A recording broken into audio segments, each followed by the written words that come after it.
Oh, yeah, we got you. No, you're fine. You're fine. Good morning, everyone. How are we doing? Oh, I got Mike over here talking to me. I just want to check in with everybody, say hi to you. And we're back. We're ready to go. Um, Ben, yeah, thank you for watching, man. This has been a great time. We've had a good time streaming all weekend long. We love Adepticon. Adepticon is such an amazing event. And it's just so exciting to be here and kind of go through especially the first ever Worlds Championships. Amazing to sit there and just see what we're doing with all of it, what's going on. I'm going to get the trophy. They're going to bring me the trophy at some point in time so I can show that one off what the winner is going to be. It's a big glass trophy. Amazing. It's just a fun time, but we're looking forward to the top four. I did put the links for both of the brackets in, so they're going to finish out and get a winner from bracket one, which was the Heat one, and then get the winners of bracket two, which was Heat two, and then the winners of each bracket are going to be facing off against one another. So in Heat one, you were looking at Cody Hawkins versus Scott, and then Matt Bronson versus Doug, or also known as Dork Esquire. So we're looking to see those. I am going to be having Cody on and Scott's match on the stream tonight. So we're just to recap, Cody brought Shock T or Kiati Mundi with Shock T and Arfs, Luminara with Crosshair and Echo or Techo. And then Armor Paz Covert, so the armor box along with Mandalorian, Bo, Katan, and Clan Kreese. Then on Scott's side, he has also the armor box with the Dooku Bo-Katan Magna Guards, which is something that we saw him play on stream earlier this week. And then his other list is Vader, Stormtrooper Sergeant, Dark Troopers, along with Iden, Gideon Hask, and ISS, so that Iden box. My guess is that we are going to be seeing the Upsal Mandos probably going into the Empire list. That I think is what's going to be showing here. They have very very different missions, though. Cody brought Sabotage Showdown, and Scott brought Odds. So it's going to be very important on that priority roll who gets to pick mission.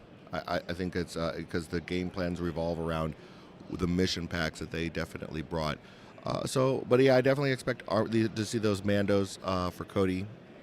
I think that's the best option he has going into. I don't know if the Republic is right there yet. I think we were talking about that quite a bit over the last couple of days, where I think once we get the glow up that we're going to get the rebalance that they're planning on doing in May. I think that's probably going to be pushing your Republic into the right place and getting them going. Looking at what they're going to be doing with all of the people over there with Anakin, with the clones, I think that's going to change the dynamic of where the Republic is and the state of the Republic at this point in time. So that's what we're looking at right there for those two. And then looking at the other side of the board, again, we pull up their brackets here. Like I said, we're looking at Matt Bronson, who we have had on stream a couple times as well, and Dork Esquire, who we did have on stream as well. So basically everyone is going to be, at this point in time, we've probably seen him over the course of the weekend. Dork Esquire is basically running an all Republic or all Empire list. He's got a Gideon or the Iden box, Iden Hask, ISF, along with Moff Gideon, DTE, and the Death Trooper escorts, and Fifth Brother, and then Thrawn, Boba, ISB with Vader, Stormtrooper Sergeant, and Dark Troopers. Probably going to just go with what's the best known thing there, being the Iden Vader 2. That seems to probably be the de facto go-to. And on the other side, Matt is going to be bringing his Spectres list, the Kanan, Ezra Chopper, with Solo, Cutlass, and the Rebel Commandos. And then also having Iden, Gideon Hask, ISF, Moff Gideon, Death Trooper Escort, and Dark Troopers. He is on odds as well, and I believe, let me just double check with Dork Esquire, I believe both of them are on odds. So that one's definitely going to be played on odds. I'm expecting that one's probably going to be just an Empire versus Empire. You're probably looking at an Iden Gideon. It might be an Iden Gideon or at least Iden Gideon on Matt Bronson's side. Doug's side, I would expect probably Iden versus Vader. but he could change it up, maybe Iden Moth, just to like tax that a little bit. But the players are kind of just milling around, waiting to get ready. We're looking at about 45 minutes or so from until we get the final here, just to kind of look at the matchups. Like Matt, basically his road, he ended up playing Spitfire, won that game. He ran, I mean, and keep in mind he might change it up here because he was running over all of his matches yesterday, Matt Bronson. He ended up running his Spectre list the entire time. So he ran Spectre, the Kanan, and solo list. He beat Spitfire with that. Spitfire was on Vader Iden. Then he also went into Chris Paul with the same list, into Oops All Mandos, won that one as well. And then his final matchup was into Nick Rader, one of my locals. So we were kind of rooting for him, but we knew it was going to be an uphill battle. And he played that one into the revenge list that we saw on stream just before the Kanan and PLC list. So he might end up, because it looks like that's what he's the most comfortable with, that might end up being what he just ends up playing, because he has played it into the Empire already. So probably going to be pretty comfortable playing that back into there. As far as Dork Esquire and what he was playing all yesterday, basically he just kept on running Iden Vader all week, or all day yesterday. That's all he ran into. Went into Oops All Mandos in round 1 against Red Wolf, beat Brendan Johnson, who was playing Vader Iden. So it looks like he's comfortable into the mirror match there. And then he played Will Maurer, Wolverine 55. Basically there he played into a Kiadi Mundi and Vader list. We saw that one on stream. That was the last round of yesterday, where he basically had that in control the entire time with his Vader and Iden list. So he's really comfortable with that. Probably expect to see that. So and I kind of have a little retraction there. We're probably looking at an Iden Vader versus the Pseudo Spectres list that with Kanan and Solo.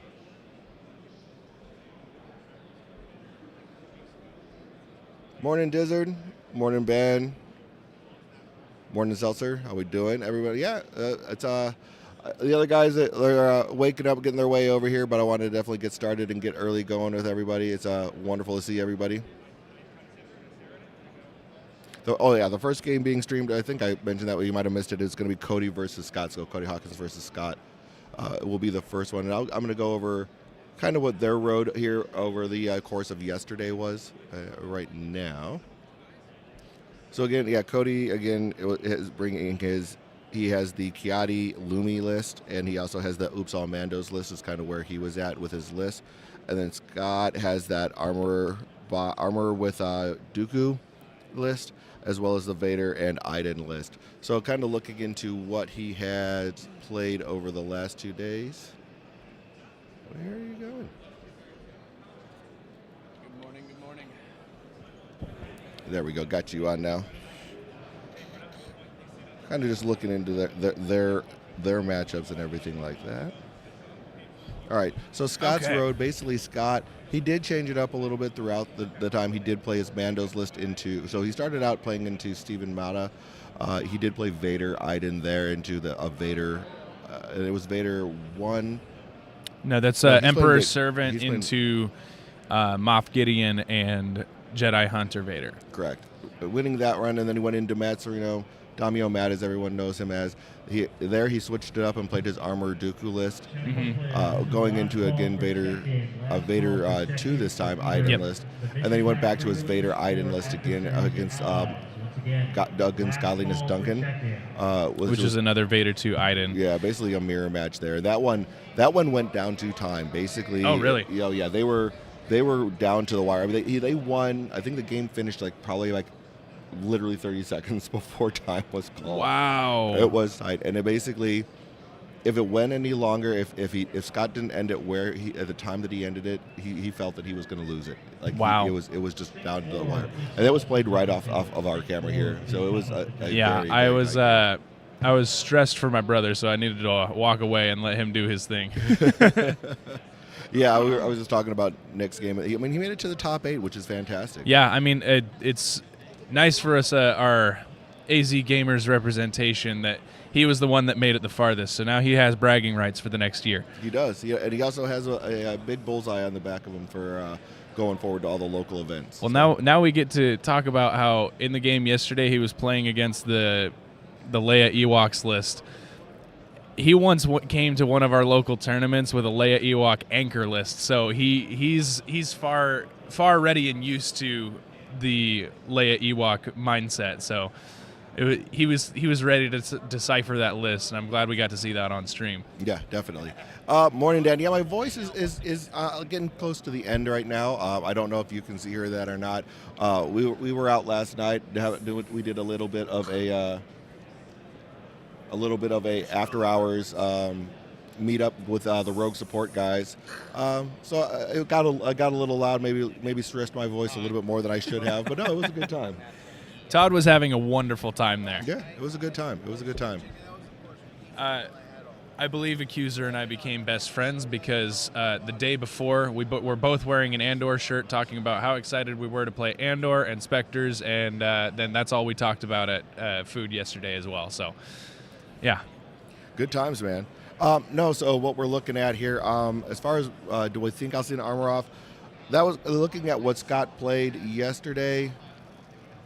It's possible. I think going into what he's been playing, it's possible, but I think he's probably going to be leading into that Ide Vader into the armor. But I do think Cody's going to be playing his armor list for sure. Yeah, I mean, looking at Cody's games from yesterday, armor Mando all the way through, and that was against a Kanan Hera, a Mando PLC, and a Mando armorer. So I think, if anything, Cody will try to avoid the armorer off, but as we can see, he can win that game. So if we see that combination, it might be risky for Scott to bring the armorer Dooku list. Yeah, I don't know if that's I have a feeling that that's what Cody's going to bring. I haven't really talked to Scott about or either one of them actually, what their thoughts are on it. But I do definitely think that that is one of the things that they're looking at and what they are. Cody's, I think, like I said, I think Scott definitely is leaning towards that Vader Iden matchup. But we watched when he was on stream. He did play that armored Dooku list. He was very comfortable with it. It's an interesting list because basically you let all of the Mandos do the Mando thing. Yeah. And then kind of like Dooku runs off on his own just with the Magna Guards. Really cool. I mean, I like the innovation of that. Yeah, I really enjoy the way that he's come up with that list. I've tried to come up with lists with like similar ideas. The talk of the town here is, since I'm not playing in this tournament, I'm talking about what I brought to RGT, which was a Hondo anchor list. And I had a similar concept of a team with that, where I did Hondo Grievous, because Hondo's squad had Wrecker and the Magna Guards in there, and I just kind of sent Hondo and Wrecker to do their own thing, where the rest of the team was the Grievous box and the Magna Guard, so they just kind of droid spammed on one side of the map, where Hondo and Wrecker just charged another, and it was a lot of fun. Yeah. So I can see the use of like a hybrid list like that, where you just have two relatively good units kind of doing their thing, working together, and then the rest of the boxes, or the rest of the units charging another side of the map. Right, definitely. Yeah, it's interesting. Scott probably doesn't want to chance Iden into Cam. There is quite a bit of a list chicken thing going on with this one, just because they are like a good Coyote Mundi player is going to be able to counter Iden pretty well. Yeah. So I think that is definitely something on his mind. Yeah, not only is Armor in the top 4 Dizzard, but on 2 of the lists already. Like, with Scott and Cody, we see them both bringing Armorer, and I think that just says something about the stats that we had from the past few days. Like, in Heat 1, Armorer was the 5th most brought character. Tied for 3rd with Moff Gideon and Coyote Mundi, but one of the most brought characters on Heat 1. So it's really exciting to see that she's kind of worked her way to the top, especially with... As I was talking about Booker yesterday when we were all getting food, and he said that at a moment we had a solved meta, and then Coyote Mundi was just kind of tossed in once we finally solved it. It's just showing that Armor has a lot of legs, and it doesn't require a whole lot of depth to play her. It's just she's going to walk up and smack you down. That's kind of the list that you get to see out of her, and it's exciting to see that a very simple game plan can still be so effective. Yeah, she's really And that's the one thing I think there's the last few months there really wasn't a lot of large conventions going on, so you just had LVO leading into today Yeah. at Adepticon. So there's, as far as like the tournament scene, they kind of a little bit of a lull at the first part of the year until you get to Adepticon and really kick off that. Been saying it for months. Yeah, Yep. I think she truly has legs, and I just didn't buy into her. It's not that I don't like the character, not that I don't like the Mandalorians, but I was playing other things at the time, so I never really had the interest in hopping in. And when it comes to my personal gameplay style, I haven't had like a need to play her, but who knows? Seeing how well she's performing, I might have to go try her in my local games. Yep. And it's really awesome seeing at least Kiadi Mooney, maybe not getting played in any of them, but definitely made it to the top four. He is in the list for a top four. So it is fantastic to see that has made it all the way. Yeah. Well, I need to hop off and communicate with my brother. He's got to work on some luggage stuff, so real quick. So I'm going to let someone else take up the mic. But You got it. Good morning, and happy to see you guys. Yep. Yeah, there's the logistics of everything going forward because a lot of people will be flying out today, so they're coming to finish out the tournament and then go from there. So yeah, pretty interesting morning. A lot going on. A lot of busy things. As far as Cody, yeah, he's playing the full armor box. He's got armor, pads, covert Mandos, and then the Mandalorian with Bo-Katan and Clan Kryze. That's his Mando list. It's a pure Mandos. What I think, like when the armor box came out and after the Bo-Katan shift in eras, that became that de facto Mando list. So that's pretty much what he just stuck to. So yeah, going to be interesting to see, exactly which way. Like I said, I think he's pretty set at the Mandalorians, but he could definitely, depending on how he feels, what Cody might do, might shift over to Kiadi Mundi. But like I said, I think that's more the list chicken thing. Yeah, I think Paz definitely is not given the love that he's giving. I think just because he's not as fast as I think people want him to be, but he doesn't necessarily need to be. I mean, I think if he was, he would probably be a little bit too warping. So I think he's just about where he needs to be with that. You don't want to have anything overpowered. I think definitely like when you're talking about like what Will Schick was looking at, what he wants to do. They don't want to have something super powered, and they don't want to have something very underpowered. They really wanted to have that bell curve of power level pretty close together, but there always is going to be a good thing and a bad thing. So I think people just need to not overreact, underreact at any point in time to any of the models that are out there. There's a way to make something work and a way to not make something work. I mean, and I can attest to that. I mean, I remember when Kiadi Mundi first came out, I'm like, he didn't, just on paper didn't look right to me, but then I played into him. I'm like, whoa, he does have some legs here, and I think that's showing this weekend. Is like if you give something a chance, you put the reps in with it, you can probably do some good things with them. Okay. And for the adversaries and allies, as we've done all week. Yeah, and I don't know if we're going to see another Mandalorian primary anytime soon. Like we looked at talking with Schick last night, the production came out really fast the first 2 years. They really wanted to get a good base to the game. And then they're going to go down to a normal like release, probably a little slower of a release schedule for this next year as they're ramping up Legion. And then kind of go back to like a more stable, because like they had 22 releases like in that first, right out of the gate, and it was just a little too fast for them. I mean, so I think it's time to, and I completely understand that, especially with like the new rebalance that they're going to be doing. I think it's going to kind of reset the game a little bit more, and go from there. Dizzard's in chat. Dizzard's in chat. Oh, hello, Dizzard, and everyone else. Good morning. Or good whatever time it is for you, since it might not be morning where you are. It's morning because I just woke up. That's what I've decided. It is morning to you. It is morning to you. But yeah, no, just kind of like recapping everything. We're probably about a half hour or so into the start of the match. Probably going to look into getting some of the cool little things over here. I think I was talking with Chris, the judge. He wants to kind of bring the trophy out so that everyone can see it. I'll probably try and get it on camera for everyone so they can get a good look at what that looks like and everything along those lines. But man, been an amazing weekend as always. I mean, Adepticon's always a good fun time. Oh yeah, absolutely. The trophy is currently still over in the prize wall case, and I just keep walking by it, and I go, "Who's gonna get it? I Yeah. don't know." Oh, Dizzard, you don't want to know what I'm eating. I got like a Starbucks sandwich or something on my way, running over here. I put an order on my phone and then grabbed it really quick, like Yep. nothing fancy. Sorry if you were expecting something great. Enjoy the last day. Well, thank you very much for watching the streams, man. It's like it's funny because like talking with some of the people around here and a lot of the other content creators. I mean, this was something that I've never done a podcast before. I've kind of something that I wanted to kind of jump into, and ended up starting Momentous Struggle kind of by myself because I was like, you know what, the Star Wars is me, AMG games are me, and I wanted to really sit there and kind of get a feel for it.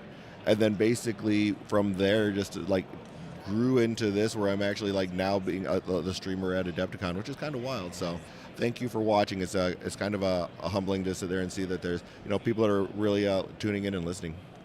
As far as characters that are making up the top 4, so the primaries, at least for the ones that are going to be on stream, we're going to have Scott versus Cody.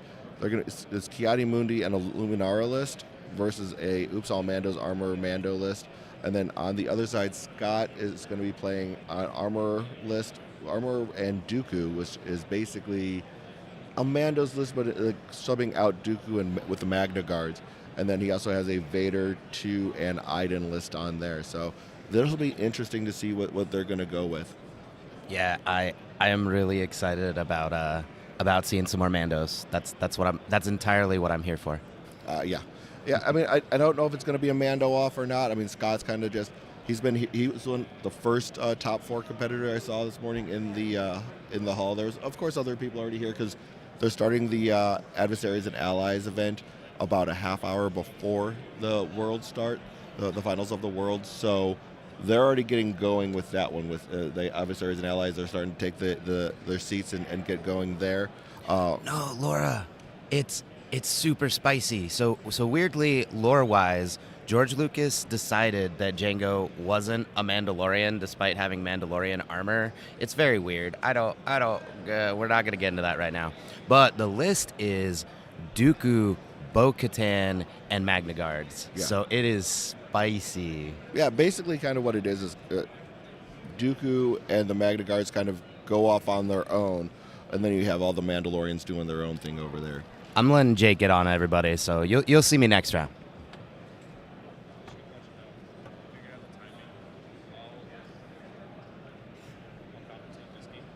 But yeah, no, it's going to be an interesting list as far as all of that is concerned. And then on the other side of the bracket, or I should say in the other bracket, the Heat 2 bracket, we basically have Dork Esquire. He's basically running an all Empire strike force with Iden, Moff Gideon, Thrawn, and Vader 2. And then Matt Bronson is basically running a Iden Moff list on one side, and then a Kanan and General Solo list on the other. And he's run, basically, the two of them have run the same list through the bracket for every single match. Matt Bronson has been running his Kanan General Solo, and then Dork Esquire, Doug, he has been running the Iden Vader list through the entire top bracket as well, so the top 16 of their bracket. So basically, yeah, I mean, I would expect that nothing is going to change on that side. You're going to be looking at an Iden Vader probably versus a Kanan General Solo list. Yes. Because he was listening intently to everything. Absolutely. I was 100% paying attention. There's something Star Wars, something Dark Side. Right. Yeah, that's about where I'm at. This is at least for me, the final day of the con, so I'm just kind of figuring out logistics and working on planning things out with my brother. So we're all situated. I will be commentating this game with you guys when it gets started. So yeah, we got about a half hour-ish or so to go. So cool. But yeah, Sean, good morning. It was really great to meet you in person. Safe travels back home to Canada. I hope you guys have a good, safe trip and get there in one piece. Yeah, he's in canon. He's not canon as a Mando, and it's gone back and forth with that. I mean, there's always a different way of looking at it. Which character is that? Django, basically, because of like in Clone Wars, basically they did not, the Mandalorians did not accept him as a Mando, but then in the Mandalorian, then Boba Fett gets the armor back because he says that his dad is a Mandalorian. So there's contention. Well, they're both back just and a forth. simple man making their way through the galaxy. So Exactly. if anything, that level of humbleness is new to Mandalore, and I think that's exciting. Yeah, no, definitely Dooku Han in the top 4. It's like really interesting to see. I mean, and that the fact that that they might actually see play is pretty cool. I mean, I've seen that Han list in action. It's insanely powerful, and I think it just goes to show that every time we think that something is solved, there's someone that's figuring out the new list. They just got to get the reps in it, and it feels like Matt has the reps. Like, I was there eyes in the sky for that game that he played on stream, and he was knowing the opponent's expertise before they did. Mm-hmm. So he knows this game like the back of his hand, and if he chose to run Han, then I got to listen to him and trust it. Exactly. Yeah, no, that's one of the things I think with like these players here. They have put the reps in without a doubt. They've definitely put all the time in, worked it pretty good. So I mean, I think that's going to be one of the big things that we're going to see here is that they actually have put in all the time needed in order to sit there and really get to this point. So they know a lot of times, especially like looking at like last year's champ Matt Booker when we were like playing against him, he knows what you're gonna do before you know what you're gonna do. And he's already seen your next 3 turns, and he doesn't even know what card is flipping. Like, he's a hard opponent to play against. I haven't claimed many wins against him, if any. I think I've gotten one. I don't. If I have gotten one, it's not off the top of my head, and I'm sure if I have gotten one, I would remember it. So I don't think that I have, but each time that I play him and Samson, it's always a very close game. I think I usually end up not taking it because I am way too focused on playing off-meta lists instead of just playing what I'm good at. And what the good stuff to play is. Yeah. That is a self-caused issue, and I'm understanding of what that harm is. Exactly. No, I mean, like I said, we're the people that play the game for fun, and everything along those lines. And there's nothing wrong with playing to win at all. I mean, that's why we're here, is to watch the best players play at this high level. Oh, trust me, when I get back home, I have the intention of playing to win because now that they've been focusing so hard on the current meta and how the game works, I'm bringing new boxes to the next 2 tournaments I run. So I'm forcing them to learn and adapt. That's my goal. I'm looking forward to. I have a list with Kit Fisto and I have a list with Cassian Andor, so I'm excited to get those on the table.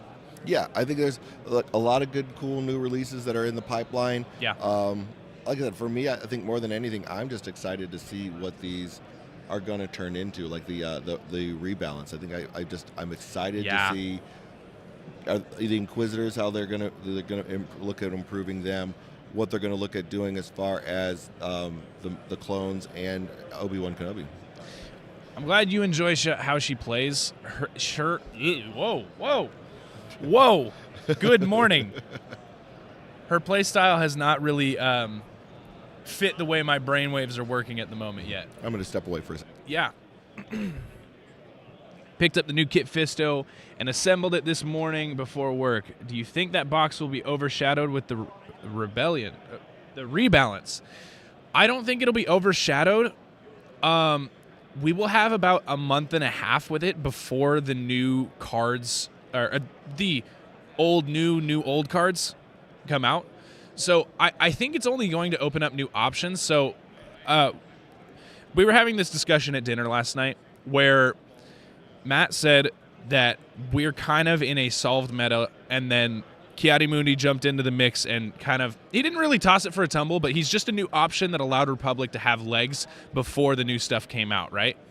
So I think Kit Fisto is going to do that same thing, where it's not really going to shift up what the solved meta is at the moment, but he's only going to have a month to kind of work around and shine, and then same with Krennic and Cassian. They'll come out at the same time as these balances, where we won't have time to react, understand, and solve this meta before the release comes out. And I think it's just going to be like, here's the thing.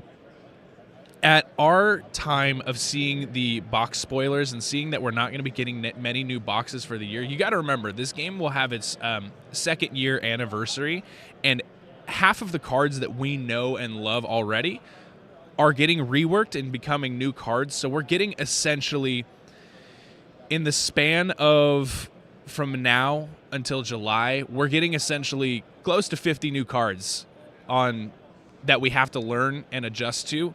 So to answer your question the long way, I don't think Kit Fisto will be overshadowed, but I also don't think that he's going to be a prominent character in the meta. That's just my take.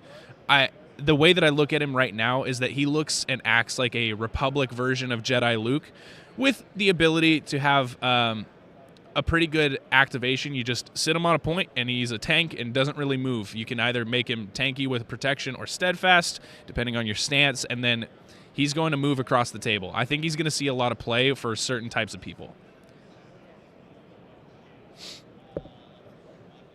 Yeah, I also thought there would be a lot more Iden, but looking at the stats from the Heat 1 and Heat 2 gameplay, like, Iden was most picked, and she was in the top 5 most picked for both heats, but seeing Armorer and the way that Armorer treats Empire lists, it makes a lot of sense on why she's doing so well.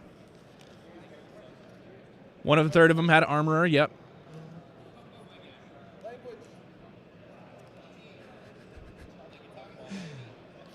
Captain America. Yeah. Good morning, everyone. Yeah, she has constantly made top cuts. I 100% agree. I think she's one of the ones that kind of flew under the radar because so Kit Fisto and the Armorer are going to act in the same way that they released because, and here's why. When the Armorer released, she came out with 3 other boxes at the same time. We had the Bounty Hunters, we had Veers, and we had Lando. And we knew Lando was going to take a while to solve because of the amount of list shenanigans that you can do with him. And Veers quite didn't have the support that he needed yet. I think he's going to see a lot more table play with the Krennic box release. So, that said, she has kind of flown under the radar, but she's been consistently powerful. She's always performing well. And I mean, if we go back to the win percentages, on day 1, she had a 56% win rate. She is a very powerful character, and I'm excited to see how well she's doing. Good morning, long hair. Mm-hmm. Yeah, That's if you can call it good morning for him, I think he's still waking up. I'm fine. I heard the Armorer love and I wanted to hop on. Oh, yeah. She's always been good. I don't understand why people didn't think she was good to begin with. I 100% agree. I think she's amazing. It just didn't fit my personal play style, but it's also because, like, I play some, like, displacement constrictor snake style lists. Like, I like playing, as I've mentioned many times right now, my current favorite list to play is Kiadi Plo. So it's just like, it's a long burn. I'm not going to win round 1, but I'm going to win 2 and 3 kind of list. Fair. Yeah, no. I mean, when Armorer came out, I remember the biggest gripe was Paz Vizsla. Uh-huh. And even now, I think Paz his expertise is nutty. Mm-hmm. I've seen it more than one where you're just looking for that one expertise to get the 3 extra hit, and he one-shots a secondary or support. Yeah, absolutely. So I think that box is just solid. Sure, Paz Vizsla takes a lot to pilot, but that box by itself just makes most Mando lists just work. It's amazing. And I'm glad to see that she got some play, especially in Heat 1. She got played so much. Mm-hmm. I love to see it. Love to see the Mando support going everywhere. Yeah, 100%. I kind of agree with that. The issue is that people look at her and think she's just Vader with a different skin. So here's my take on that. I think that when it comes to this game, I'm not coining this term as my own, but I've been using it a lot on stream, so I'm going to explain it. I think there's this thing in this game where there's a lot of characters have a very selfish activation, where it means the only model that is going to be moved on their turn is themselves. Mm-hmm. And when I was working through and understanding and creating my Kiadi Plo list, I wanted to use Barriss because she's a Padawan, she's got force push, and I wanted to make it a displacement list. Mm-hmm. The problem is I look at her card when I flip, audibly groan, put her in reserve, and the reason is she's got a selfish activation. The only model that she can affect is herself, and then if you have the force for it, you can force push someone and attack another. So that's like in total 3 models that you can move, right? Yeah. So if I'm moving Instead, Padawan Ahsoka, I'm moving one of my primaries, then she's going to get herself up the table and activate someone. So the reason I bring up these examples is I think that both Vaders have a pretty selfish activation. They don't do a lot for the rest of their team. Vader Emperor's Servant is able to move someone after he gets a wound. And that doesn't happen every turn, so that's an inconsistent, semi-selfish activation. Vader 1 doesn't do anything for the rest of his team. But you have Armorer, who on card flip can move 1 or 2 models and then herself. So she's already getting a lot of mobility just off card flip. Yeah. Well, that's the whole thing with Mandos, at least when we saw Bo and Gar Saxon. So I'm glad that they kept that fur armor and that made that part of her kit. Because if like having 3 models now that can move another model onto a point, it's just, and then move herself up. So it's almost like she has Shak T's kit. Yeah. So with the dashes, it's just hops. And when it comes to a multi-level game system like this, that jetpack jump just comes in handy so many times. And you're right, yeah, Vader 1 is more of a reactive. Depending on if he gets the wound or not, he gets the dash. If he doesn't, it's just a sad Vader turn. Yeah. You put him back into the deck. Yeah. If anything, I wish Paz had something like that, but he suffers from mobility. I know someone mentioned in chat, and force cost. So, yeah, it's true. With the list with Armor and Mando, if you go full Mandos, you only have 5 force. Yeah, Armor makes it more cheaper, but it's still something that they still struggle on, and I wonder what the game's going to go with it. I don't know if any of the character rebalances are going to touch any of the Mandalorians. Yeah. I wish they do. I hope they touch up Gar Saxon a little bit, because Yeah. I know a lot of the time he gets replaced by Django in a lot of Mando lists, because Django does the same thing that Gar Saxon does, which is move a character off the point, and he does it a little bit better than Gar Saxon does. I wanted to point out Jay Rizzo's comment here. Does Lumi negate the selfish activation? So yes, this is... I play a lot of Republic. I have notes here, and I play a lot of Luminara. So the list that I like playing with Luminara is Hunter Luminara, because what I think the key to Republic lists is their primaries provide something for the rest of the team. The Galactic Army of the Republic, they only give the Galactic Republic tag, but it's the Grand Army of the Republic. So they're always working together to try and get a synergy. That's why all of the clones have coordinate fire, supporting fire with Phil's clones. Your list requires a little bit of synergy, right? So I think the key to most Republic lists comes from having the synergy of your army, right? What Luminara provides she has a selfish activation, yes, but her identity provides something for the rest of her team that is affecting the entire game. She has a revenge trigger, a wound trigger, and the ability to see what your next card is before you flip it. I think that is what she provides in her identity counteracts a selfish activation. And most of the time, you're going to put her in reserve so that way you can see what your next top card is, and you're only going to activate her if you know that her activation is going to be useful. So the reason I play Hunter Luminara is because I know that Hunter and the Bad Batch are going to be able to provide a wound, which then gives her the dash that she needs to finally have a good activation.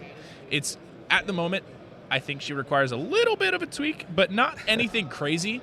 I think it would just elevate her to the same level as someone like Aiden, who has the least selfish activation out there, where on her on her activation, let's talk about Aiden for a second. Let's talk about it. But the boogeyman. Let's not rant. Okay. All right, fair. We're going to talk about Aiden, and here's what happens. Hi, Quincy. Her activation is not selfish. What she does is move her entire team off card flip, and then walks up, one-shot something, which allows her to then heal, give out a condition, and move another model, which that is like the least selfish activation out there. So I think it's I would love a little bit of Republic love to be able to get that level of power out there. You guys have love already. You're not going to get any more. I know. Poor separatists are in the corner just crying. I mean, with all the newest releases, Galactic Republic, I think, is fine. It's in a really fine spot, and especially with the rebalances that you guys are going to get, I feel like the meta is probably going to shift a little bit towards Galactic Republic. Yeah, Republic's about to see a lot more love than they've been receiving. Like, we have, I would argue that Republic has probably the most tags models in the game. Yeah. But at the moment, half of them are, for lack of a better term, in a competitive mindset, unusable at the moment. Like, I at no point feel like I'm going to use the 5.0 first unless I'm forcing myself into a full Republic list. I can just use the ARF Troopers. They're the same value, and nothing really changes, except the ARF Troopers are 10 times better. And so it's just a matter of I think once these rebalances come out, we're about to the Republic is about to see a very big shift in the meta. So I'm hoping that they do, because I've been practicing with, for lack of a better term, bad Republic.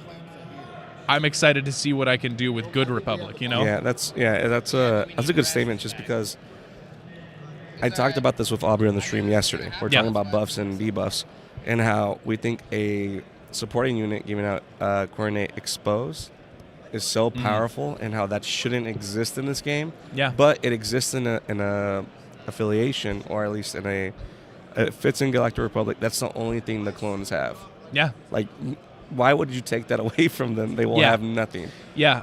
Well, I see the value in Coordinate Fire, because it's such a powerful ability that it really, if you think about the different Coordinate Fires that they have in the game, I think that the stocks go up for 5.0 first very soon, when all you need is a couple tweaks, right? Yeah. Let's think about the lore here. We're going to pull an Aubrey moment. We're thinking about the lore.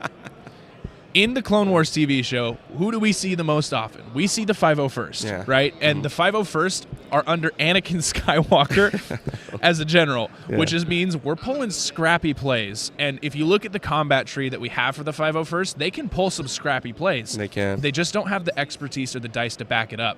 So a coordinate strain on them is huge, and I would love to see more use of coordinate strain, but at the moment we don't see a whole lot of use of it, because the rest of their card doesn't provide the value that one ability does. No, when it doesn't. I can just coordinate expose, say you have no expertise, I don't mind paying for the force for that. I think that again fits into the Republic flavor of working together as a full army, and I think that's a key moment of their gameplay. So I'm ready to see some of these buffs. I'm pretty excited as a Republic player. All right, ladies and gentlemen, I gotta go. I am Eyes in the Skies for this round. And Dizzard, let me talk to you for a second. You say, to be fair, I think with more Galactic Republic, Gar's value goes up because he ignores cover. 100% agree. I think, Todd, do you agree that Gar Saxon's value goes up once the Republic receives a buff? I think so. Yeah. I think so. So basically, it's getting everybody kind of settled in over here and up at the main table. What they're doing is basically the official start time is 9:30 local. So we basically are selecting primaries, rolling priority, selecting mission, getting deployment, so that right at 9:30 they can get started. So they get the full 2 hours to play. Is really what amazing. We're looking Benjamin, you've got a question for us. With the rebalance, do you think that we will get more units that have extended timelines like we did with Bo-Katan and the Mandalorians? I think so. I think they'll be very sparing with it. Now, and the reason I bring this up is because they want to focus on these characters being a snapshot in time, right? Like, that's why we have 3 different Vaders. That's why we have 3 different Ahsokas, and they each have different parts of the timeline, right? With that said, I would be excited if they extended a few timelines. Like, I know rumored around the community, and especially in our AZ community, one rumored change is that Cad Bane receives an extended timeline. And I see that happening purely because we have so many bounty hunters now, and I think his value goes up so much more if you at least extend him to the era of Rebellion. Maybe not New Republic, because New Republic then leaves the option open for us to get Dad Bane from the Boba Fett show. So I would be excited to see another model for him, but I think his stocks go up if the only thing you change is his era, just like Bo-Katan. All right, so they did do off camera here. They did do the roll off, and it's got one prio. Cody is actually going to go with Kiadi Mundi and Luminara. Kiadi Luminara. Now, this is a man after my own taste. As we've just seen me rant about Republic for about 20 minutes. I think until this last tournament, as far as tournaments went, I was undefeated with Luminara Batch. It's one of my favorite lists to run. So seeing him bring out Kiadi Mundi under Luminara, I can totally see the value here. That means we're seeing at one of the top tables in the #1 tournament of the world, we're seeing Luminara on the table, which Right. is very exciting because I was just talking about how she could use a little bit of a tweak, but nothing crazy. And this is proving the point. If you're deciding to bring her into a top table, she still has value. Luminara, Crosshair, Tekko. Luminara, Crosshair, Tekko. That's okay. Yeah, Interesting choice. Yeah. So this is an interesting choice for this squad. I have felt that whenever I run Luminara, I think the number one thing that you can bring with her as a support is the commandos. And the main reason being, when you get a wound, you get to dash one of your units, right? Mm-hmm. And what's the one thing that the commandos have in value is that they have scale. Yes. So if I remember this very specifically. The first game that I ever played against Christopher Sampson was in a local tournament that I did for May the 4th last year. And he was playing Vader 2 in the Grand Inquisitor. I think, if I remember right, he walked up to a point where it was right next to the half-circle shed. One of my commandos was sitting on it. Fifth brother made an attack, or he attack or force repulse. Mm-hmm. Pushed them off the point. He broke the tie. They were still alive. Then, the next turn, I flipped Hunter, walked up, one-shot one of his guys. That Luminara trigger allowed him to turn the dash into a climb with scale back up, and steal the point back. Right. I see that value in what they have for their kit. So bringing Tekko to the field, I think, is a great choice, but it's very risky considering it's very easy for them to lose their hunkers when Obi-Wan is not around, and their hunkers are what make them powerful. Exactly. All right. Yeah, so they're just right now getting out all of the points. I want to see. It looks like they're on odds.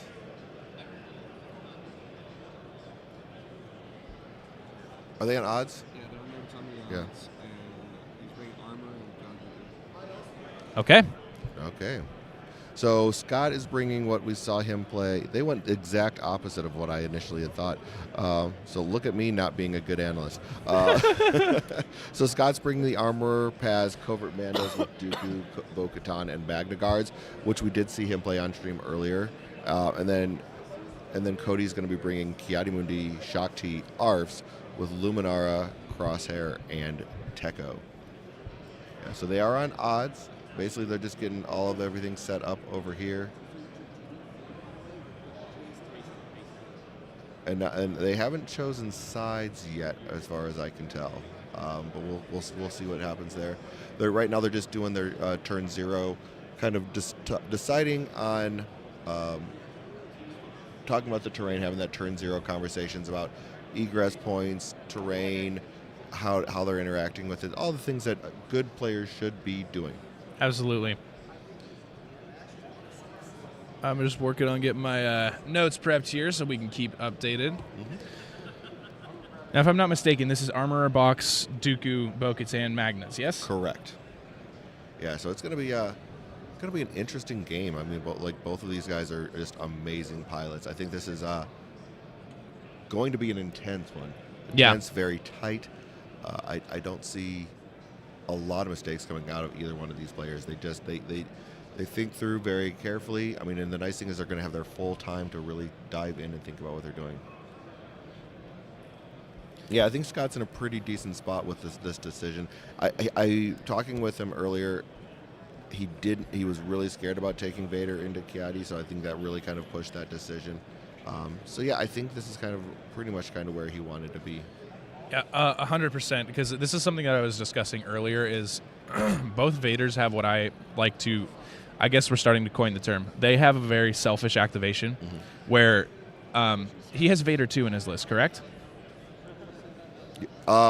Yes, Scott has Vader 2, yes. So Vader 2 is, of the Vaders, the one that does not have a selfish activation because if he gets the wound, he can provide a dash, but it's inconsistent. Therefore, making his turn all about what Vader does, not about what Vader can provide for the team. Now, seeing as Kiadi-Mundi, one of the things is that he buffs the rest of his team when people are wounded, right? Right. So if your number one job as a character on activation is to kill something, and you don't provide that, you're detrimenting yourself. And then if you do get the kill, you're detrimenting you're detrimenting yourself again because you're buffing your opponent. Right. It's just 100% not the pick to take. Right. Yes, there will be mission critical for these games. Absolutely. Absolutely. Nothing is going to change as far as that. It's just that what we're looking at is they are actually going to be able to have their full time.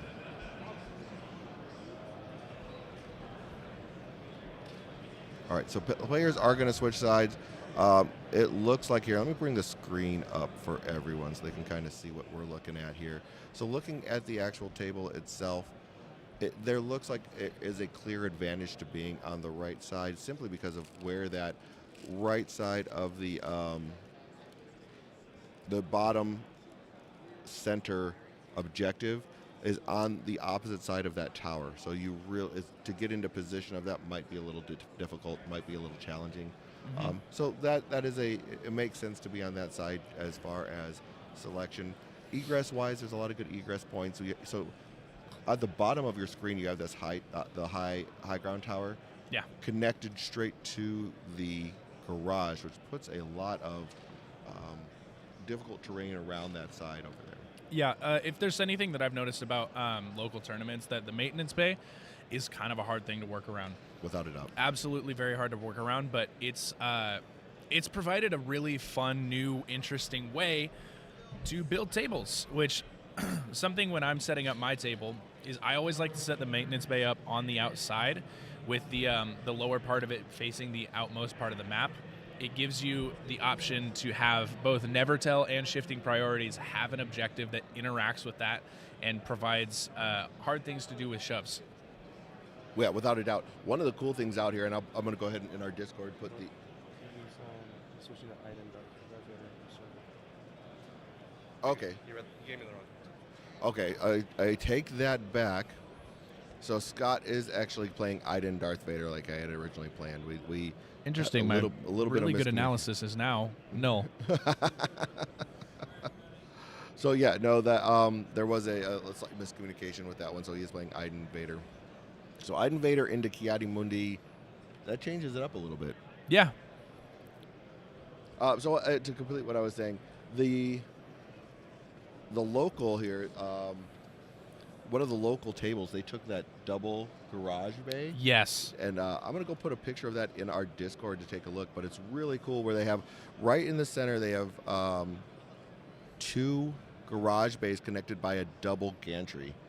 So you just have this huge platform right down the center of the board. Really, really cool.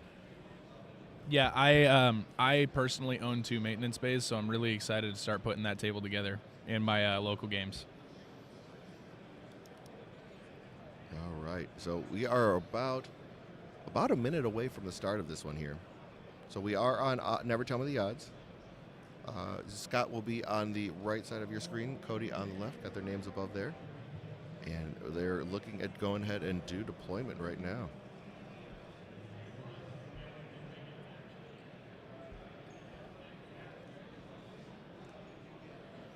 And we just wanted to thank you guys again for joining us on these streams. This has been an absolute blast to be able to kind of provide you guys some context for those that might not play the game as often as usual, but also for those that do play the game as often as we do. It's exciting to be able to share the biggest platform for this tournament in the world to you guys. So thank you again for stopping by to come and watch these games with us.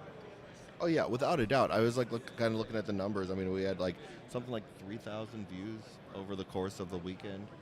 3,000 views over the course of the weekend. That's crazy. Right?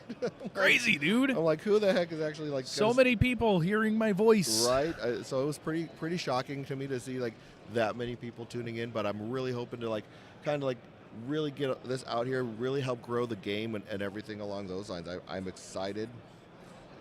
I'm excited for a lot of this here. There are a lot of the growth of the game. We have close to 100 players just in Worlds, not counting all of the other events that we had going on throughout the weekend with the premiere event.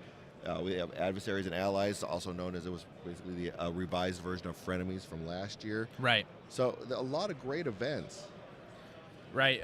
Speaking of that Frenemies, like we know our friends of the table here. We have Chris Sampson over there I believe in that same event. Yes, he is. And we had both Accuser and Matt hopping in for some games. So I'm excited to hear their results, and hopefully we can provide them to you guys. Without a doubt, yeah. I mean, we'll go ahead and get that going. But yeah, a lot of good play, a lot of fun play going on.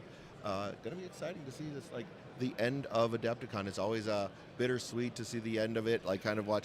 It's weird. Like, so I help break down everything when we get to when a convention is over, and just watching this and like where all of these games are and just go completely barren. Right. Go back to what we saw for the first day, and it'll be a little odd. Yeah, it's wild. Like, so the AMG area, they build a little office like right kind of in the middle of where you walk in. It's kind of like a single wide trailer that they kind of build from walls and stuff like that. That's about the size of it, and in minutes it's gone. Like, you just turn around and all of a sudden they've completely broken the entire thing down, and it's just a vacant space. It's That's wild. Crazy. Very crazy stuff. But yeah, so we got deployment going on. You got Vader at the bottom of the table with his sergeant and dark troopers. And then Cody's kind of just debating who he wants to put across from Vader here. Yeah, he's really going into the tank a little bit here about that.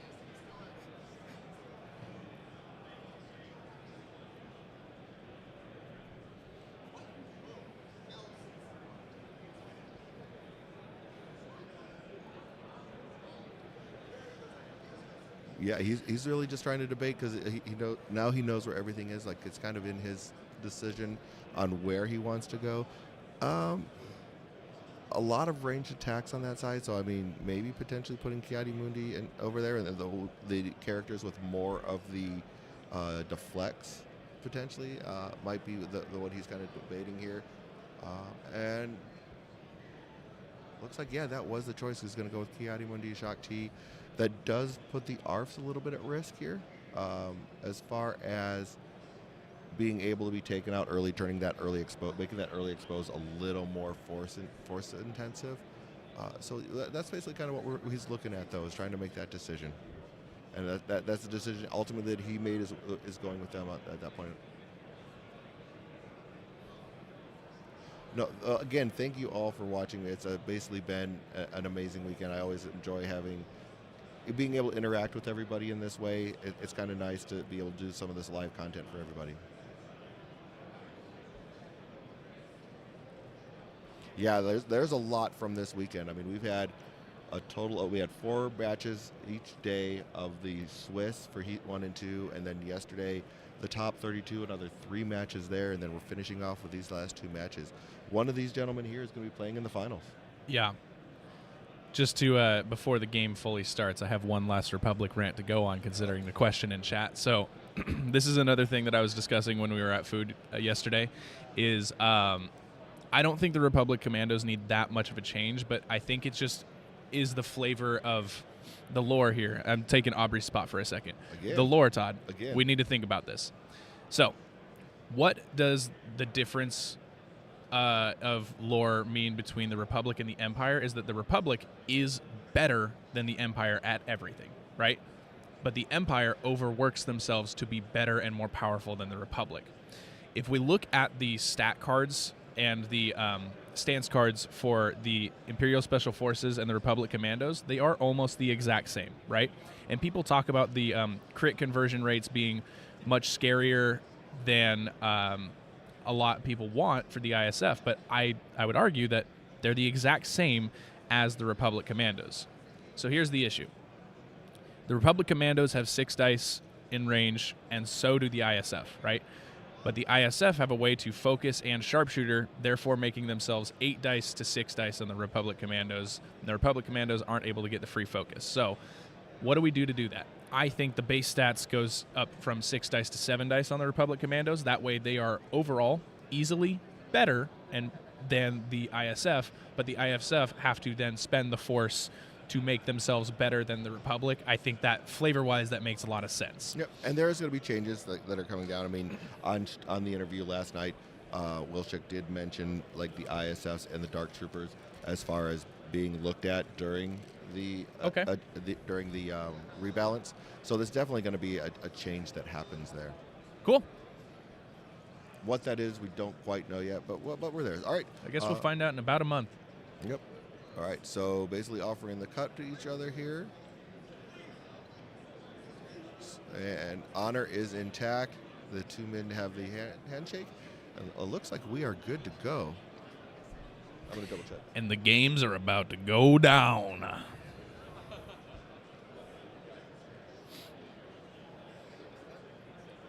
So one last time, thank you guys for stopping in the stream. This game looks like it's ready to go. And the first card flip goes to Scott, and he pulls out Aiden. Now, if there's one thing that I know about Aiden Versio when she's on the table, she is the number one card that you want to pull. On card flip, this is the number one card you want. She's going to spread out her entire team and get them all moving. So this is a really good start of an activation. Yeah, this is the most ideal start he can. Getting Aiden, I mean, you could early Shatterpoint would be amazing as well, just so you can go with Aiden. But now he's getting Aiden and being able to have that Shatterpoint still in the deck. Still lies in wait somewhere.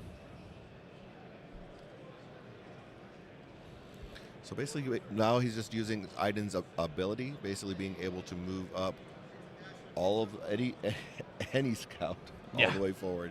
So basically, all the scouts that are within range 3 of her basically go ahead and take a move, a little bit of a dash, and then she can dash herself. So it just moves everybody up the board. Crazy amounts of mobility. And it looks like we did get the X on the flip here. Notorious. The other one is going to be a little bit hard to see based on where the tower is, but it's basically right under Scott's elbow that he's looking across the board there. Something that I find kind of neat here is they're both using the AMG official like acrylic tools, right? But they each have one of the different sets. So we have Scott with the Last season year's 1 set, and then Cody did actually get enough tickets to pick up the new set, and they're each using the new set. I think that's super cool. Definitely cool.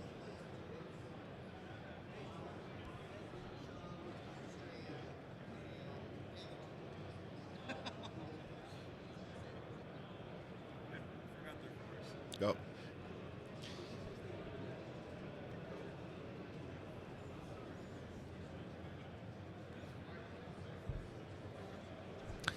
Yeah, I would agree that the most interesting list that I've ever seen is my Hondo Premier list, because I think my favorite thing about that list was to tell people the primaries and then have them scratch their head and try and figure out what to do. So I would look at someone and say, all right, we're playing Premier. I'm going to show you my 4 primaries, and then you're going to pick your list.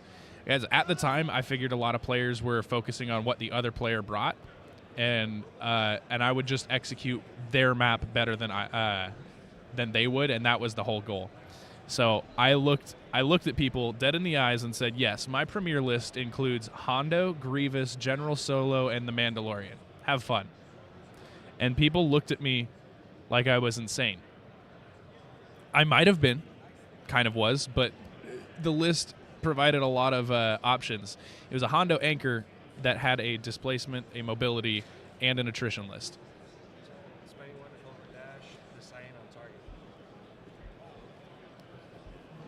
So, as far as the gameplay goes here, Aiden was just going to spend 1 force to do her covert operations dash, and then is deciding where to target.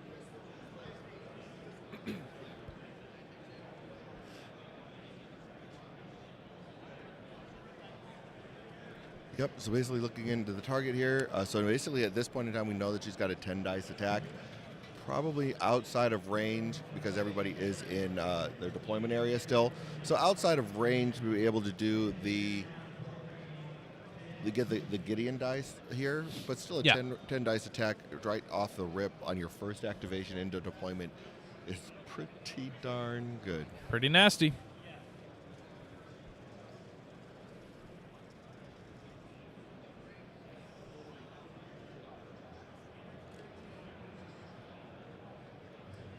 Yep, they're already talking about you and your Hondo Mondos.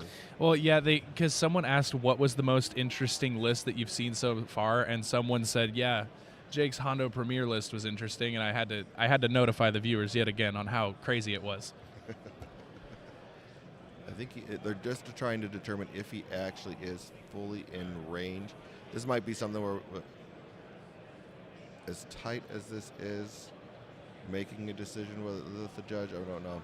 We'll see. Very, very interesting here.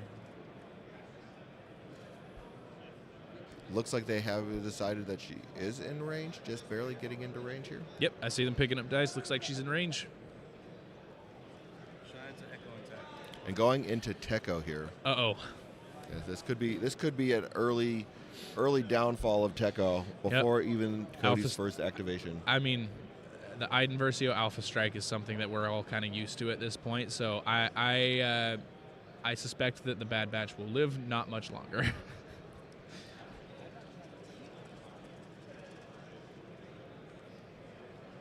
All right, looking at the dice roll, and it was not the greatest. I mean, 3 crits or 3 expertise, I should say, for Cody. Only 2 down the tree, though. 2 down the tree is surprising. Surprising. I think that's something that Cody's probably very happy to see. Yeah. You won't tell by looking at him. He's a very stoic man. I once saw him smile yesterday at dinner. It was interesting. The pride of Texas right now. Only 3 damage and a pin onto Techo when it's all said and done. But, I mean, that is halfway through their health bar. Yep. But the pin's nice. You do have Lumi there if they don't want to worry about any types of healing going on or anything like Absolutely. that.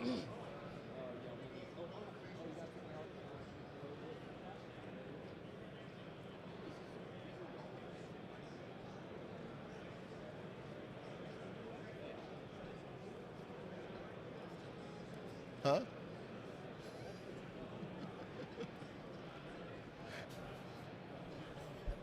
Cody giving us compliments over Yeah, here. he's trying to smooge the commentators. And it's working. It's 100% working. We're loving us. I think I'm blushing. Right.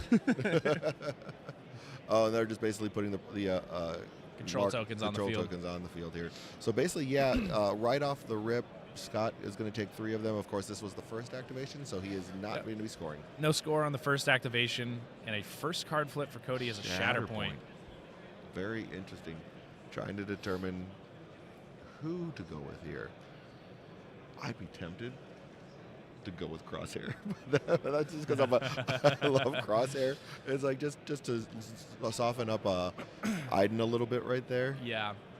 I think looking at the list and talking about our selfish activations here, we're coining the term. I don't care. The least selfish activation you have on this list at the moment is going to be Kiadi Mundi or Shakti, which can both move more than one model on card flip. So that's probably what we're looking for on a Shatterpoint here. Right. Yes, but like I said, again, this is why I am sitting here and not playing at the table. Yeah, because exactly. I am going to make, I'm like, I just like to shoot stuff. Rolling dice is fun. Oh, who is challenging the odds? Who is challenging the odds? Izzy. Who's challenging?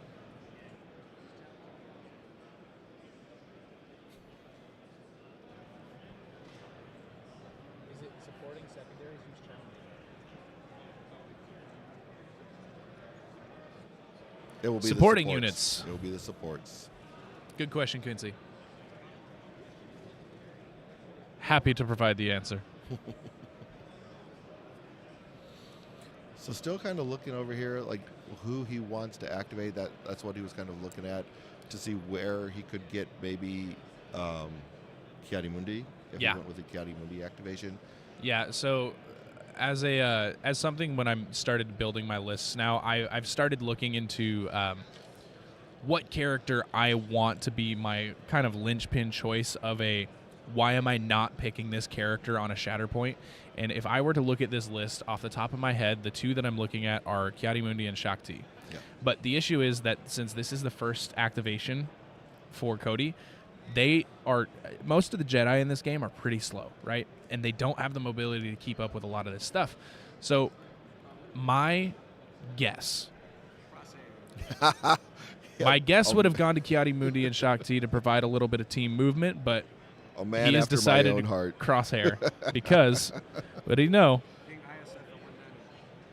Shooting dice or rolling dice and shooting people in this game is kind of fun. Yep. Basically, and putting his plink damage, his 1 plink damage into the ISF with that active ability of his. Okay, ISF down 1 then. And like I said, for me, just looking at it, Iden's such a juicy target out there right now. Yeah, I mean, and Crosshair has the ability to potentially one-shot her. Crosshair has the potential to one-shot just about anyone in the game, and I think that is a very valid choice on your Shatterpoint here, because what did I say about the activations earlier? Is that Luminara makes every activation the potential for a non-selfish one, right? Exactly. So in this list, if you have Crosshair, all you need to do is get a wound, and then that activation becomes no longer selfish. And Crosshair is the number one target to do that thing. Spend the force, find a shot. Yep, going to find the shot, basically to get all that extra dice. Here comes a big roll. My guess is this is going in. Yep, into the ISF. All he needs to do is provide 7 more damage, which on Crosshair's tree is usually easily provided. All right, basically turning into 3 blocks here. Crosshair getting Couple crits. couple crits. Instant damage. 3 down the tree, it looks like. 3 down the tree's pretty darn good. I don't think that's going to be providing what he needs to get the wound, but it'll provide good enough. He also does have the 1 damage from the expertise, but it's Yeah. probably going to be a little bit short. So looking at Crosshair's tree here. Yeah, at best he's going to do 6 damage. I don't know. It looks like 6. 6 is just short. Yeah, just short. They've even got with 8 health. Even with that plink. But you never know. Crosshair might be the next card in the deck if he goes double Crosshair activation. He could just plink him for 1. That would be really interesting. Being able to plink them for 1, get the wound, potentially wound another. Yep. Now, something interesting about this list is that Luminara's dash is only once per turn, but Kiadimundi's is not. 5 damage and a pin. Yep. So 5 damage and a pin decided to go the other direction there. So 5 damage and a pin. He does get a shove on that as well. So putting the ISF at a total of 6 damage, and they are pinned. Next flip here is Gideon Hask. A lot of stuff going on the top of the board for Scott right now. So looking pretty solid. Cody only scoring the 2 points though, so it's only moving 2 his way.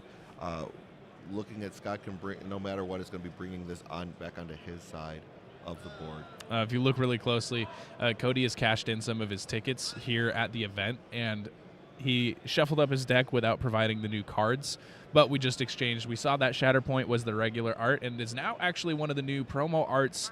It is a Jedi-based Shatterpoint card. So if you look really closely, it's no longer Ahsoka and Maul in the middle. It's actually Kiadimundi. And a lot of the outside art has been changed to be other Jedi, which I think is pretty cool. Yeah, he's got Shakti on that one as well.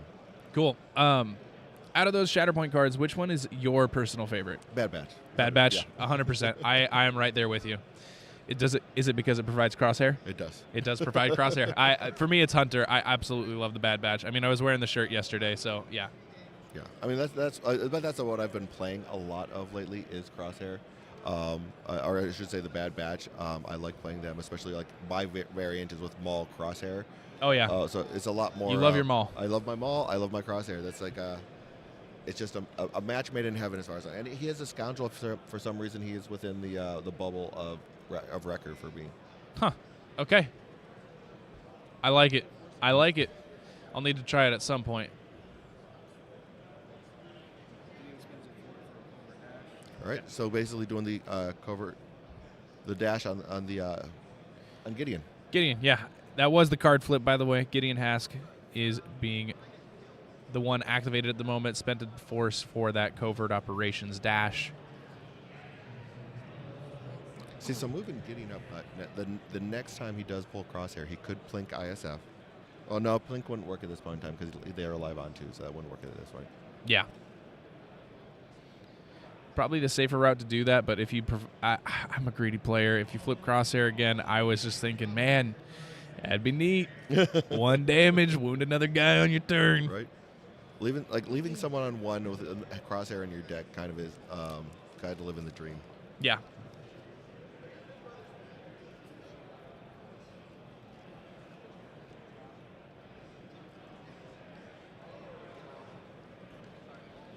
All right, yeah, so the covert operations bringing him up. Looks like basically a move, and then he's probably going to be looking at making an attack. Probably looking at going into Techo again.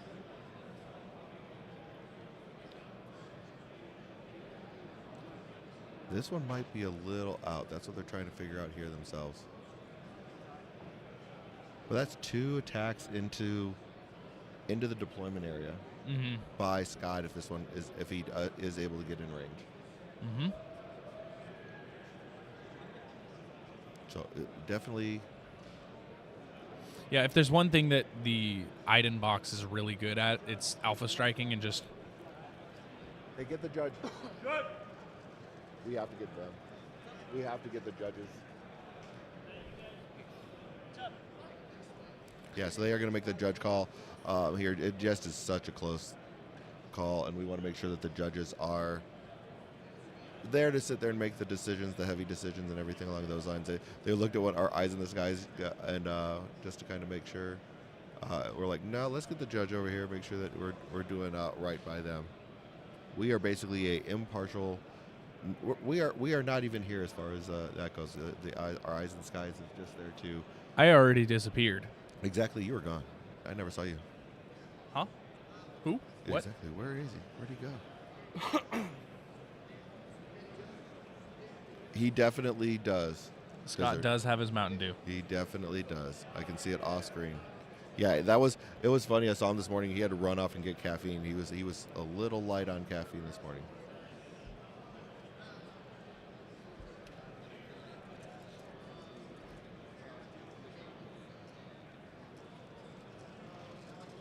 Range attacking to Echo. So going into Echo again, yeah. So that's what we had assumed was going to happen here. Here comes the roll. It's probably just going to be enough to get that. Oh yeah, with only 1 block.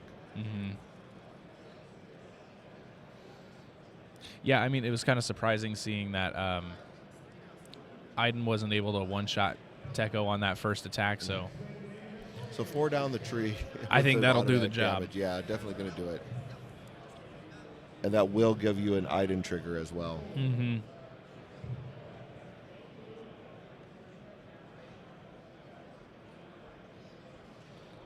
So basically kind of just looking over the tree here, trying to determine how he wants to do it. Probably looking for a more condition-heavy side as possible. And of course, then like you are getting that Iden trigger. The Empire sends its regards. 5 damage, double shove, dash. Yeah, 5 damage, double shove, and a dash. That is definitely going to push Teko way back. You could probably get him out there. Yeah, they are going down with that. So already a wound in the books there. So that, again, now after this resolves, you're going to have the Iden trigger where basically when a galactic allied, an allied galactic empire character wounds an enemy unit with an attack, after the attack is resolved, the allied character may choose another enemy unit within 4. The unit gets either disarm or strain, then the allied character heals or dashes. I believe that that Crosshair is probably going to be in that range. You're probably looking at disarming Crosshair. Yeah, that's a very smart move, I would say. I don't think there's anyone that you could probably do a heal on the ISF. Iron triggers, you would put a status condition on Crosshair, but he heals over 1R. He's going to take a dash right now. All right, so he's going to do the dash. There was a possibility of maybe healing if they were in range of the ISF to maybe remove that pin, but definitely going to be putting the disarm on Crosshair. Smart move there. Yep, absolutely.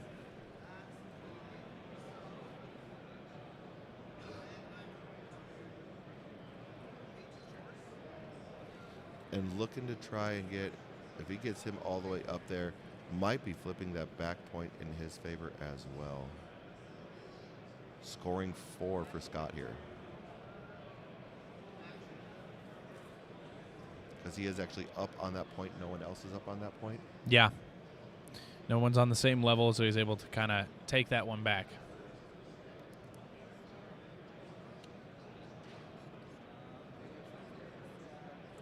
Yeah, scoring 4. Huge turn. Getting a momentum and scoring 4. Yeah. I mean, I don't know what else to say. That was a pretty hefty turn right there. Kind of pulling the cards that you need to on an Iden team. Yeah, Iden into Gideon is just chef's kiss there. Yeah. I mean, that was the dream. That is the number one dream poll by most people. All right. And right out the bat, Oh. Teco. I don't know if he's someone he wants to go with, but Force No. I mean, Luckily, there's no Moff tax this game, so putting them in reserve at the moment to leave them a wake up later would probably be a good idea, but might be looking at an activation here. yeah, might just not want to. I mean, there are some players that just feel that you should never be putting something in reserve, just because your force economy and your force is such a valuable resource, a finite resource at that, Yeah. that you might not want to sit there and use it. But we'll see what he ends up doing here.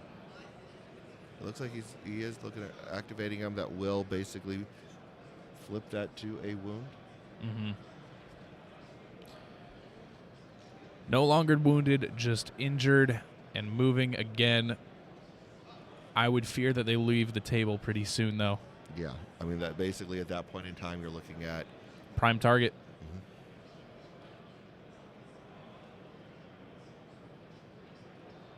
looking to see if and he's looking to see if he can get the ISFs as well. I mean, if he can put the ISF down, so because they're still in the deck as well, it's a tit for tat as far as that's concerned. So I can see that being something worthwhile. Yeah, I don't see the other drink there, Diz. I just see the one, but it's early still. It might be on its way. I mean, we are in a convention and stuff too, so it's you're kind of at the will of the convention of what they carry. Yeah.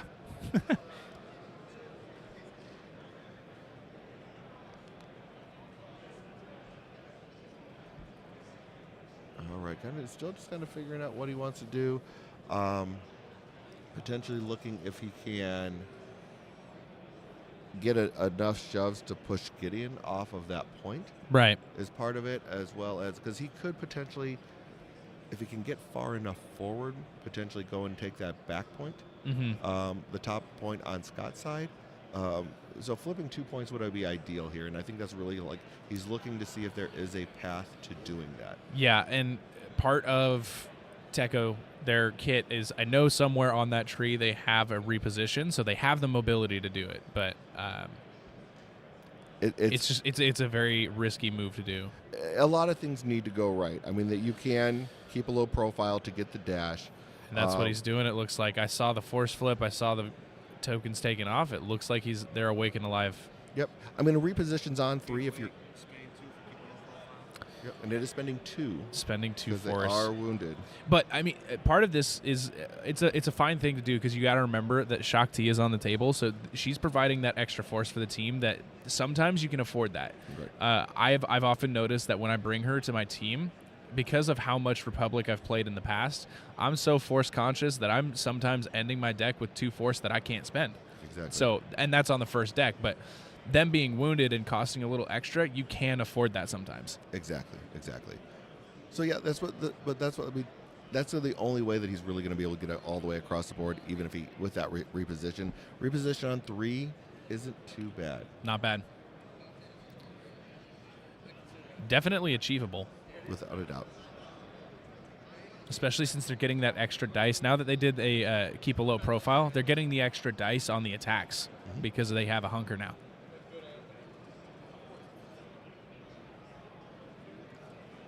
Look at it basically where the angles are here, trying to stay outside of range 2. Or actually probably trying to get within range 2 of Iden. Iden doesn't prefer to be in melee. She's a shooter. She's a sniper type. So Yeah. I think they want to stay out of melee, though, so they still get the extra dice from the hunker. Exactly. My assumption here would be that they're making the move to stay out of 2, get a ranged attack, shove them off points, and then in that middle point, if they're not able to shove them off a point, hopefully they can get far enough down the tree that they can use their ability to turn off the point and make it a tie. All right. Yeah, and going into ISF here, not the greatest of rolls. 2 fails, a hit, 4 or 3, 2 hits and a 3 expertise. Blocks. 3 blocks. 3 blocks. The expertise is going to turn into a crit and a strike. I think it's just going to be 1 down the tree, Yeah. which is a strain and a damage. Really needed 2 here. Yeah. Really needed 2. Or one extra expertise would have been fantastic because that had an auto damage. Yeah. Damage and strain. Yep.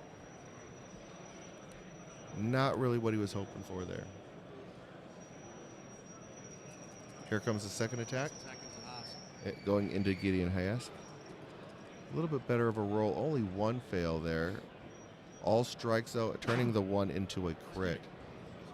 4 blocks, though. Like, Scott's blocks have been great. Only 2 down the tree this time. So basically 2 damage.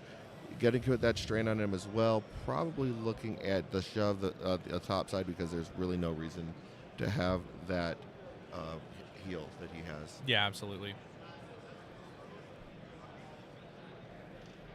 So going up to 7 damage on the ISF, leaving them alive on 1. He heals the strain. 2 damage there, healing the strain from that expertise. So only 2 damage going on to Gideon Haas. So looking at it at this point in time, everybody on Cody's side is healthy, except you have a disarm on Crosshair, and then the 1 wound on Techo. You know what I just realized? I find it very fitting that Cody is the one playing Republic, Right? but he didn't bring himself. He did not. He did not bring himself. Yeah, and then on the other side, Gideon with 2 damage, and then 7 on the ISF, and that pin should be gone. No, they haven't activated, so the pin's still there, I believe. Going to 0, getting some extra expertise. Momentum. Well, yep, that too. You should know this. It's a part of your title. It is. It is part of my title. It's been a long weekend. Yeah, I'm right there. I'm excited to have my own bed again. Yep. One more night here. Like I said, we're going to help tear down. Cody really needs to make a move here to make the most of this, though.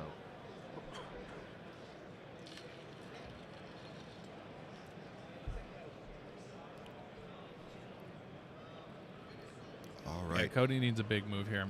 He does. Dark Now- Trooper activation coming up on card flip. Yeah, Dark Troopers are fantastic, and he's looking at where he can get with this. They have a lot of movement, too, with Yeah. the jump boots, being able to move. And if I'm not mistaken, they have a jump within 3 on their combat tree. So they're starting out by spending a force to do their jet boots, though. Now, I don't play a whole lot of Empire, but I've played against a lot of Empire. And if you ask me what a perfect first 3 cards on deck is, It's just it's about it. exactly this order. Right. They've had a couple activations to react to Iden and Gideon. Now you bring out a support, so that way you can get a double activation. This is a very rough struggle one for the Republic. Yeah, this is Scott is getting exactly what he needs. Cody just being the victim of like the amazing. Hey, JodoCast, how you doing? It was great to meet you at the studio reveal on Friday. That was fantastic.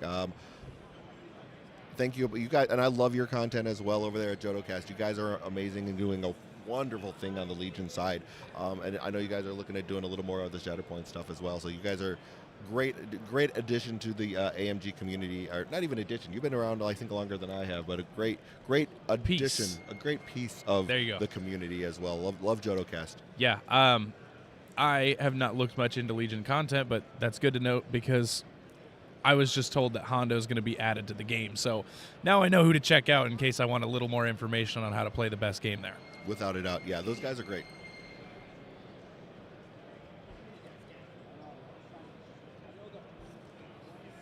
All right. Yeah, I mean, this is, like you said, just ideal activations. Like the order that he got was just amazing. Still have that ISF in the order deck. I mean, that is a good option. He still has this Shatterpoint that he hasn't hit either. I mean, Yeah. Scott, everything's coming up Scott right now for sure. Mm-hmm.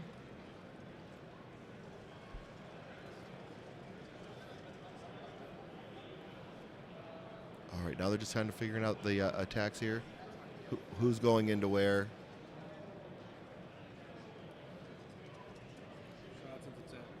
All right, and here they're going back into tech here. A lot more dice. Yeah, I mean, this is what I told you about the risk of waking them up is that Yep. they are a very prime target, and because of placement, seeing the dice roll, they still have their hunker. Yep. But a lot of fails in there. Yep. A lot of fails. 3 down the tree with those 2 expertise. Or those 2 Oh, that's crits. very rough. Oh my goodness. Yeah, it's like it's just coming up Scott. He's Yeah. just Speaking of the rebalances, I don't think they need much of a touch up because they're kind of like a high risk, high reward model. But Yep. as a Republic player, I would love to see them receive at least 1 more health. I don't think that's like been the common theme with them. I mean, especially because a lot of these were early development. Yeah. And I think that's one of the things that they've alluded to is that they intentionally didn't make things too strong when they were creating the game, and they've realized there's some stuff that probably needs to be made a little bit stronger as we have gone through this game. Yeah, absolutely. I think we're going to be seeing a very, very different meta when we come here next year. We're going to be seeing a different game. 4 damage pin shot. So 4 damage, pin, and a shove into Tekko. I mean, if he puts this other attack into Tekko, we might not be seeing them much longer. Yeah. Their next activation will be done. Oh, goodness. Another 2 fails. Devastating roll. Yeah. And we're seeing a crit, 2 hits. If you pay close attention to the amount of defense dice rolled, that last activation with the last attack with the Dark Troopers, they were able to get that jumped themselves into melee with the Tekko. Yep. They lost the hunker, therefore lost the hunker, the cover, and the extra die. Yeah, this should be putting them down. Rough time for Cody. Yeah.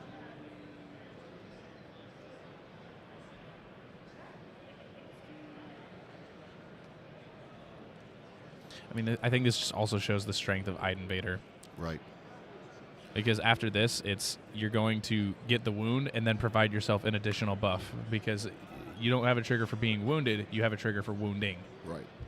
And like I said, and on the interview I had with Schick last night, that he did specifically mention ISF and Dark Troopers as part of something that needed to be addressed. Okay. And this is something that I think after this event, once we get to May, you will see a change here. A pin and a disarm, and they are wounded. Yep, and that will definitely wound them. They putting on a pin and a disarm, so basically just keeping them just locked down. They're pretty much the next activation. They are gone. So I would see that maybe the next time they are going to be they come up. He might just leave them in reserve or something. Yeah. Along those lines. Yeah.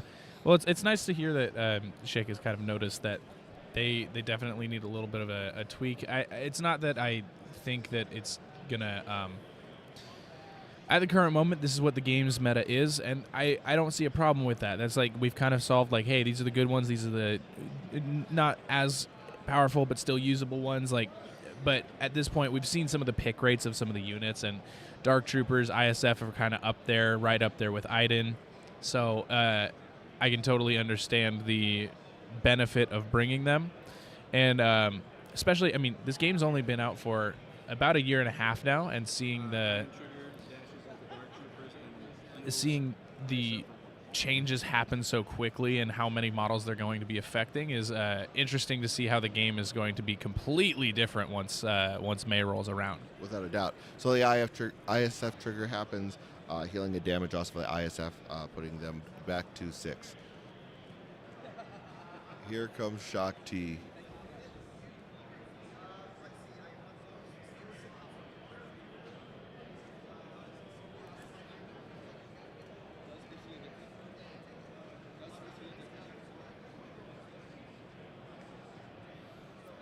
No, this is going to be an interesting one, just to try to see what he's going to do with this activation of her active ability, trying to see what is going to be best here. Yeah. So just for those at home, she has the Unity Wins Wars ability. At the start of the activation, you choose another Allied Galactic Republic character, or mercenary, but there's going to be active Galactic Republic character here. That chosen character may dash, then she gets a jump.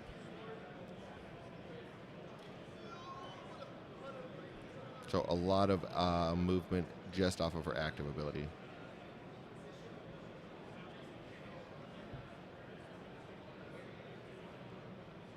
And it's very important for Cody here. He really needs to make the most out of these activations. Yeah. Um, It's a difficult time at the moment.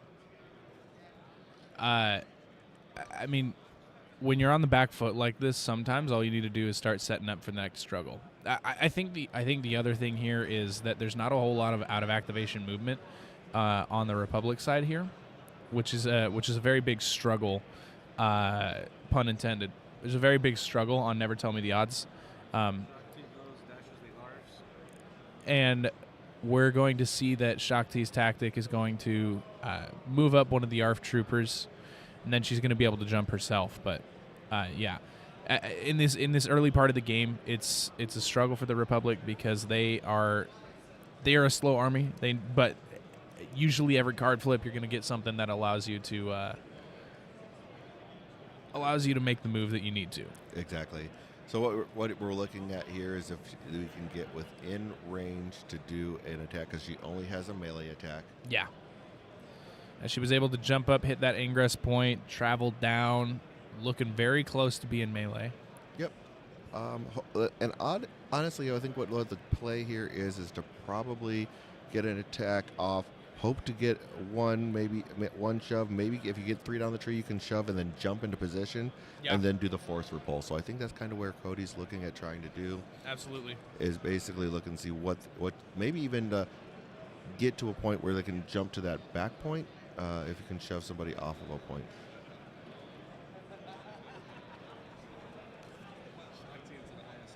Yep, Shakti going into the ISF trying to get this wound here.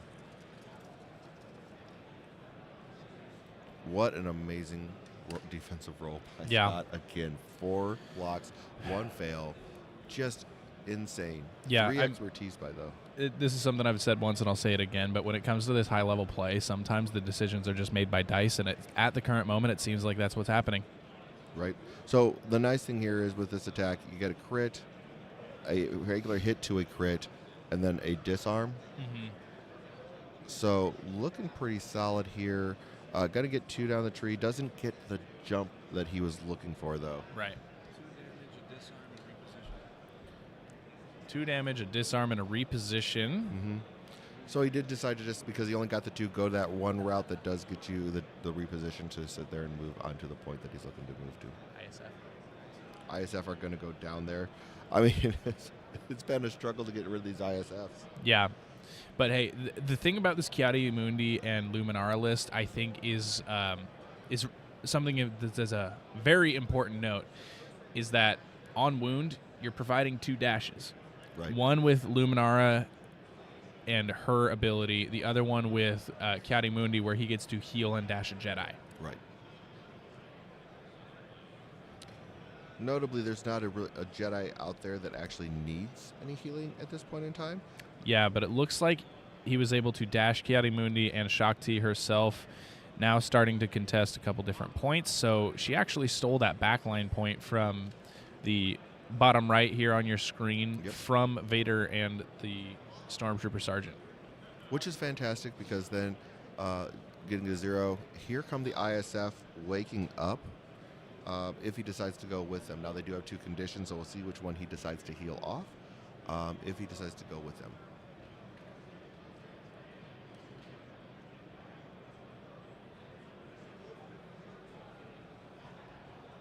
Cody's hanging around in there, though, making the most of this. Yeah, something I'm noticing about the way that the deck has been going, though, is as soon as a wound is provided to the team, you flip the card that just got wounded, so you're able to wake them back up. And after putting in all that work to make sure something was wounded, that's kind of a rough thing to see that he flipped the card that you just took down. Right. But it does, I mean, it puts him in the same position as it did with Tekken Echo. Absolutely. You can basically put them down and have them to where their next activation, they're going to be coming off the board as well. Yeah. So, I mean, it makes it an easy pickings target. Exactly.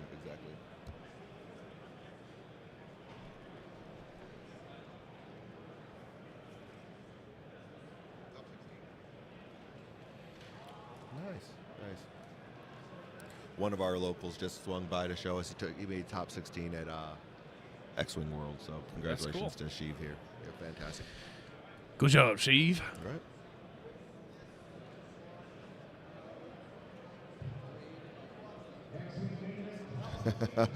Is there a lot of FOMO going on right now for everybody there? Diz, I was pretty disappointed that you weren't able to make it. I'm excited that you are back. Excited to see you hopefully in the future sometime. I know. Yeah, Dizzard, we were supposed to meet and say hi. Unfair and uncool. Yeah, exactly. I don't know what we're going to do about this here. That just means he's got to come to Phoenix GT. Right, exactly. Which is right before. Oh no, well, yeah. There's a lot of GTs going on around the same time this year, so we'll see. Oh, they all got to come to Phoenix. Exactly. That'll be the best one. Because I'm there. Exactly. You're where you are the life of the party for sure. I'll keep the brat hat on. I don't think there's anything wrong with Dark Troopers. There's a lot with them. They're very powerful for a support. They can move pretty much everywhere across the board. Yeah, a lot of FOMO. I get it, man. A lot of, but it's and this is an amazing convention. I think it's something that you should do at least once. Yeah. If you are into the tabletop wargaming world, it's just an amazing convention. There's so much going on. It has been a lot of fun for me. This has been the first time that I've been able to go, so I'm happy that I was able to make it. Yeah. Like I said, there's a lot to take in. I mean, there's not possibly a way to do everything with all of the different painting classes, all the different panels that happen, all the different games to play, all the vendors to see. It's overload. It is gamer overload for sure. Yeah, I'm gonna need to take a couple days off of gaming, but the first thing that I want to do when I get back home is start hobbying. Stormtrooper Sergeant dashes up the ISF carrying the string. Okay. Yeah, so we actually did just see that the ISF got put into reserve. We flipped the Stormtrooper Sergeant, and he provided his tactic onto the ISF while they're currently wounded, clearing both their pin and their strain. And getting the Stormtrooper activation out of the way here, the Sergeant. Strain on Shock T, attack with the Shock T. All right. Stormtrooper. So a strain into Shock T and then an attack into her. These dice have not been Cody's friend. 3 fails, 1 expertise, 1 block on his 5 dice. Just brutal. Stormtrooper Sergeant, not the greatest there. So 2 down the tree. But the dice for Cody. 2 down the tree, and then a pin in the expertise as well. Yeah, just Wow. brutal. Wow. I mean, again, Shakti being immune to 2 conditions in the game, but still gaining the other 2 that she's not immune to in 1 activation. That's insane. 2 damage, pin, strain, shove. and 2 damage, a pin and a strain and a shove onto Shakti. Well, I mean, like the biggest thing I saw there was on Shakti, her expertise chart. If he would have gotten 1 more expertise, would have reduced one of those crits to a fail. You know, would have it's just the little things with these dice for him right now. Yeah, like I said, sometimes in these high levels play, the dice make the decisions for you. Right? I mean, for Cody to be in the position he's in right now, having the dice luck that he's had to start out the game, his dice have been a little weaker than we would have wanted to see to start, and Cody just having the perfect activations for those first 3 activations. Really, I mean, for Cody to still be hanging around in there is just shows how good of a player he is. Yeah, absolutely. Quincy, if you make it out here next year, that would be fantastic. I would love to meet Quincy. He's been in our chats both years, just actively talking all the time. Such a great dude. He's active in our Discord. Fantastic guy. I can't wait to actually meet you in person.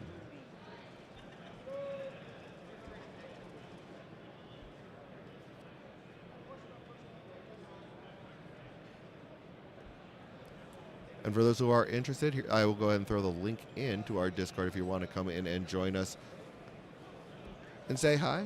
We do have a lot of good conversations going on in there, fun stuff to talk about, and everything along those lines. Dashing Lumi.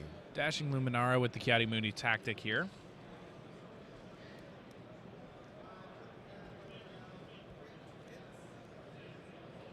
Just the entire convention, I think itself, like this convention's like I said, kind of like the Super Bowl, World Series, whatever sporting event that has a championship. This is kind of all of it wrapped into one. You have so many every AMG game World Championship is taking place this weekend on this side, and then you have the vendor hall, and then all of the GW stuff on the other Yeah, side. Games There's Workshop. Like, I know Mantic just released like Halo, and they had a couple events with that one as well. Just so many different systems. It's unbelievable. So you got. I mean, just crazy amounts of games everywhere across the board. So it's just definitely good to see. But yeah, all the AMG games. X-Wing and Armada having their worlds. We're right next to the X-Wing guys, and have the on the other side have the AMG or have the MCP guys going on too. All right, just kind of taking a look at which side he's wants to be on for his attacks here.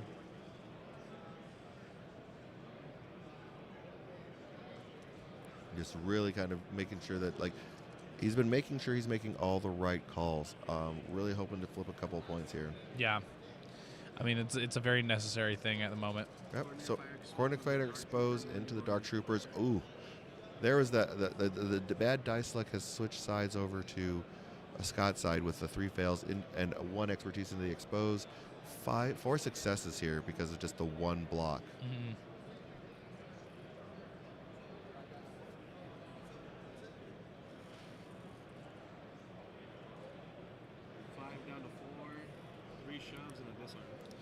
So onto the Dark Troopers, 4 damage, 5 down to 4.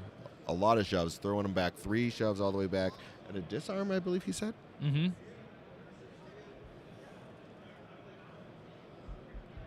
So yeah, I mean it's pushing the Dark Troopers back, forcing them to probably have to use a little bit more movement if they want to get them to a specific place, is pretty good here.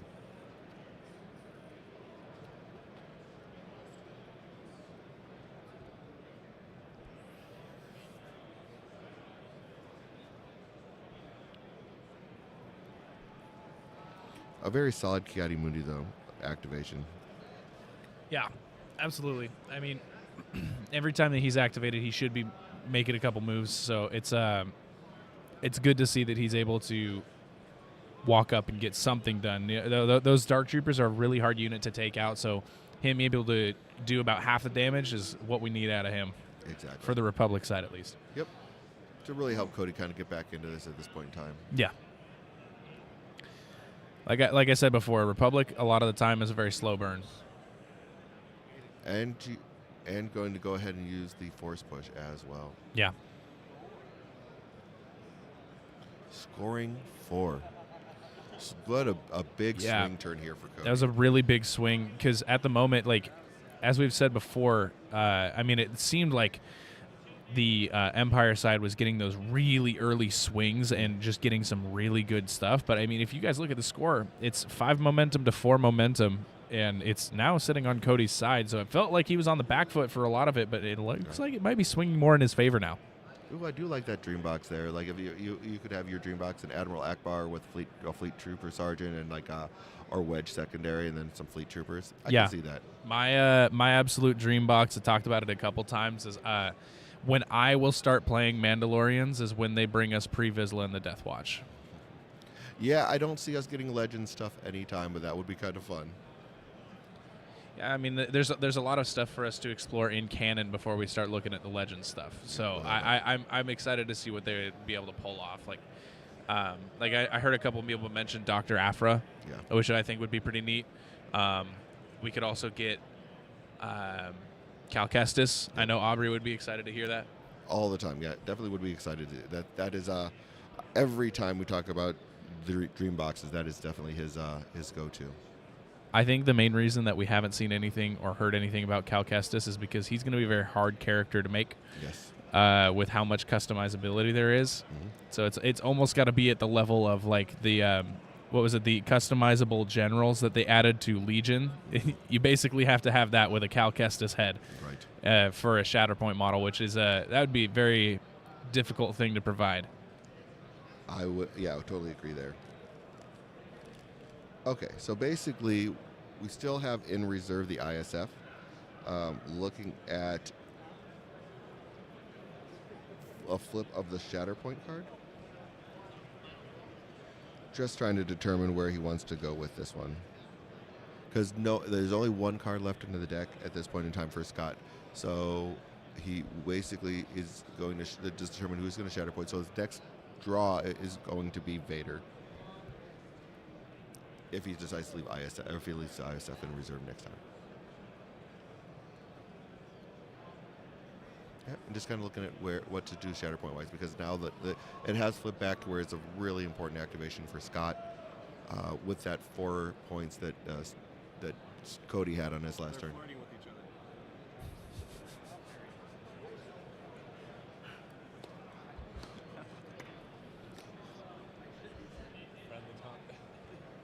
So closing in on about an hour into the round at this point in time, about halfway through, looking at the close to the end of the struggle here, or getting close at least with the amount of momentum that's on both sides. Yeah, and it sounds like the Shatterpoint is going to Iden Versio here.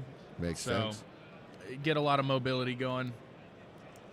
Excited to see what gets provided here.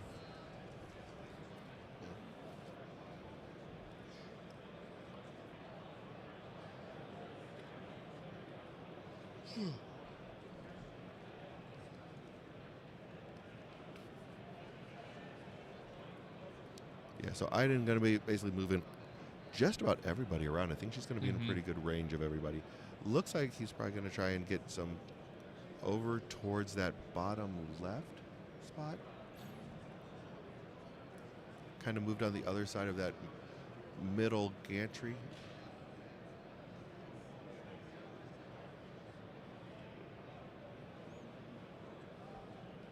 And then moving up on top of that little bridge that you have on the garage bay.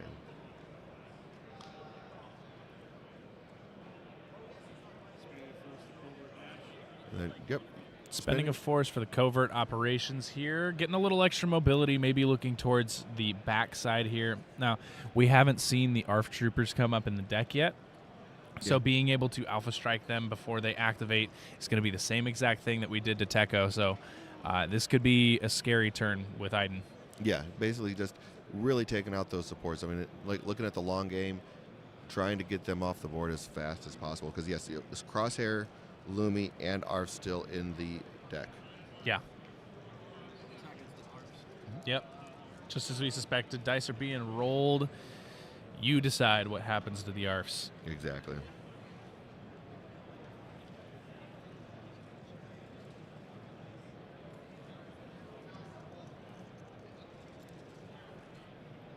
Oh my goodness. 3 crits right off the Natural bat. crits. You hate to see it. Yeah, right off the bat. And then all those expertise. Full tree into the ARFs. That will put them down. No,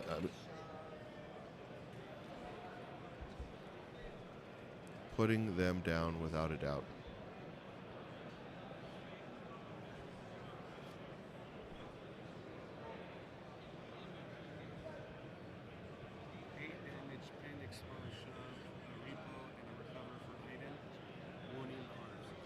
So wounding the ARFs, a total of 8 damage, pin exposed, there's a shove, a reposition. Just all of the things at this point in time, all of the things going on with Iden. And we still also are going to have the Iden trigger as well going off for that wound. So ARFs go down, another wounds, another momentum gained on Scott's side. Yeah, that's kind of expected on the activation here. The ARFs are a prime target. If we know anything about Iden, is that she loves to eliminate something when she sees it in sight. Exactly. And if there's one thing we know about Republic is that the strongest thing about them is their supports, but they're also the weakest thing about them. Like they provide the most value for the rest of their team, especially those ARF troopers. So seeing them go down is kind of what you would expect. Exactly. Mission critical. All right. Yeah, if you did hear that in the background, there is mission critical, but it's not for us. It is Yes. for the adversaries and allies, also known as frenemies. Their event is going to be doing that. Luminara Healing Shock T.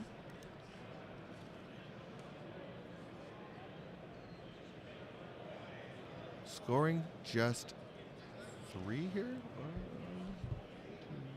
Yeah, scoring 3. Moving that over to the other, more towards Scott's side. So again, Cody's looking at a big turn here with what he needs. He gets Luminara.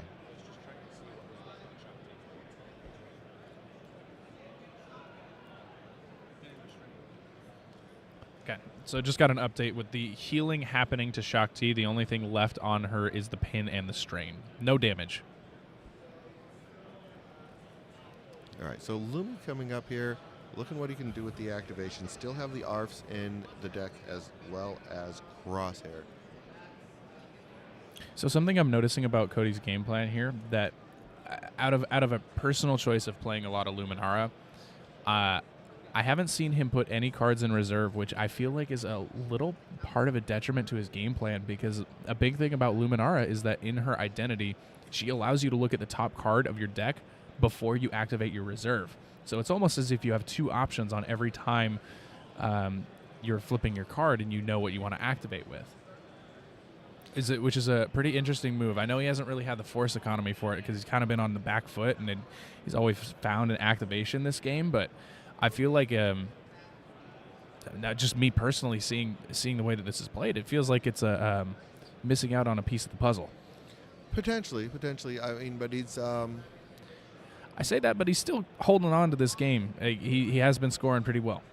definitely has been scoring pretty well. I mean, again, we are at this is after 4 days of gaming, lots of games going on. I believe Cody played in the team event. So basically, we're looking at he's played 4 rounds of the Swiss in day 1, played 3 rounds at the team event, played 3 rounds yesterday for Top Cut, and now he's here again today. I mean, there's the little probably fatigue going on as well. Yeah. And looking at like the things that he's played previously, he was really playing a lot of bandos. So it might just be one of those where he might just have the activations he wants. Yeah. And part of it might just be, like I said, fatigue of this. Like at this point in time, this is a marathon. Yeah. 100%.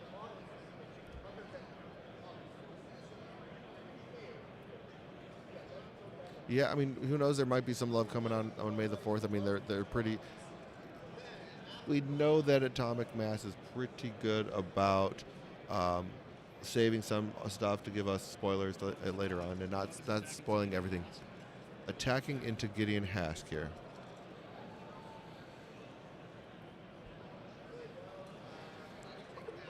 Pretty solid roll there. 3 crits. You make a good point, Dizzard. Yeah, it's a very good point. It's kind of hard to put something in reserve when the card that you flip is the activation you need to keep Scott in check. Right. So 3 down the tree here for Luminara. Depending on the side he's on, it's either damage or... 3 damage and a shove. Gideon Hask gets the heal from his expertise. 3 damage and a shove.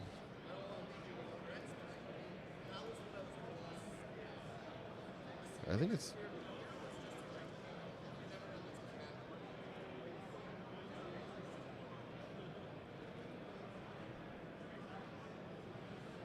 And then on the expertise, Gideon is going to have a heal.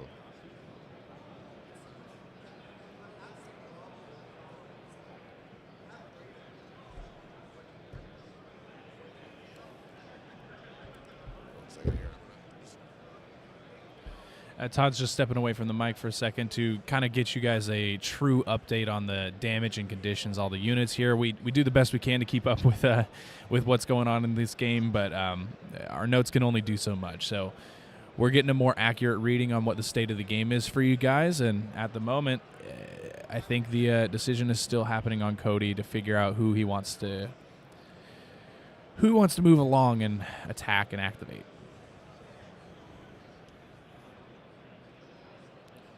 Now, if I'm not mistaken, I think we are going to be seeing a use of... Yes, we're seeing a professional use of Precise Strike, an ability that I don't see myself using too often. I always refer to it as probably her least used ability, but when it works, it works. Yeah. 2 crits in there. So definitely doing some damage again.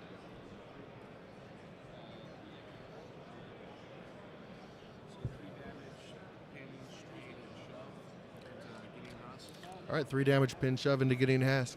Pin strain shove, Pin actually. strain shove. So that'll be a total of 7 damage on Gideon.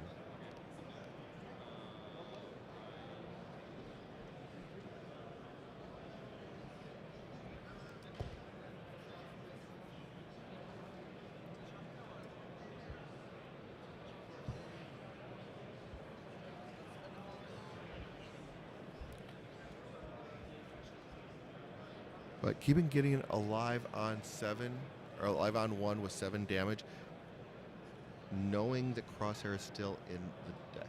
Mm-hmm. That's a good reminder. And here we see Vader coming up. Vader, we hear, is very hateful, angry, and aggressive. Yep. Going to be spending 1 force to use that anger, hate, aggression. Moving in, and looks like he's going to take a shot at Shakti. Yeah, makes sense here. I mean, but the nice thing about Vader with that force refresh on his activation, it makes it basically kind of a free anger, hate, aggression every time. Yeah, absolutely.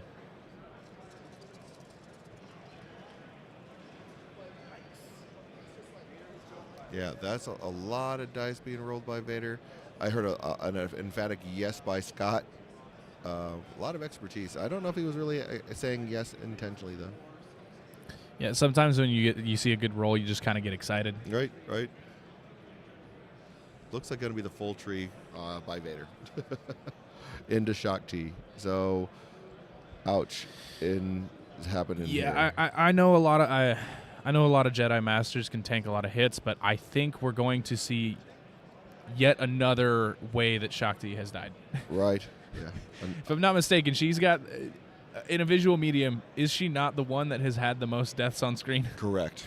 Correct. Poor Shakti. Ladies and gentlemen, it's happening again. Yes, it is.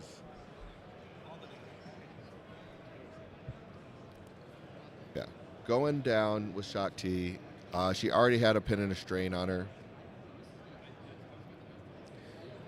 So something interesting that I heard yesterday when we were talking to some of the people that had played in the new mission pack event yesterday is that as our current habits lie in Shatterpoint, we always get used to saying, oh, I do all the damage I need to wound you, and then I'll just put, like, let's say your character has 8 health, put down 8 damage, and then call it a day. Well, I heard that in the new mission, you actually remove a wound token and a certain amount of damage on certain plays, that you actually do need to start thinking about over-damaging and leaving extra damage on people so that way they can't heal themselves back to life. Yeah, makes sense. Makes Yeah, sense. I found that pretty interesting. So in this current moment, our eyes in the sky just kind of walked over and said, we did all the damage to Shakti, but in the future with these new mission packs, it might actually change up the way that you approach that.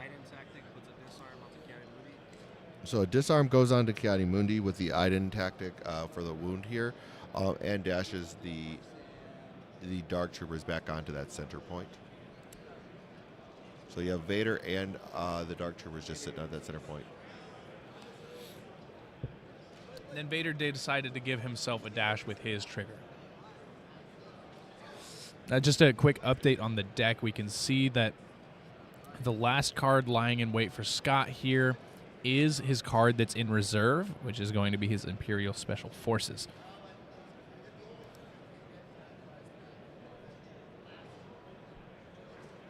And if I'm reading this correctly, we still have the ARF Troopers and Crosshair left for Cody. Correct.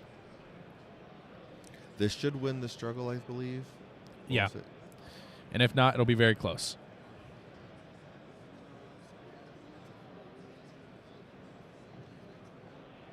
It looks like he's flipping 2 points, scoring 4. Yep. Yeah.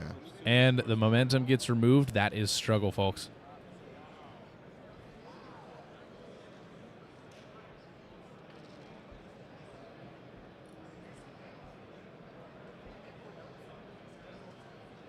Yeah, first struggle going to Scott. Yeah, Vader 2 does expect to wound Shakti on that. 100% agree. It's just kind of a... we just got an update from our eyes in the sky that the new mission is still challenging the odds with supports. Now, with the way that the supports lie, I'm seeing that we have all but one of them have been wounded at least once, so that force economy for challenging the odds will be very rough for them. Yeah, I don't see them challenging the odds much with that.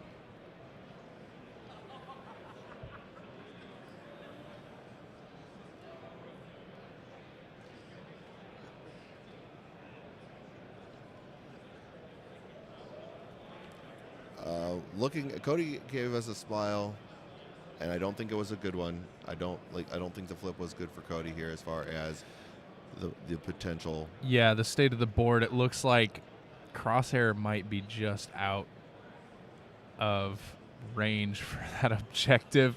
No. Oh, no. If you guys look close on the screen here, you can see that they have the map choices lined up. We already know that those middle 2 points will be on. So this makes it a very tough decision. Yeah, I mean, one of the things they look at, I mean, like I said, he does have He does have Crosshair in the deck. so you could find the shot with him. Yeah, just find. Well, I mean, Crosshair is kind of the activation you want here. If you plink 1 damage onto, what is it, Gideon Hask, who only needs 1, you instantly get that wound. You provide a dash with Ki-Adi-Mundi. This could actually be a very, very big turn if he pulls Crosshair. Yeah, so he's going to go with that point. Yeah. I think at the moment, best we could tell from our camera angle, Crosshair is just out on that. But if he flips the Crosshair card, this is going to be a very big turn. Yeah, without a doubt. And Cody still does have 2 force at this point in time, knowing that only the ARFs are left. Yeah. And So, Crosshair, I mean, that's perfect because Crosshair has not been wounded, and ARFs have been wounded. So you're either... Oh, and it is the top point where we can get Crosshair on. So Interesting. I truly think that if you pull the ARF troopers here, no question, put them in reserve and you activate Crosshair. Yeah. If I was in his shoes, that's what I'd do. Same here. There it is. And he doesn't even have to worry about it. Here comes Crosshair. Perfect activation here. Should be able to plink that 1 damage into Gideon Hask.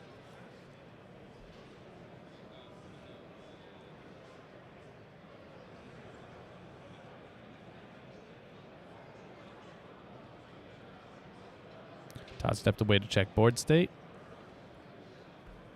And I do stand corrected. There's actually only 6 damage on Gideon Hask. We don't know how to count. Well, there might have been a heal in there that we might have missed at some point. We don't know how to count. I'm claiming it now. I don't know. Like, hopefully your mom's not listening. I thought she was a math. She was listening when my brother was playing. Okay. Yeah, so putting the damage on the Dark Trooper instead. You know, since the math doesn't work out in his favor, I think that's probably the best choice. Getting the free damage on Dark Troopers when you can is usually the best option. Correct, as always. I'm excited to start putting damage on them for free with Cassian. I don't know about you. This whole town is about to blow, and we're getting rid of the Dark Troopers. Yes. All right.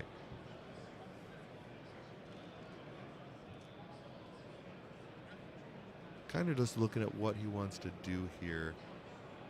Looking at how he can probably get onto other points with dashes. Shock Chi being down means that the only real move that you have is with Ki-Adi-Mundi to really challenge a point. Yeah. Contest a point. Sorry for giving you guys false knowledge on getting a free wound. Right.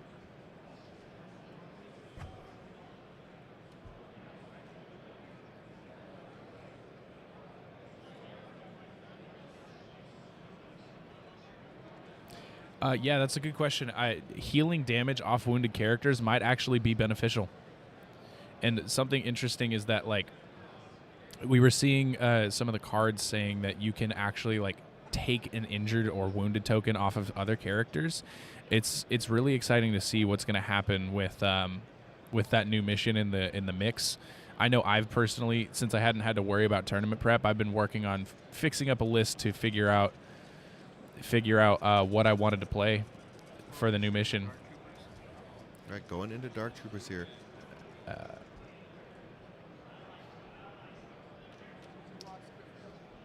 Now, just to keep the rest of you viewers aware, while this game is going on, we did have our other game just finish up for our top 4, and we do have a winner in Matt Bronson, who will be moving on to the final just after this game finishes up. And I'm not sure if you can heal them while they're wounded. It's possible you probably could take damage off of them because you already have the wound token on. I'll have to dive into the rules on that one. I am not 100% sure. Yep.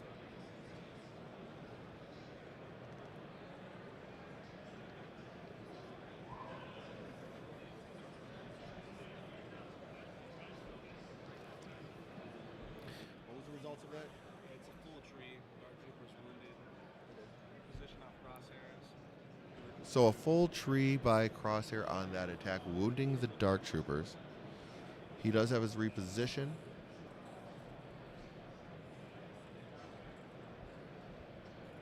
Putting Crosshair back onto that priority objective there.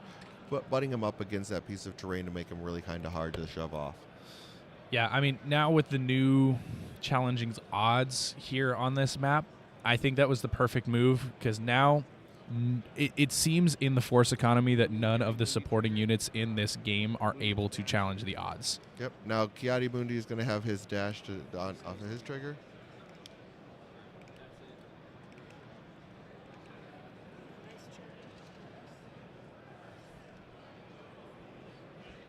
They took all of them away. I had to go re-steal this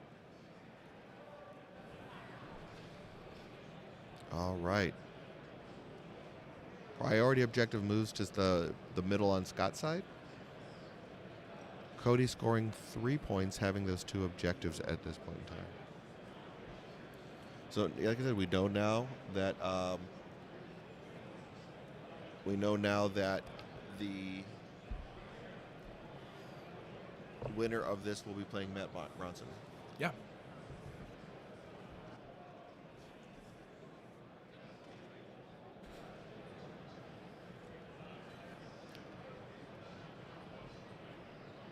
I mean, it's exciting to see when I was eyes on the skies for his game when he was on the stream table. Super nice guy, knew everything about the game. I'm honestly not surprised to see him move up to that table. Right, and it's Very exciting. Very cool that we're actually going to have an international world championship. Yeah, he is from Norway. I believe he said he's originally from Canada, moved to Norway, which is even better. Right, it's like 2 separate countries in one versus whoever wins this game. Exactly. All right. So now the ISF wake up. They are going to have that 1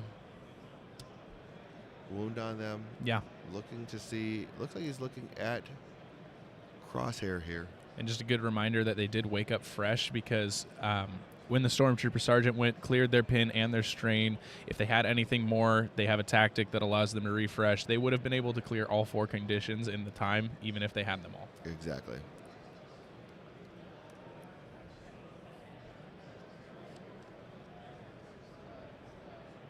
It's a very good tactic. I'd like to see more units with that tactic. When you wake up, remove a damage or a condition. That's wonderful. That is wonderful.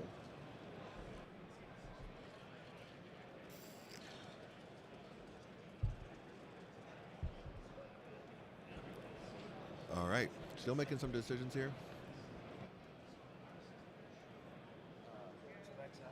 Yeah, there's only one left to be on the bottom of this pile. Jake's just gonna Venmo you later. I don't have Venmo. Okay, you want me to do it and I'll just send you money? Either way. I have PayPal. You can do my phone number or...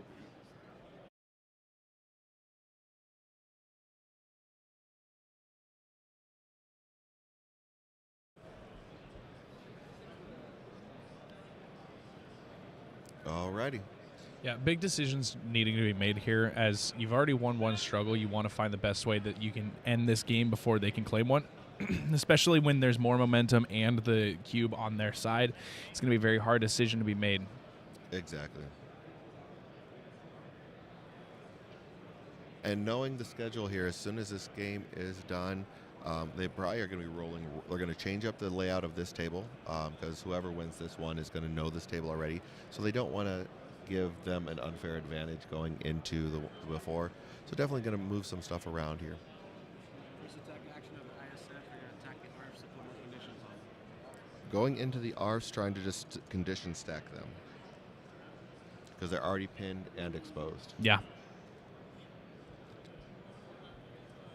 And the hot dice keep on going. It looks like 3 down the tree here for him. Putting a strain on them. Basically putting a strain onto them. So now all but one condition. Using the last force, which he isn't going to need because he's just going to be refreshing it anyway. Next attack going into. Another brutal defensive. Attack going into crosshair. Going into crosshair here, just brutal. Paid that 1 force for the coordinate strain, I think. Mm-hmm. So basically just the 2 crits going down. All things being equal, it kind of is, no matter what, it's just going to be those 2 crits. 2 damage, pin, strain. 2 damage, pin, and a strain on crosshair. Now, if I'm reading this correctly, Crosshair has now 3 conditions? I believe so.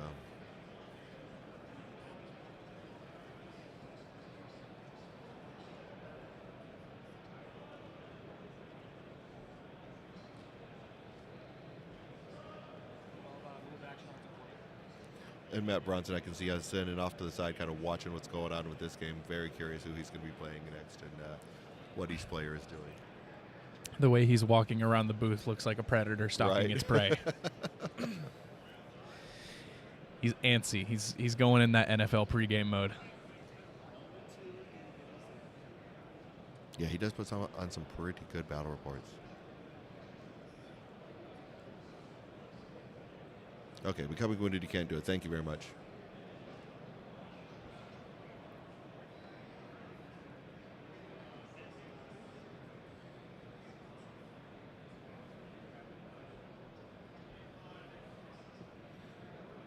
All right, and here comes the ARF troopers, Just awake and take off the strain. removing the strain. Removing the strain on Wake Up is probably their best call here. I mean, considering how condition stacked they are, it's a very rough go about it. Exactly. I don't think overall he's very worried about them. No. They're not really the big activation. I think he's just trying to get through this activation at this point. Yeah, absolutely.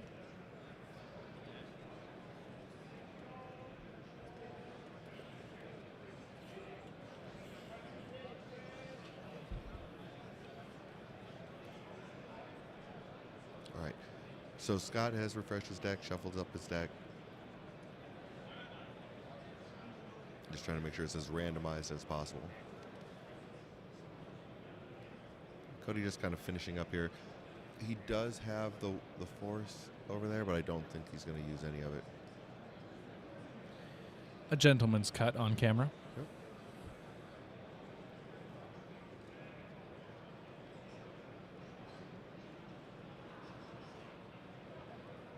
Yeah, Cody's got those nice purple dice that they had at the con this time. So got a full set with all of the all the events that he's been playing. I mean, he's had a good run the entire time playing. Yeah. So Big fan of the new toys. yep.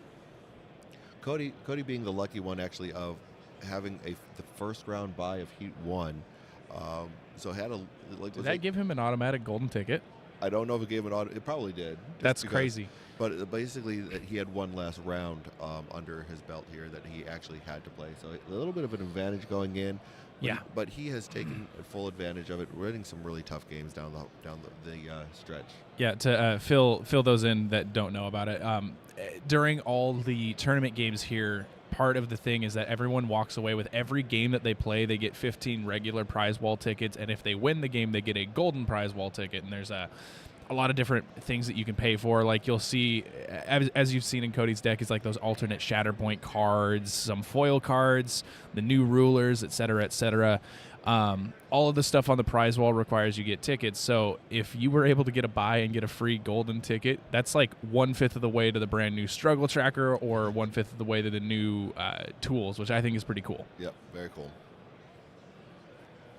But I like how they do the prize walls. Like you can go and Yeah. sit there and buy, and you don't have to just use them for this system. If you like playing other systems as well, it allows you to play both of this. Like you can go and get any other game systems of AMG stuff. Like, what was it? I think we had someone on the stream table using some MCP rulers because they had some Yeah. mutant style ones. Like, man, I love it. I love mutants so much. Spent 2 for covert and got rid of the pick. Looking for targets, but I think he's out of range. Yeah, basically, they did get push back on one of their attacks, a couple shoves back. Yeah. So they really had to fight forward to try and get something. Looks like he has one attack. An attack into Iden.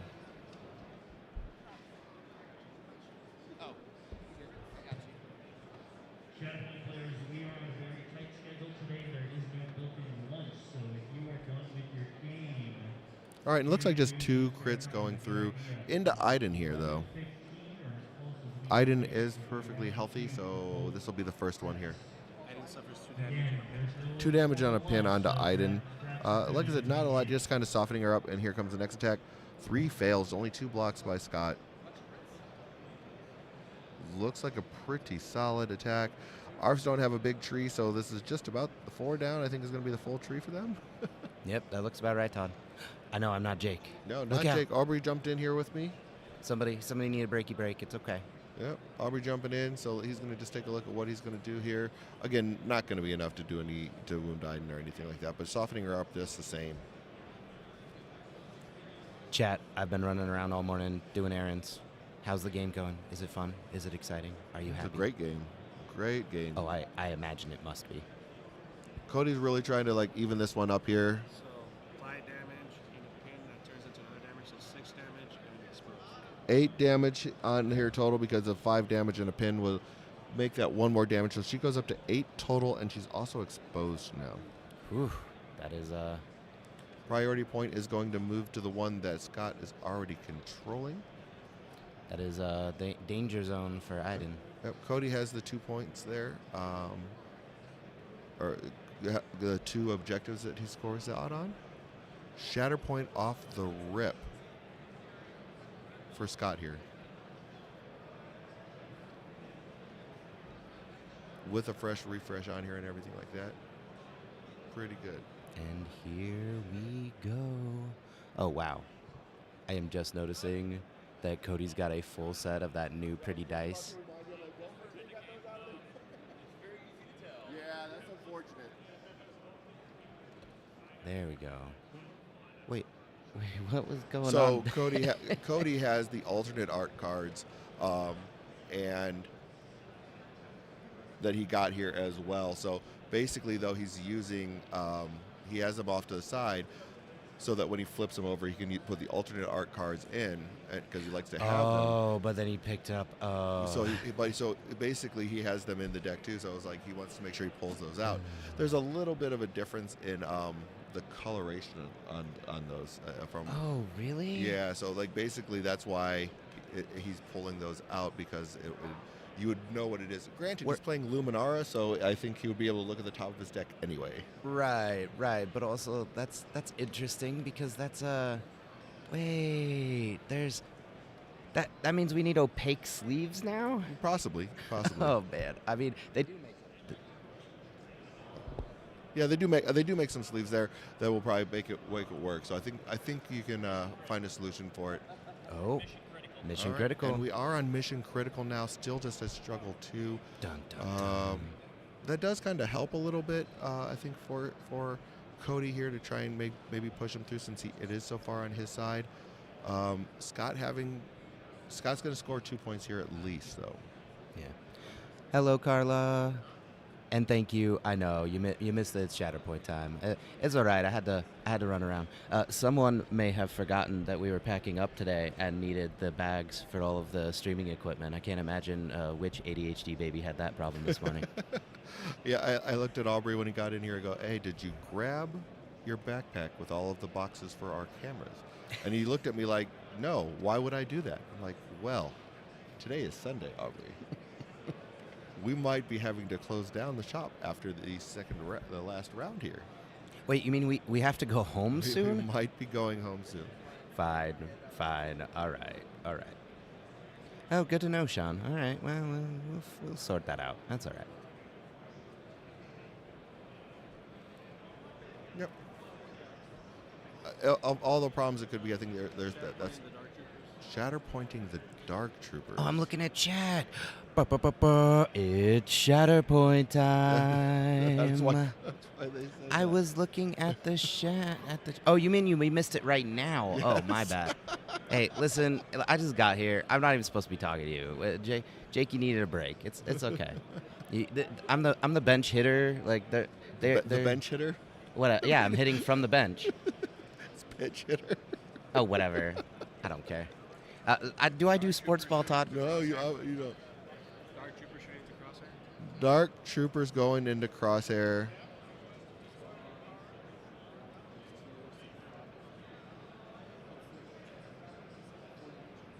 Alrighty.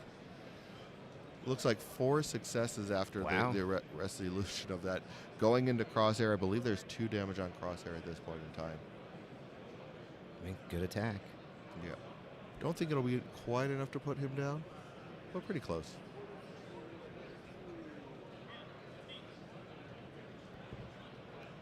Well, crosshair. But he could potentially take that. If he does, he might be able. If he can push crosshair off of that point, based off of where he's located, might be able to take that point. Yeah, just looking at the combat tree, seeing what his options are. 5 damage. The Dark Troopers get a jump, and then they bring disarm onto crosshair. All right. It keeps on putting that disarm onto crosshair. Ugh. So 5 damage total. Putting him at 7 total. Punch that bat. You know what? That's about what I would do if I was playing sports ball. I'd miss everything and hit the bench. That's for sure. Yeah. Although I did catch the glue Todd threw at me across the hall. Doing good today. 3 blocks here. Second attack going into crosshair. Seeing 2 crits, 3 expertise. Gideon dice getting added in. Looks pretty bad. 3 down the tree. Yeah. This should be enough to put crosshair down. 4 damage, a shove and a jump. Wounds them. Yep, wounding crosshair. Yep. Crosshair goes down. Yeah, putting those disarms on crosshair, that's not. Ugh, that's tough. Adversaries to allies. You are at time in the round. Please finish the activation. Yeah, time in the round over at the other side, not for us, just so you know, like if you hear that in the background. Time in the round for the adversaries and allies. Right, they're running a half hour ahead of us in case you missed that, chat.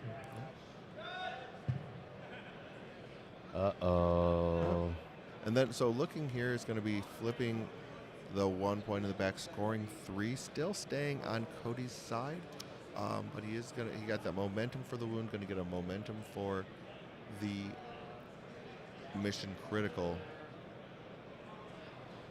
Cody is in dire straits here, really needing to get a huge activation with this new fresh deck. So, Item triggers. Putting the disarm on Mundi, and they're dashing the Dark Troopers onto the points to make it harder to take on. Yep, disarm onto Kiadi Mundi with the item trigger, as well as a dash onto the Dark Troopers. Here we go, moving to... All right, priority point is going to be the one on Scott's side. Oh, lucky you, chat. Looks like I'm staying here. Straight into reserve with the ARV Troopers. Crosshair Yeah. is the activation coming back up.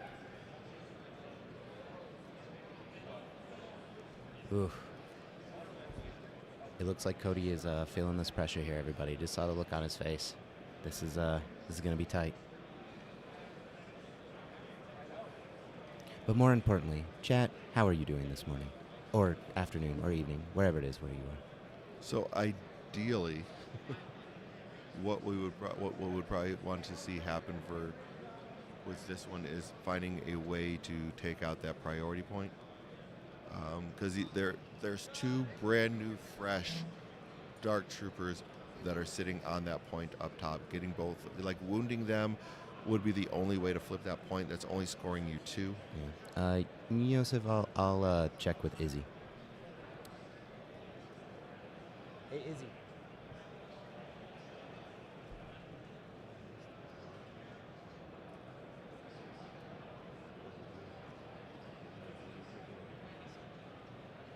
No, Don't. I think he's just looking at the board state.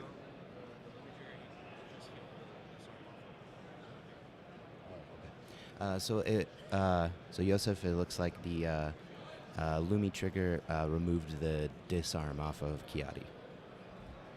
Oh boy. Chris just came over with the 2025 World Champion Trophy for Star Wars Shatterpoint, everyone. It is on our table right now. Oh, that thing is so pretty. Crosshair pings ISFs for 1. All right, Crosshair is going to ping the ISFs for 1 with his tactic. Crosshair suffers 3 damage from the strain. He's going to shoot the ISF. Okay, he is starting with an attack action, and there was a strain on him, so that means he is going to take 3 on this attack. And, whew, Crosshair is doing Crosshair things. Oh, boy. Look at that. Look at that roll. Whew. So on our Facebook, I'm going to go ahead and post a picture of this. It's a solid glass trophy. It's glass? It's a solid glass trophy. Ooh. Yeah. Ooh, it has been behind a glass case of its own over there at the prize wall. Carla, yay! ISFs are wounded. Crosshair heals 2 and removes his pin. He gets repositioned. All right. Okay. So wounding ISF, getting a reposition to remove that pin on Crosshair. So the next time the ISF activate, they will be, after they do what they do, they will be leaving the board.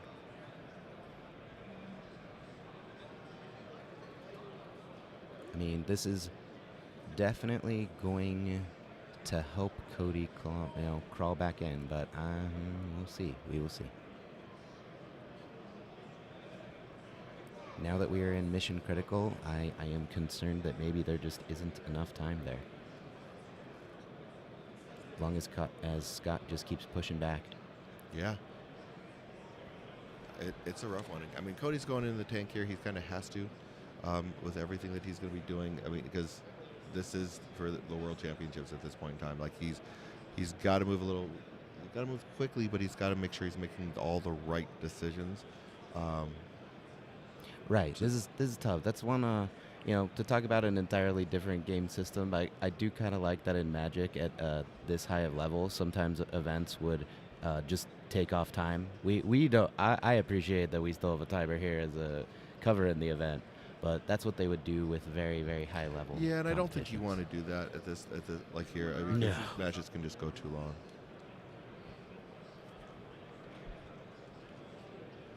No, absolutely not. Not with wargaming. Yep, only scoring a 2 here, or 1 here, I should say. Really is kind of a brutal thing for Cody.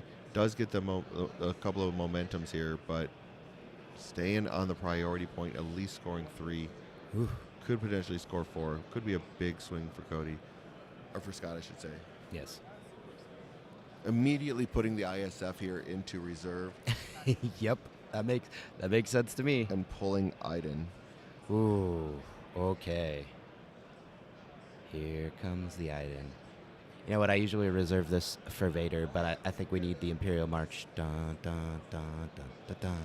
Iden's tactic clears her pin. Iden clears her pin with her tactic ability. This could be a brutal one too. Yeah, I mean, if he was able to flip that back point and gets a wound, Yep. He plus wins. Yes, plus the mission because of mission critical. Yeah. So if he can score 4, gets mission critical, gets a wound, that's the ball game. And Scott would be facing Matt in the finals of the World Championship. So big activation here. Yeah. Scott has been just rolling this entire time. The order deck was really favorable to him at the beginning of the match. His dice were hot at the beginning of the match. Cody has done everything to stay in this as much as he could. Yeah, I can tell just from board position since I wasn't here for the beginning. Yeah, it definitely feels like this has been a just pushback from Scott. Every time Cody has tried to claw back into the game, it's just been a firm no. Right. Yeah, he's definitely been just getting all the right answers at all the right times. Hey, the dice giveth and the dice taketh away sometimes. Indeed.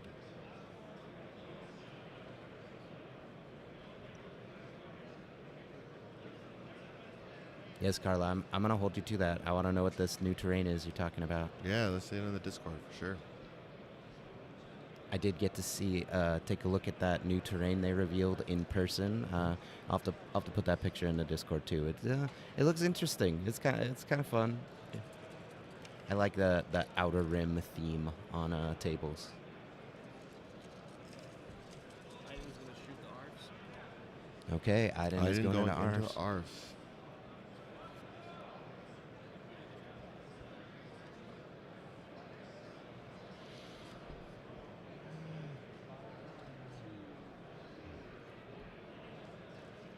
All right.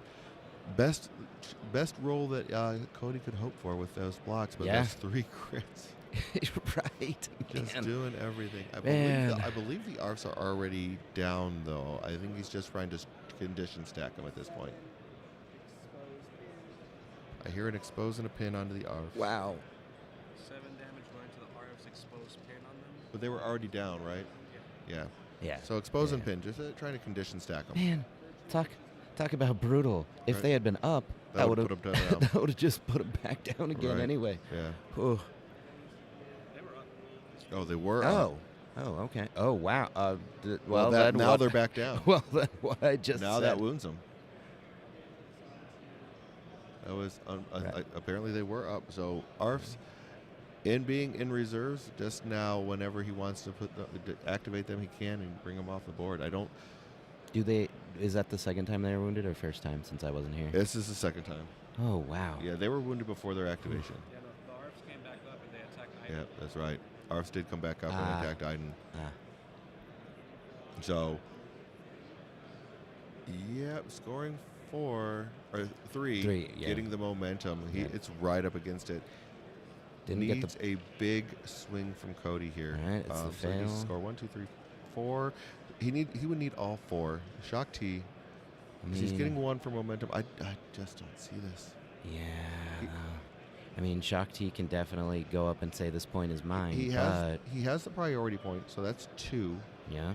that he's going to go. If he can get up over onto the point in the back, yeah, he can do her force repulse to basically score that one. That scores you 3. But that's still. Gets 1 for the momentum, or 1 from the mission critical. Even if he does get a wound with Shock T here, it's still not enough. He's just gonna be one off. Yeah, it's. Chad, I think we might be seeing the end of this game soon. I think. I mean, it's very possible that the next activation could win it for Scott.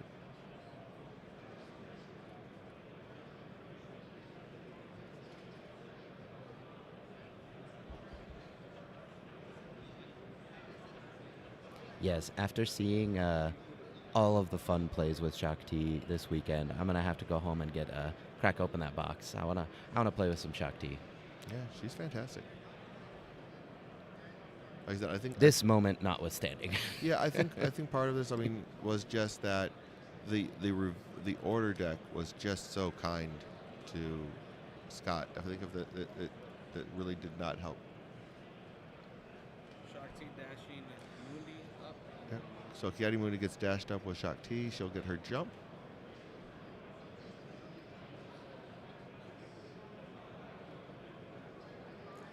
And does jump into the position. She's right over there, right on top of that. And she's going to jump right down onto the point there. Yeah, makes sense. Just got to do everything you can.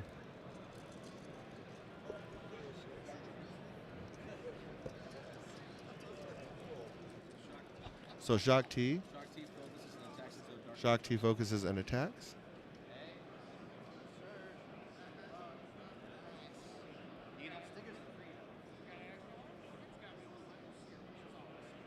All right, looks like a pretty good attack. 3.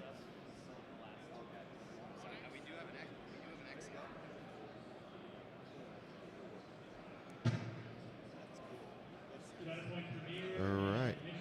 So 3 blocks. He has the disarm. Looking at what he wants to do with all that.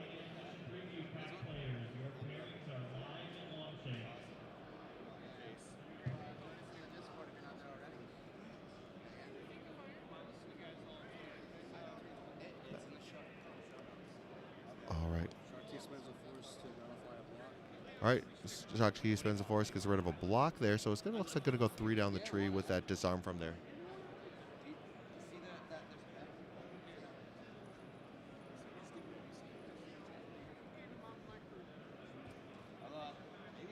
All right, and we're looking at going down. What's he gonna get on there? 5 damage disarm. 5 damage disarm. Does not use the force repulse, only scoring the 2. Gets the momentum. Scott has the priority, stays where it is. Currently only has the 1 point. He is going to get a momentum here if he can just flip that priority point. Getting the momentum from the mission critical will outright win this. So really just looking at how is he going to be able to take advantage of that point. Has the special forces in reserves, so kind of looking at how what he wants to go with those, or if he wants to go with that flip. Yeah, and he's kind of planning out right now, realizing that all he needs to do is get that priority point to win this game.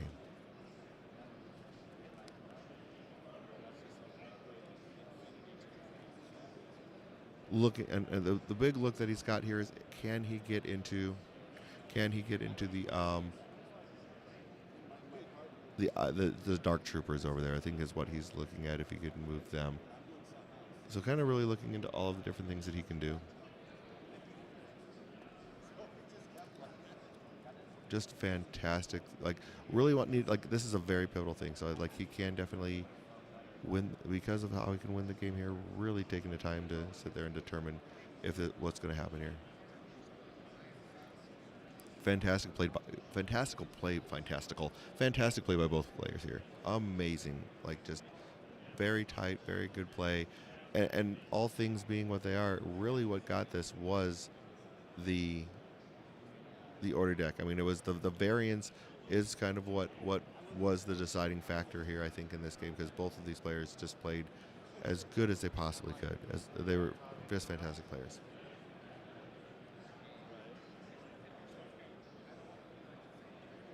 Yeah, Scott really just kind of digging in, trying to look at all the different options that he has. Already had Shatterpoint, already had Go, has the ISF in reserve. So basically looking at Vader, Stormtrooper Sergeant DT, and Gideon Hask in the deck. Decides to go with the ISF out of reserve.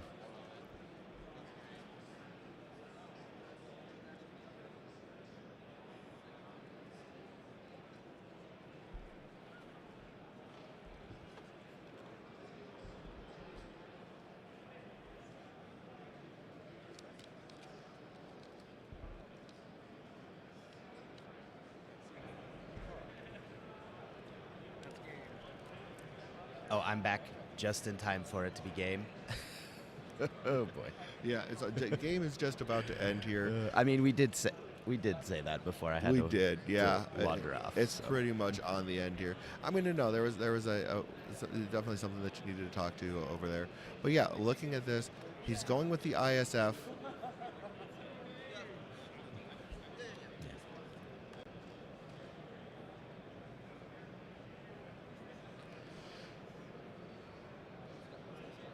Sorry, they got us posing for pictures, chat. Yeah.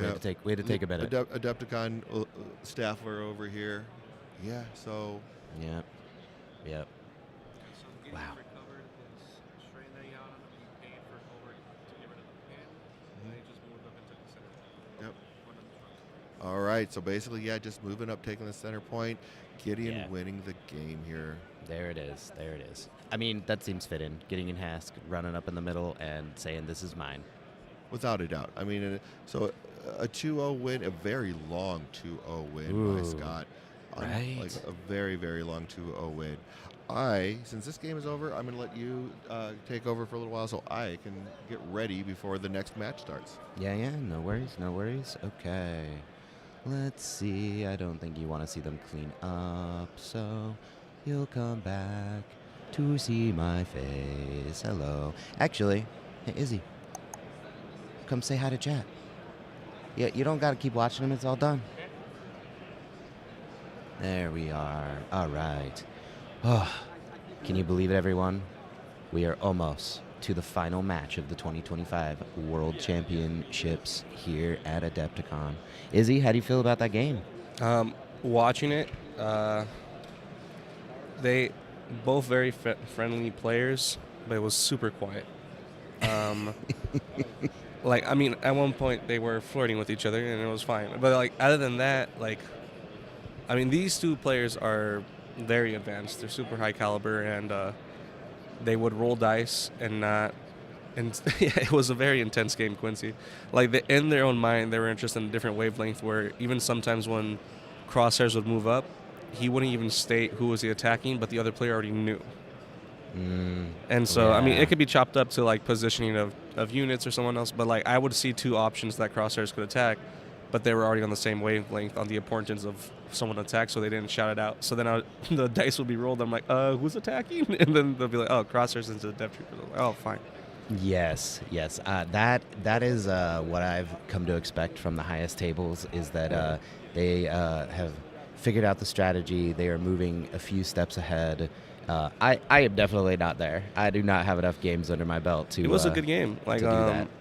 yeah, like Cody played it strong. He but yeah, Scott was just able to outmaneuver with. I mean, Iden provides a lot of movement. There's no. we've talked a lot about her this whole Adepticon, but yeah, Right. just right. just Iden being able to dash the scouts and other units onto points, and yeah, especially on Never Tell Me the Odds, they're just so spread out. Cody had a tough time moving his right side up to see where he could place them, and that's where Mundi and Shakti were at, and those are mainly the control pieces that you'd want, and Never Tell Me Odds in the center point. So it was a really good game, and Cody played it to the best of his ability, but sometimes the order deck and his dice. There's such a game of RNG that it's sad to see, but Cody is a really good player, and I hope we'll see him next Adepticon, or hope we'll see him at Smite Club. Yes, it'll be yes, nice. absolutely. Yes. So, Quincy, I agree with you. As somebody who has done life-sized gaming as an event at my library, yeah, I'm more of a snakes and ladders, not a Yes, not I a saw. 40 chess guy. Definitely. But here's the thing. What I'm really intrigued about seeing is, and I don't know if we will see this with Chat, don't tell Jake, but I'm gonna take his snacks. Oh, Don't tell. You realize that this is recorded, right? Yeah, but Right, I'm Izzy? trusting chat to not tell anybody. Okay. So what I'm hoping to see, either in the rebalance, maybe on clone commandos, because this makes sense, or with Delta Squad, I wonder if we will see infiltrate in Republic, because I feel like they really could use a unit that can do that same sort of being able to reach out a little more and have a little bit more action on Never Tell Me. I don't know. What do you think? Well, Never Tell Me is such a weird setup of mission objectives. Right now, since we've only seen Iden being able to maneuver the way she has, if it was put on a clone, who would you put it on? I'm thinking clone commando because like we have rebel commandos, Yeah. right? And then the ISF are, I mean, they're not, they're kind of the imperial commando-esque unit. And then I really think if I was going to put it on something, just think like again, wild speculation between now and May. We're all going to be doing it, right, chat?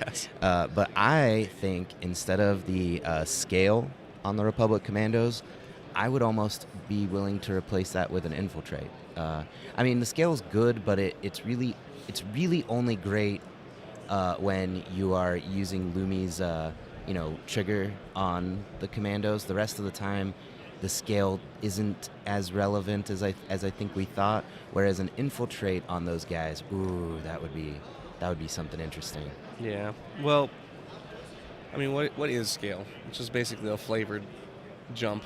If anything, it really is. Yeah, I mean So- that's one of those things where I understand why it's in the game and it makes sense, but Oh yeah, there you go. That's another one, Brandon. You could update pawns so that he actually has the 3 instead of the 2, and that would actually make pawns almost worse. We would still need to tweak a little bit more about pawns. I'm sorry. Yeah. Okay. So one thing they did say was Mace was going from a 6 to 7.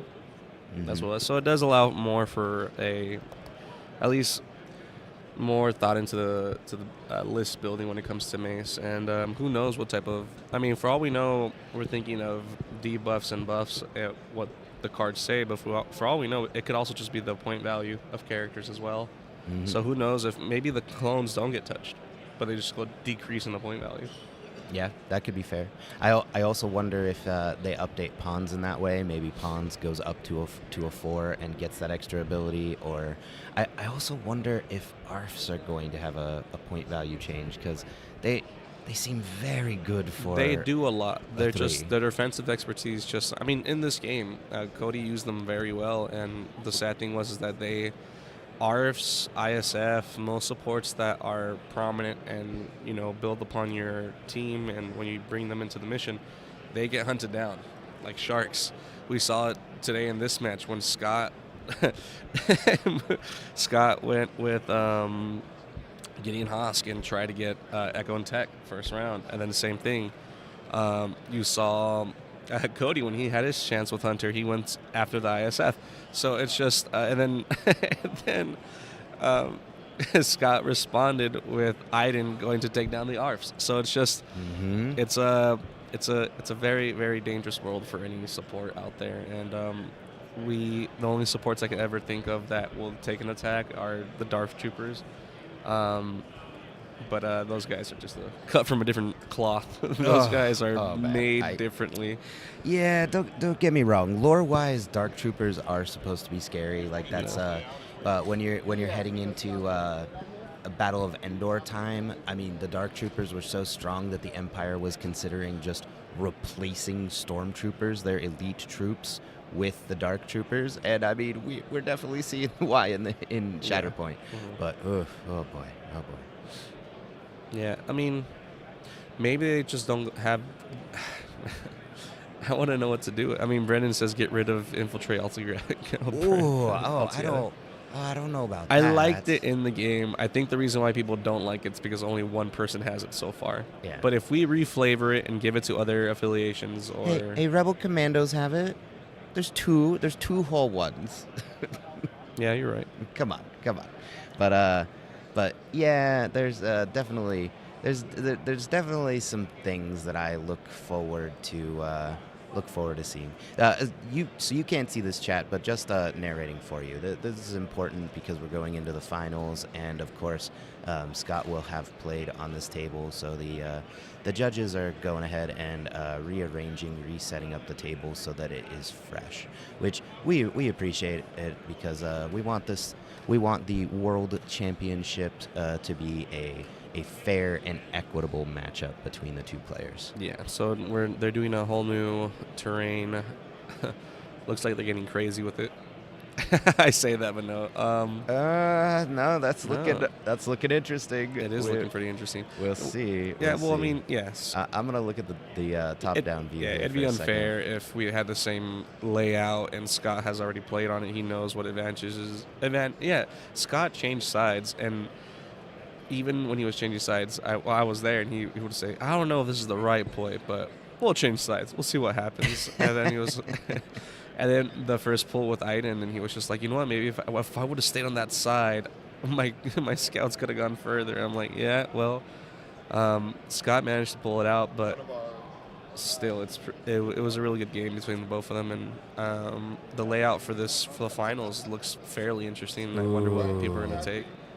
Ooh, I'm getting excited. I cannot wait. Okay. Wait, Laura, what is this? Sorry, I'm watching the judges, so I wasn't watching chat. Laura seems to be. Are you making a bunch of vehicle boxes? Maybe she's talking about Legion. That's probably what it is. How Legion got it. Yeah. I think that's what No, it is. Yeah, box 2 those- gun Tauntaun. Those tauntauns did look pretty cool. Oh well, actually, forget the tauntauns. The bike, the wheel bikes. I thought you were gonna talk. Well, those got revealed to us, and I think the first thing you said was that, "Where's the snow?" Oh, Because the bases were desert painted, and then you're like, "The snow, please? What's going on here? Are these land tauntauns?" And I'm like, "Wait, what?" Well, really, like what happened to the snow? It's fine. It's fine. They just they were imported. Yeah, they were imported. Yeah. Well, okay, so there is some weirdness. Izzy, you haven't played too many of the video games, have you? I have. I've played almost all the video games. Oh, okay. So, Yeah, I don't read books. I play. Aubrey. oh, okay. I'm sorry. So you played Jedi Survivor then? Yes, I have. All right. What is up with the like brown wampas? They're like Oh, the ones the different variant of like they look like wampa. Carla, yes, printing elevators. Sorry, Chad. I scrolled for a minute, but. Yeah, you remember those? Yeah, Those the things ones were terrifying. Yeah, well, they're terrifying when you're first starting out, but Well, it's literally just a dodge button away from being cleared. But yeah, I forgot what they were called, but they had their own database entry. Yeah, Um, I can't remember right now. That's terrible. They were goats, weren't they? They were supposed to be goats. Wait, greatest of all time or an actual No, goat? I'm sorry. They were made to. They were. I feel like their data entry said something about them being close to goats or something like that. Oh, that's so I funny. believe. Oh, Because of man. their attack playstyle. Like, it was just. It was rammed. Yeah. Neo, new terrain. They talked about what 3 or 4 new terrain. I think packs it was in like a row? 4 packs that were I wanna revealed say, on like- quarter 3. I Yeah, think it was. they only showed us one of them. I thought they said there was going to be more in the case over there, but I only saw the one. Yeah, I only saw. I think I only saw Legion. I didn't see any. Oh, Shatterpoint one. oh no, the Shatterpoint one. It's all the way down on the very bottom, all the way to the right. I'm so tall. That hurts my back. I don't yeah, look all that. I took a picture. I'll put it in Oh, chat. fair but enough. Carla, again, elevators. That's what we need more of. Please and thank you. You just And- want to recreate the Darth Maul scene when the elevator's open. Yeah, exactly. Thank you, Izzy. That's what that I is know you by exactly now, what I want to yes. do. Come on, this game is all about recreating your favorite Star Wars moments. So, Oh, I meant for this final match. So unfortunately, they're not going to change the actual terrain pieces, just because, just time. We don't want to take too much time breaking down multiple tables and then carting the terrain over. But they are changing the position. So, it will be a different configuration. Yeah. Yes, Laura, I have a very long wish list. It begins and ends with ponchos Oh man. and a bunch of stuff in between. Yeah. Come on, Izzy. I need. Yeah. So taking a look, I think they're asking me on the camera. So I'm looking at the camera. It looks fine on the camera. Visual standpoint, just from a visual standpoint, does it get on camera? It does. Jump in. What do you think, Todd? I think it's good. We'll see what.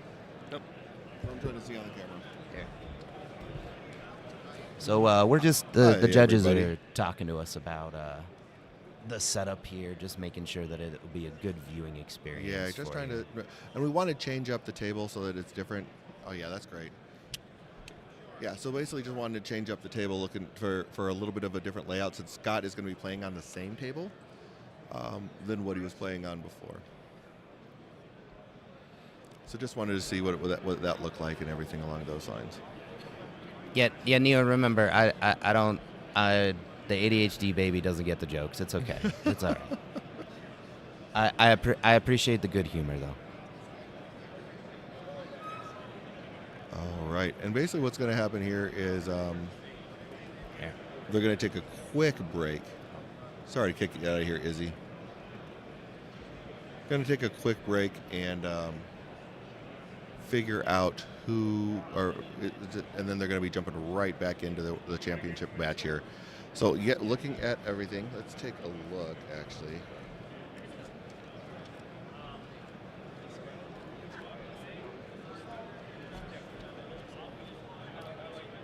Todd is thinking very hard, everyone. Well, no, I'm just trying to get a fresh piece of paper. Sorry about that. Basically, kind of looking at the two lists of what we have. So now we know what Scott has his Dooku and his armor list, and then the Iden Vader list that we just saw on stream. Going over to the match for Matt, and we have seen him both on stream as well. So what he's going to be playing is he's basically been playing almost all the way, been playing his Kanan and solo list, which is basically kind of a spin on Spectre. So it's Ezra, Kanan, Ezra, Chopper, along with Solo, General Solo, Callus, and Rebel Commandos. And then he also has Iden, Hask, ISF with Gideon, Dark Troopers, and Death Troopers. The DTE and Dark Troopers. Okay, well, you know which side I want him to play. I don't know. I don't care if it's the best choice. I want to see some General Solo. Well, to be fair, all he's played the entire top cut up to this point in time was ISF. Or I'm sorry, not ISF, was Solo and Kanan. Yeah. So it's pretty strong to think that pretty reliable that he was going to be playing that again.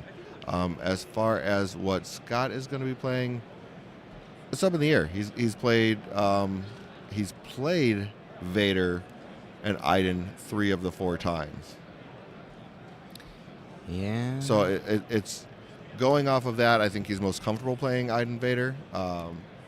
It's probably better for him to end up doing that. Looking at the matchups, I think that's where he's best. He's comfortable into the mirror. He's played that mirror twice in Top Cut. Makes sense. Yep. All right, give me 1 second. I'll be right back. Alrighty. That was not So, chat, what are your predictions? What do you think we will see in the finals of the 2025 World Championships here at Adepticon? You gotta tell me. Todd left, so I need you to talk to me instead. Otherwise, I'll probably start talking about books again, and Todd's gonna make fun of me when we get back, but that's okay. Librarian. Let's see. The judges are currently, they're just checking some of the potential objective placements, making sure that there's not going to be any, half hanging off objectives. It can be,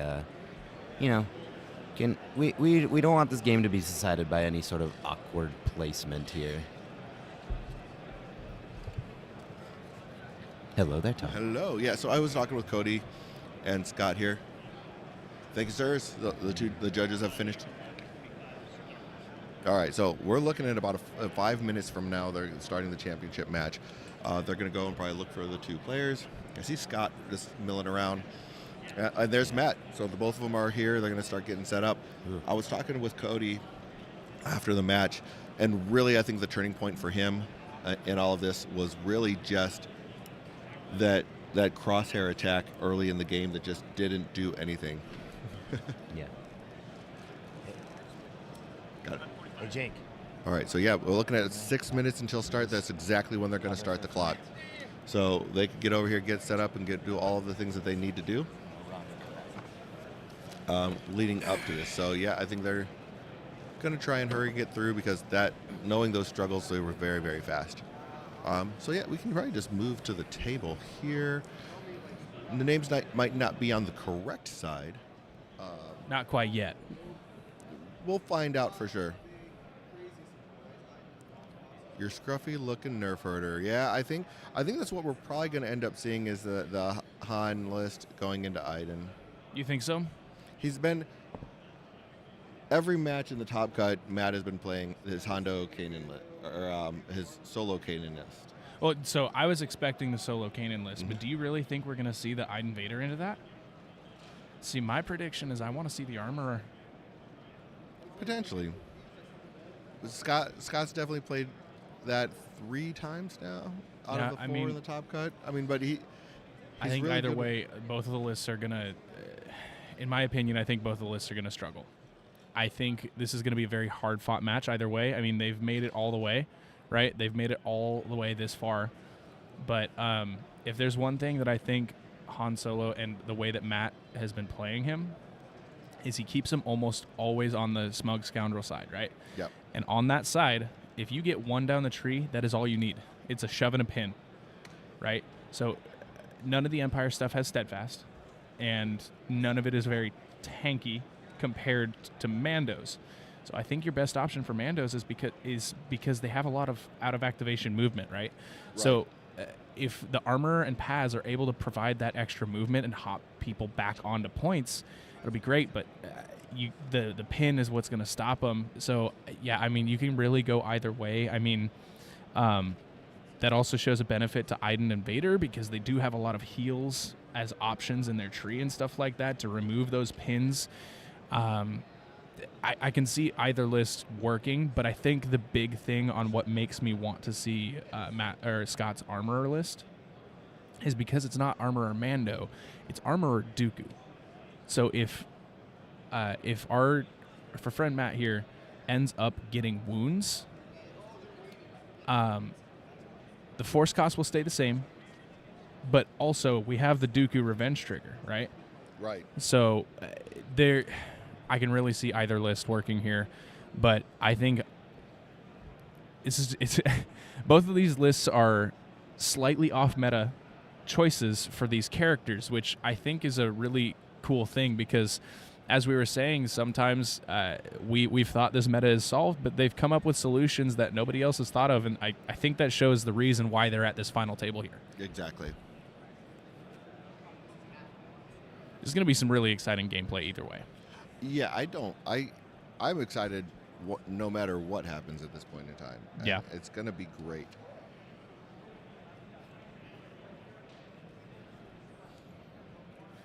And it looks like they have already selected their mission. That's what they're setting up right now. My guess here is, did they bring the same mission on their list? Don't believe so. I would have to go back. I know Scott has odds. Let me go back and look. Well, Aubrey has returned, and I can get you guys an answer. All right.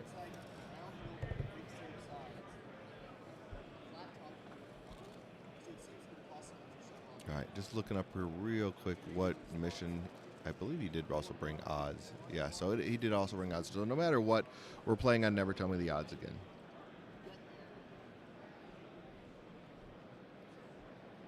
I'm going to take a quick look here into... I don't think they've actually revealed anything, but they I don't even think they've done the priority roll at this point in time, but they...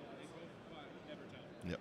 So with both bringing odds, they can just set it up without having to worry about anything and really kind of take a look at what side of the board they want to be on once they actually do their priority roll. So just kind of setting that all up. Probably going to have the turn zero conversation.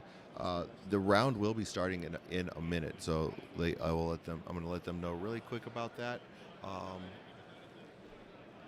And I'll let them set everything up, but we'll make sure that they know this is definitely going to be starting right away, and they're going to be on the clock.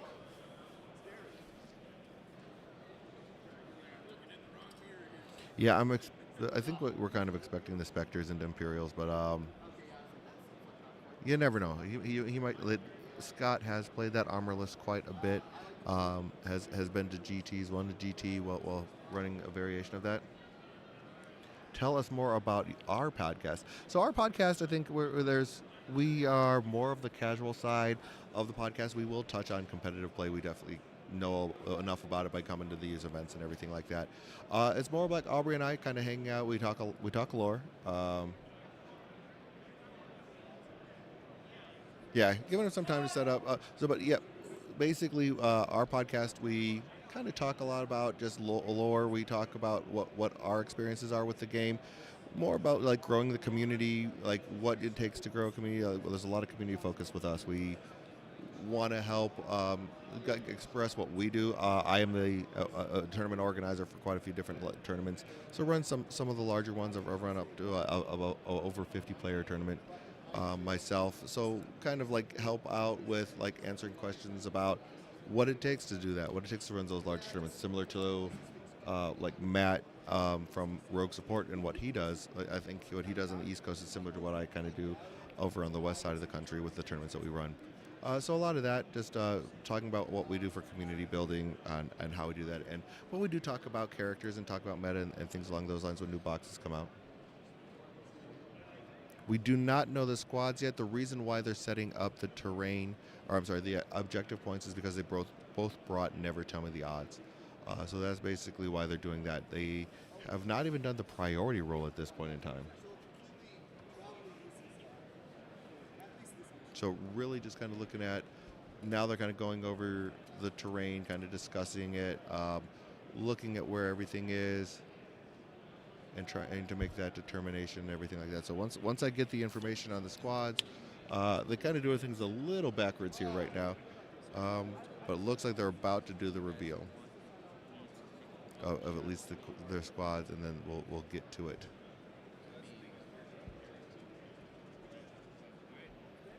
Hope everyone has enjoyed the stream all week. We've had a fun time being here, kind of just sharing the game with everyone. So I hope everyone's enjoyed the stream so far and everything that we've done. A big shout out to Adepticon for having us and Atomic Mass Games for having us on to do the stream.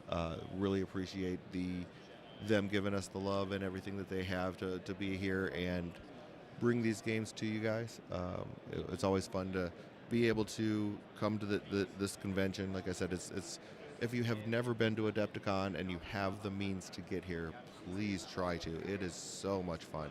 Such an amazing convention. There's nothing like it. You can go to other ones, but I don't think that there's anything quite up to the hype that is this convention. All right, here comes the priority roll. Looks like a crit and a strike. 1 crit, 1 strike. All right.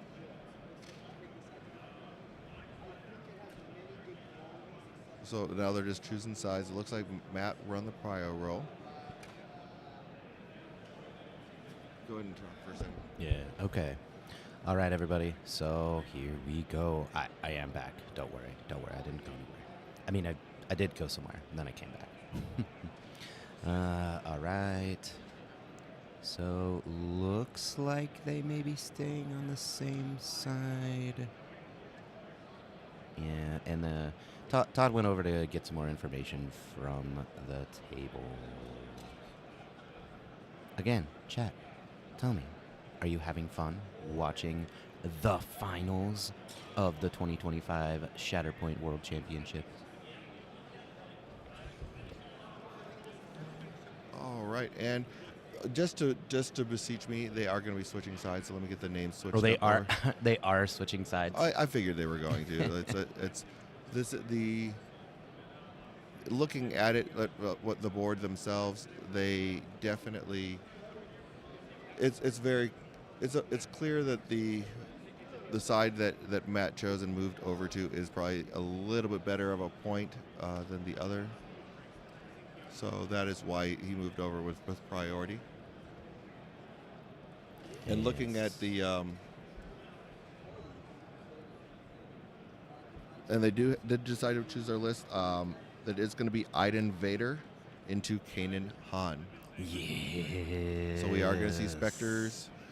Rebels versus Empire for the finals. Yeah, Rebels versus Empire. So basically the full list, just for everyone at home. It is going to be General Solo with Agent Callus and Rebel Commandos. And then Kanan with Ezra and Chopper. This is the list that we saw Matt play on stream earlier. So it's going to be the same thing that we've seen. And you might have been here just a little while ago and seen Scott. He's going to be playing his same list, the Iden Vader list, that he just ended up winning his his semifinal match against Cody with. So that will be Vader, Vader 2, Stormtrooper Sergeant, Dark Troopers, Iden, Gideon, and the ISF.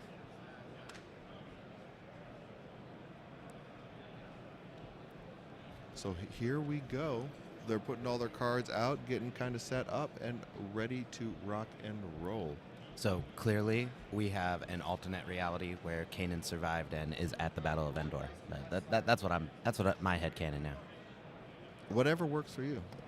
You can go with that.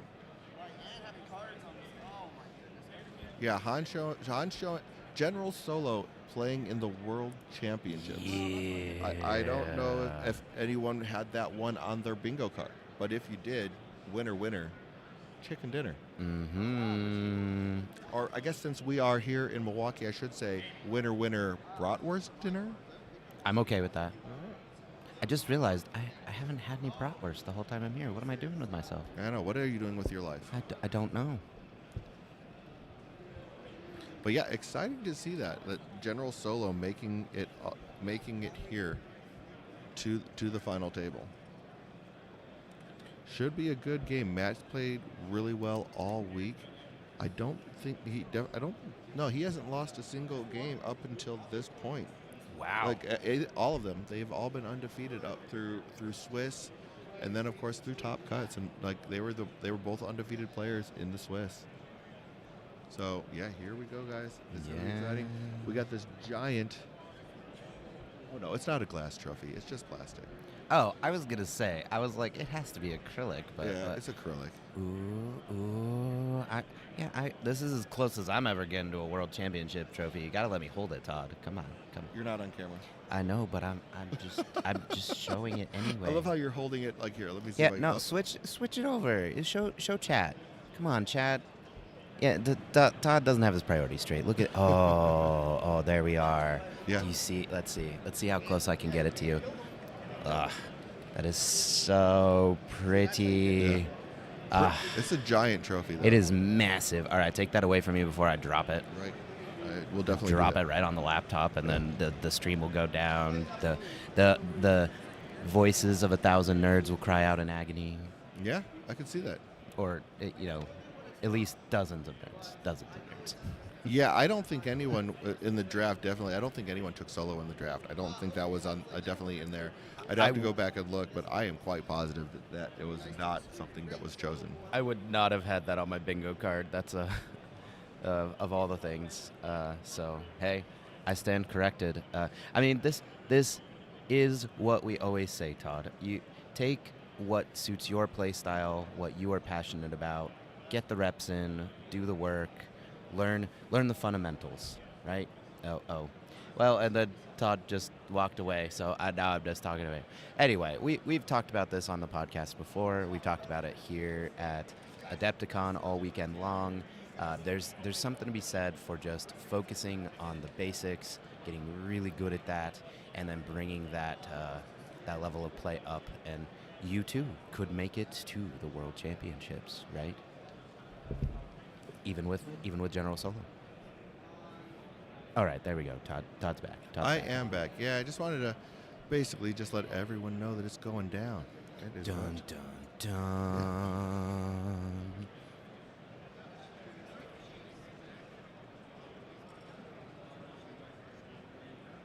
Yep. So they are in the middle of deployment here, and they can start as soon as they have deployed. So we will be kicking off the final match here shortly.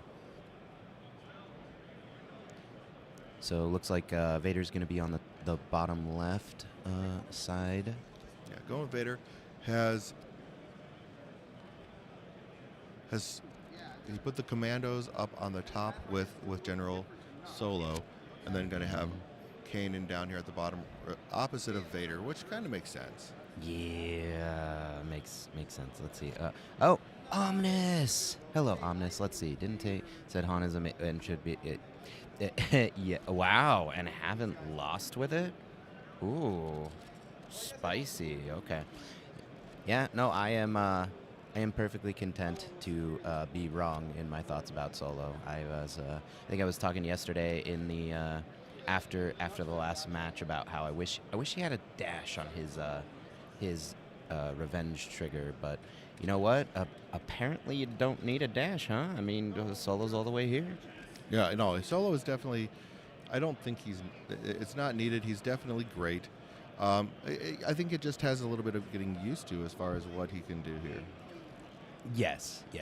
As I was saying before, Todd wandered off to do Todd things. Put in the reps, figure out what works for you. That's what's great about this game. Aside from a handful of outliers, just about everything in this game is worth putting the reps in.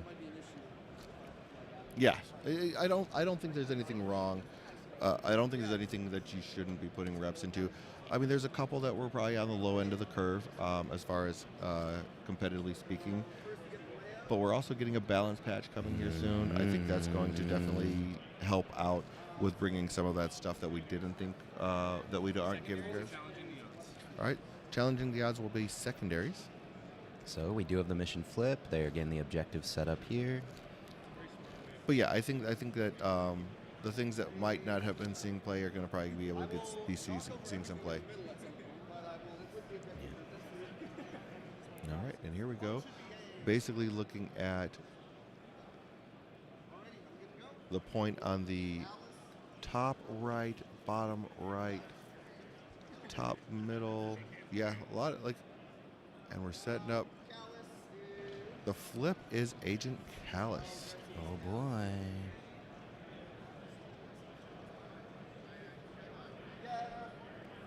Good guy Izzy here is getting my phone charger so that I can keep seeing chat. We got too much on the screen. This may amuse you to learn, but most of the time when we are looking at the table, we are actually looking at the exact same view as you with a top-down camera because it gives us a better vantage point sometimes than what's actually happening in front of us. And I think a lot of the streamers are like that. I mean, like if you look at someone, the ones to the next side of us, they're actually on the other side of the screen from the game being played. Oh right, yeah, they're not even facing the game. They're over with the judges, looking on the screen right along with you. Right. So. Yeah. And granted that we're right next to X-wing. Callus is advancing and attacking the ISF. Wow. Hey. Yeah, because Callus would have moved up with his tactic. Yeah. I think we're going to see some fast. 3 and 2 shoves going into, I believe that was in the Commandos? The ISF. In the ISF. Yeah. Yeah, we're gonna see some fast gameplay here, everyone. All right, 2 damage down to 2 damage. And yeah, Matt is a fast player. He definitely has kind of gone through everything. He's looking to see where he could get to.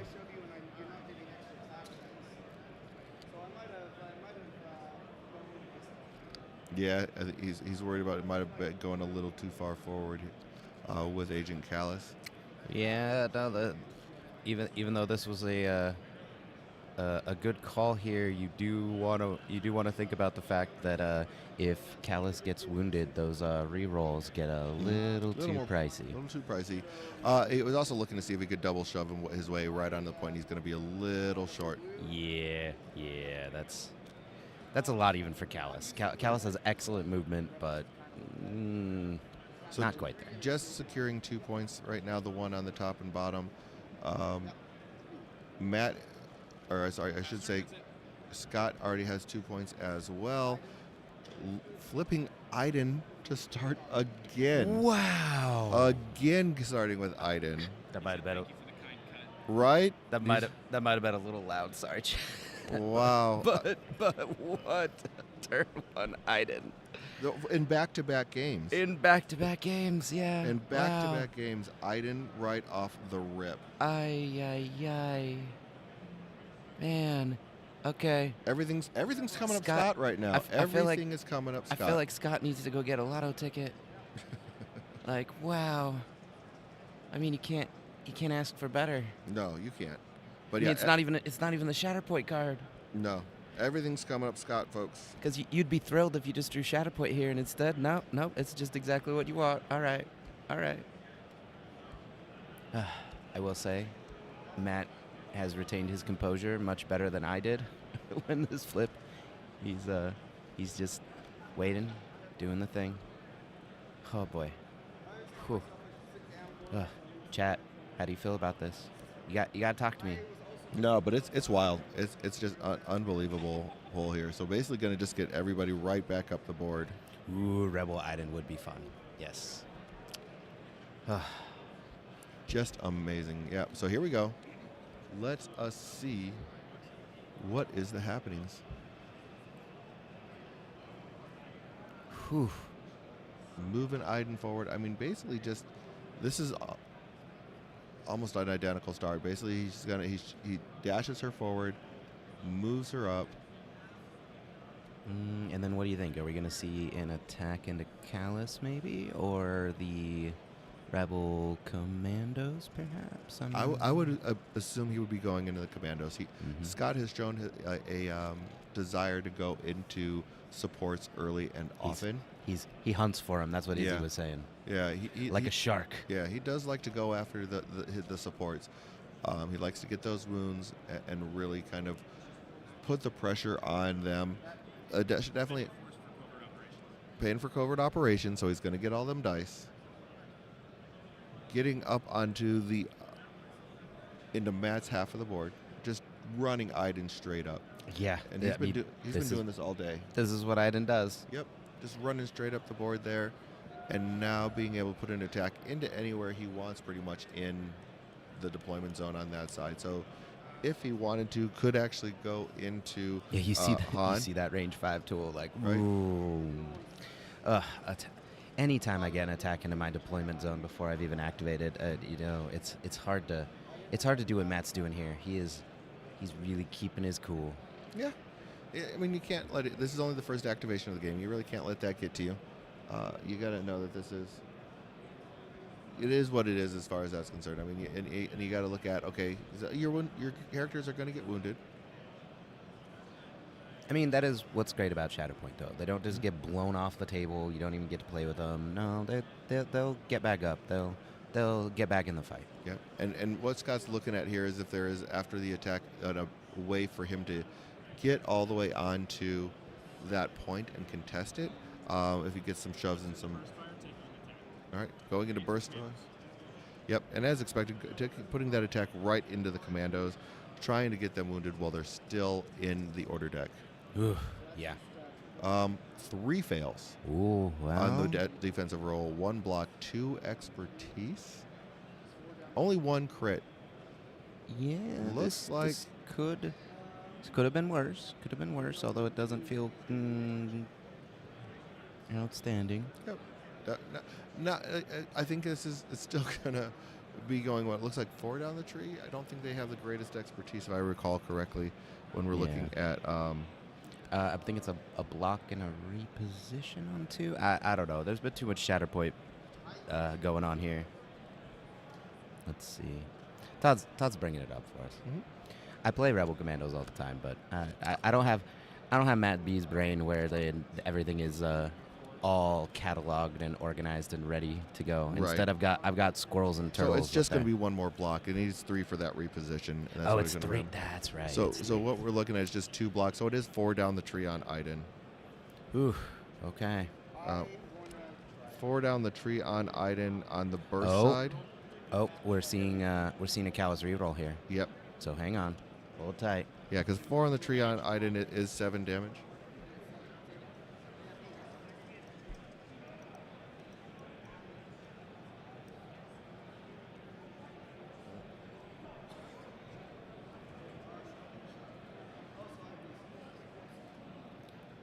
All right. So yeah. So after the rerolls there.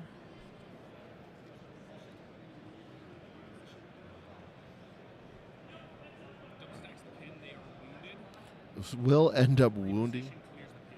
Will end up wounding them. He did pin them, so it clears the pin with the reposition. But yes, the commandos go down Wow. immediately. Whew. Immediately. Choosing violence. Yeah, I mean that reroll not doing anything, but he kind of needed to. Well, and I don't even think can Han do anything about this? I mean, that's. I don't believe Wow. Han can really do much here. The without having the movement, the revenge trigger just isn't going to do it. Huh. Yeah, the Han trigger just isn't going to do it for you.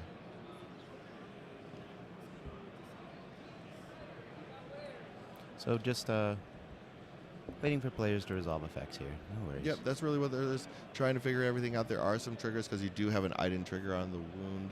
Yep. Correct.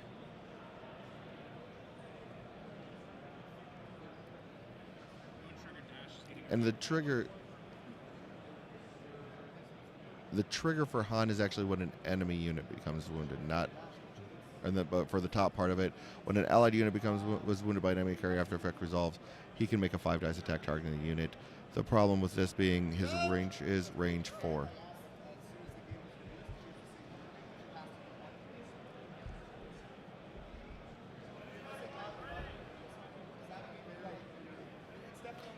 Getting a judge call really quick. I think it's just about the order of effects. Looks like they're just trying to get the wording, I think, on Iden, just to confirm what's going on with this one. Yeah, and Matt basically is just like very adamant about his understanding of the rules, simply because he was the one who put the rule, asked for the ruling on the forums. Yeah. So basically, that's where he's going with this. So It's all right. Yeah. Joe's over here.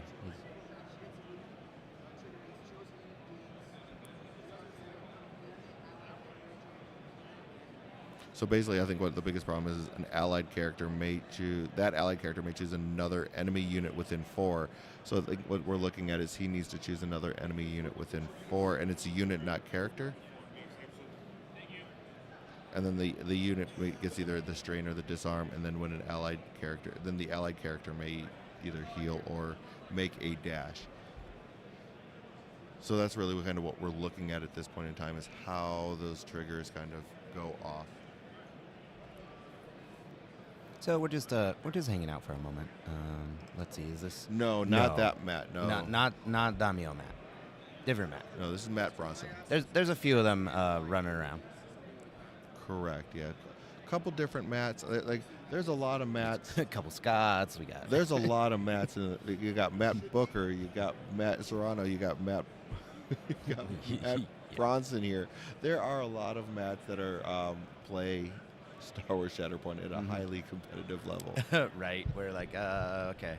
Yeah. Even I. Well, the worst part is. So currently they're looking at the ruling. Biden's wound trigger says you may heal and dash, and they're looking at, since it's a and not a then, they're trying to figure out which is Okay. Yeah. So basically, the wording that they're looking for is then the allied character they're all pulling out their phones to find may heal and dash. So because that's not a then, it's how can those particular items be stacked? Do they have? There is and everyone's got their phones out at this point in time, looking to see what the ruling is on that.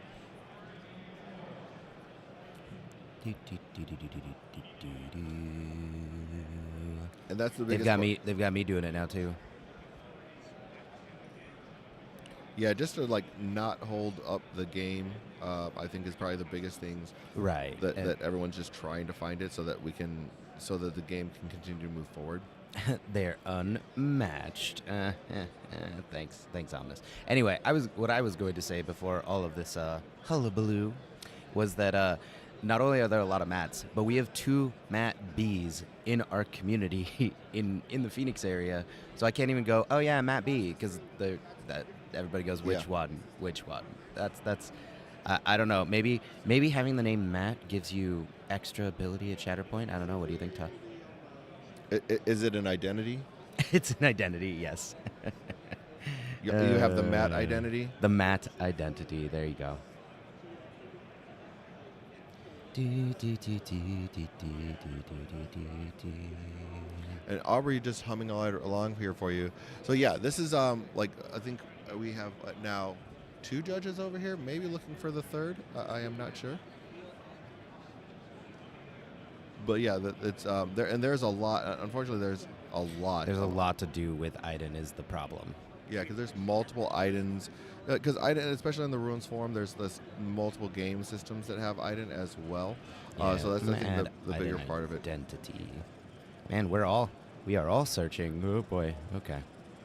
Yeah, because let's see.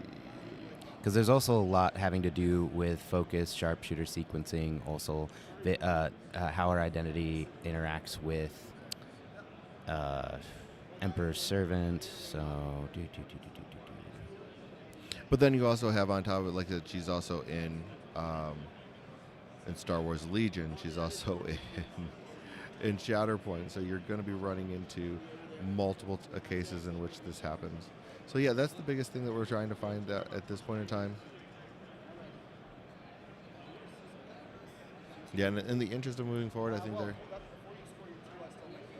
Yeah. Yeah, now he's looking at the Kanan trigger. So even when it's all said and done, we're still. Nerf mats everywhere. Yes. That's actually going to be in the rebalance. For now, they rolled it as sequential, and they're adding 3 more minutes to the clock. Okay. So basically, due to that, they're adding that as sequential. So is the ruling that they were going to go with. So he has to do the heal, then the dash.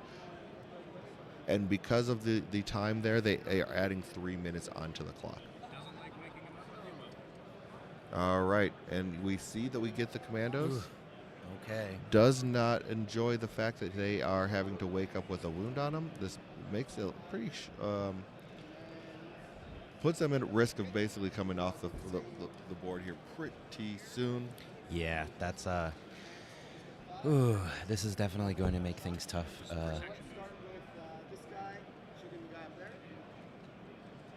All right, so going with the commandos. Already have a wound on him. Wow. That is an excellent attack. from Excellent Matt. attack roll. 4 down the tree. That's very good. Yes, very good. 5 damage. 5,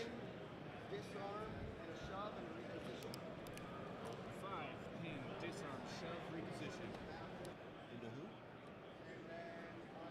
Yeah. ISF, they're at 7. Okay, ISF now he puts Wow. 5 damage onto them. They are at 7 in disarm. But ISF now have 7 damage on them. They are pinned and disarmed. Wow. And they are still in the order deck as well. This is the big part of what happens here with the ISF and the commandos being so far forward is they are just an easy attack.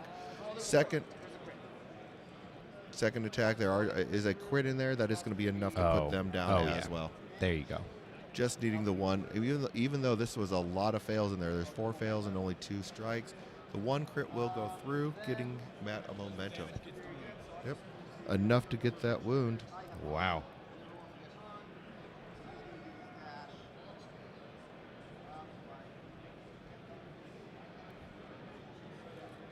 That is the thing about infiltration. They are definitely the I wouldn't say obvious target, but definitely an easy early target in the game. Absolutely. Putting the struggle tracker or the struggle moves to 0, Wow. each getting a momentum. Wow. So we have You already got 3 momentum on each side. 3 activations, 2 momentum have been added to each side, basically. Wow. So All right. And it's going. it is. And here comes not the same start. So like last game, Okay. it went Iden, Gideon, Dark Troopers. Now we have Iden, Dark Troopers. And let's get those Dark Troopers up on that side point, you know? I would like to confirm, chat, that Matt did cut this deck. That is Right. It is what happened. But yeah, just the order deck is definitely been nice and giving to Scott these last 2 rounds. Yeah, I might have to stop and think about if the giveth and taketh away is gonna happen here. Paying a force for jet boots. Paying that force for the jet boots, which makes 100% sense. Ladder climb up. And climbing up the ladder. Yeah. Yes, this is the finals of the 2025 Star Wars Shatterpoint World Championship. Yep. The winner of this will be the first official world champion. Yes. In a lot of people's minds, last year at Adepticon was probably the first unofficial world championship. That was the largest event. That was the To date, To yeah. date. At that point in time, and then to this year, this was definitely the largest. We had close to 100 players for Star Wars Shatterpoint this year. Yes. You're welcome, Chris. You're welcome. I do my best. I try.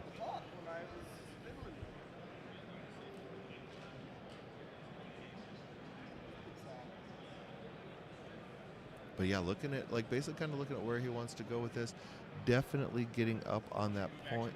Yep, taking the move action, gets the Dark Trooper right on that point on the bottom you see there. So he is going to have the 3 points at least. Don't really see a way that he can really get those back 2 points on Matt's side at this point. Oh, But we're early. Thank you, Omnis. I am definitely, I think, the world champion at talking about Shatterpoint. You're pretty good at it.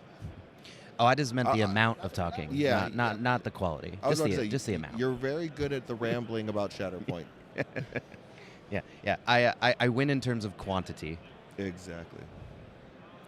Quality, That's what you're here for, Todd. I don't know about that either. but we're here one way or the other. Attack into the commandos. All right, now attacking into the commandos. Has that has to. So that's 3 blocks. 3 blocks off of that. Some fails. Not looking all that great. No? It looks like Hask dice. That only thing that's If you don't like me doing Expertise converts into 2 hits, 2 down the tree. yeah. So just 2 hits off of Okay. that expertise, really. Pretty. Looks like Scott's dice are coming down to earth for a little right, while. right. Like- This is a little more average result. Jake, what was that again? Dark Troopers into commandos, 2 damage, pin shove. All right, so 2 damage into the commandos, who already have a wound token on them. And off the rip, here comes Shatterpoint. It's Shatterpoint time.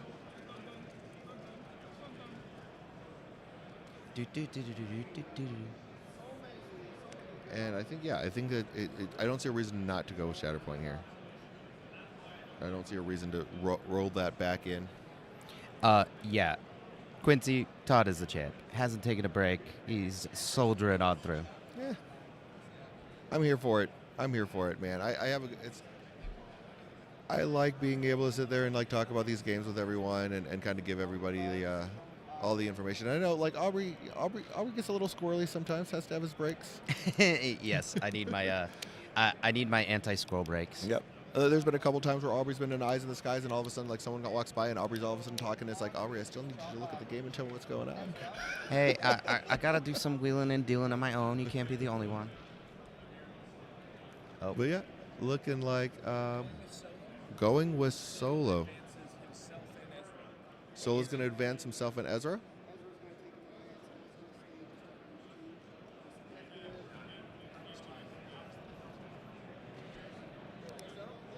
So moving some people up the board, and I think this is the mobility that you get from Solo is really a good reason to bring him. yes. Yeah, I kind of expected this. You really need to get Han in the fight. Yeah. Yeah, He's not a lead from the back kind of guy. No, especially with his revenge trigger, you need him where he can be able to take somebody out. So you really kind of need him a little farther forward. All right, so looking like now he's going to do a move and attack. First action move, second action attack, in gunslinger. Oh, it's going to be in the gunslinger mode, attacking. Oh, Whoa. 3 Okay. crits, 1 expertise, 3 fails. That pistol's coming in hot. Right. Going into Gideon Hask here.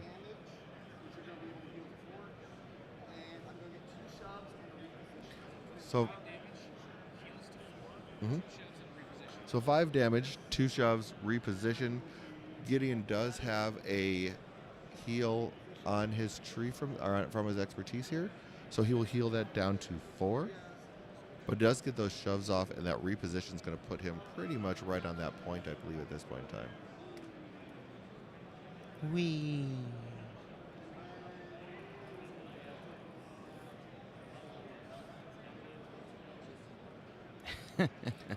I'm not sure, Chris. I'm not sure. And I think Knowing what I know about Han, probably not. flipping that point now all the way on Matt's side, scoring 3, going back to 0 again. Amazing. Going back to 0 again. Yeah. So Whew. here's where we are with this. Last thing, last thing at the end of his activation, he flipped on into Smoke. All right. All right, so he did flip in a smug scoundrel on the. At He the was end of already in the activation. gunslinger. Yeah. All right, so back to Scott here. And Aubrey missed it again, but we'll go forward with this out anyway. Oh. Da, it's Shatterpoint time. Sorry, the Gold Squadron guys were like shouting next to us. I was like, what is going on? But they were just really excited about their game. It's fine. Yep. So basically at this point, his Shatterpoint, he's looking at what he can do. There's a lot going on here as far as that is concerned. Because really, if he can, he's got the middle point, he's got the bottom point. If he could flip 2 points and get a wound, that gets him to struggle. There's an uphill battle. Yeah, I think we're gonna see a couple more turns here, unless something wild happens. Well, you have Iden. You know, and that's fair. Iden might be able to move some people around. It's hard to see exact. I don't think the ISF are in a position where he can move them very well. Though one of those ISS are underneath the gantry of that middle terrain piece, so I don't see them being able to get over far enough to really contest that. Yeah, going with Dark Troopers. Now, Dark Troopers, the nice thing here is they have a lot of movement. He already controls the back point. He might be able to move them forward enough, but I think you still have 2 units. Chopper's definitely in range of that point, but he's on the bottom. There's nobody in. Yeah. Going for jet boots. Here's the thing. There's no one on top on that point back by where Chopper is in the bottom. Yeah, so just by getting onto the maintenance bay there, he's going to get that point. Going to take that point. Wow. Exactly. Whew. So in an ideal world, which, he can get to those 2 points because it looks like there is I don't think there's anyone back on the back top point either. I believe that's just a piece of terrain. Yeah. That's showing like the little satellite, and then moving. Wow. This is okay. I'm So, glad Luke was there on Endor, instead of Kanan. Just saying. So yeah, looking like he's going to be able to get to where those 2 points are for sure. And flipping both of them just by the movement alone. Yeah, because if he can get a wound off with these Dark Troopers, he's going to end up being able to take some good stuff here. Now, granted, there will be a Kanan trigger if he does get the wound, though. Out of range of Hask's bubble. Okay, all right. So a block and a reposition on just the defensive dice. Not the roll you were looking to see. Yeah, no. They have 6 health on them. He was going into commandos. Ideally, he would have been able to get a wound here to maybe get the Kanan trigger off early. Right. That way he could go into Kanan to maybe get a shove or 2. Yeah, that definitely would have been better for Scott, but not gonna happen. Yep. No, not going to happen here. But I mean, he's still going to be able to put a little bit of damage. 6 damage, shove, strain, they're wounded again. I would take that back. Wait. He must have pulled out the ones that he had already. So yeah, he was able to get 6 damage on there. These guys are so high level at this game. Right. They move their dice, and I'm like, wait. Yeah. They know the results, but we're playing a little bit of catch up here. So 8 damage on them total. That is a wound. The reposition won't not matter for them to get onto a point at this point in time. That does. Working on the Iden trigger now of what you're going to do. Wow. The other part of this now is, and then you're going to have the Kanan trigger. The Kanan triggers, like I said, it was vital that this happened here. Yeah. No, we already talked about it, that this needed to happen this turn. Sorry, chat. We sometimes miss things too. Basically moving to where they can't be double. It takes a double shove to get him off of the point. Yep. Yeah, playing on that maintenance bay, that's like the sweet spot there where it's just it's a little awkward on the shoves. You have to get your angles just right. So now we see the Kanan trigger is happening. As expected, Kanan's going to jump on that point to try and stop but that flip. But there is another attack here. But there is another attack. The only thing is now that I think about it, though, the other ones aren't in range, right? The other Second what? one's going into Callus. Yeah, the other dark. Oh, he went from this side, yeah. Yeah, the other dark trooper. Yeah. So never mind. That's because that's too much table in the way. Right. So going into Callus with this other one.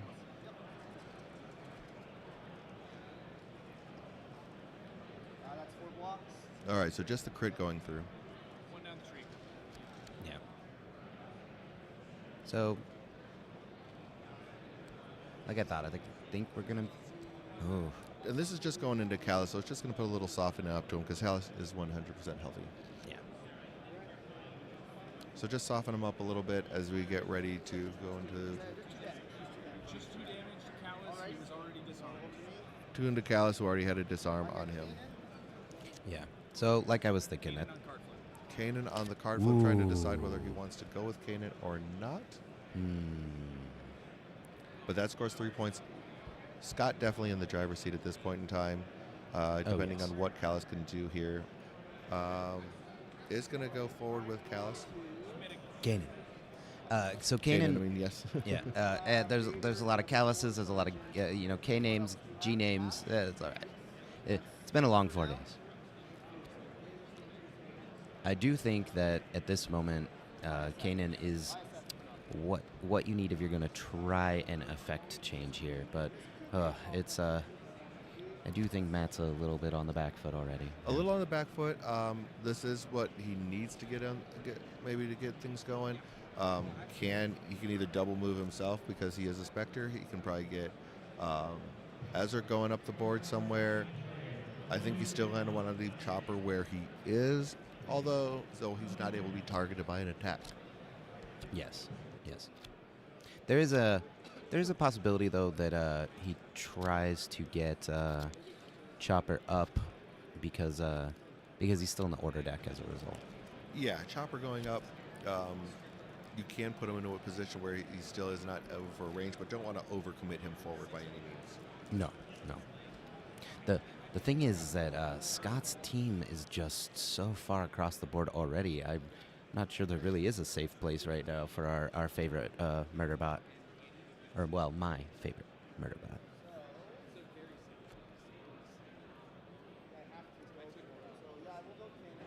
Yeah, no, that's the thing about the Spectre or this list of Scots. It just can run forward like crazy.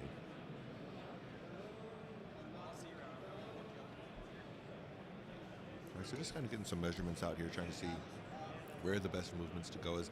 A lot going on in this activation. Like you said, Matt really needs to kind of turn the page on this one. Yeah. So here we go. Let's see. Is Callus in? Let's see. I'm gonna check with Jake. Hey Jake. Is Callus in or out? Yeah, but he moved Callus onto the point. Is Callus in? He dashed Callus. Right. Is he on? Is Callus on the point? Thank you. Got there. Okay. I had to do a little back and forth there, chat. So Callus was what he moved with Kanan, and Callus is now on the objective. So glad Matt's playing and not me. I'm thinking about Chopper down here, who's not really affecting anything. I completely forgot how far ahead Callus was from earlier.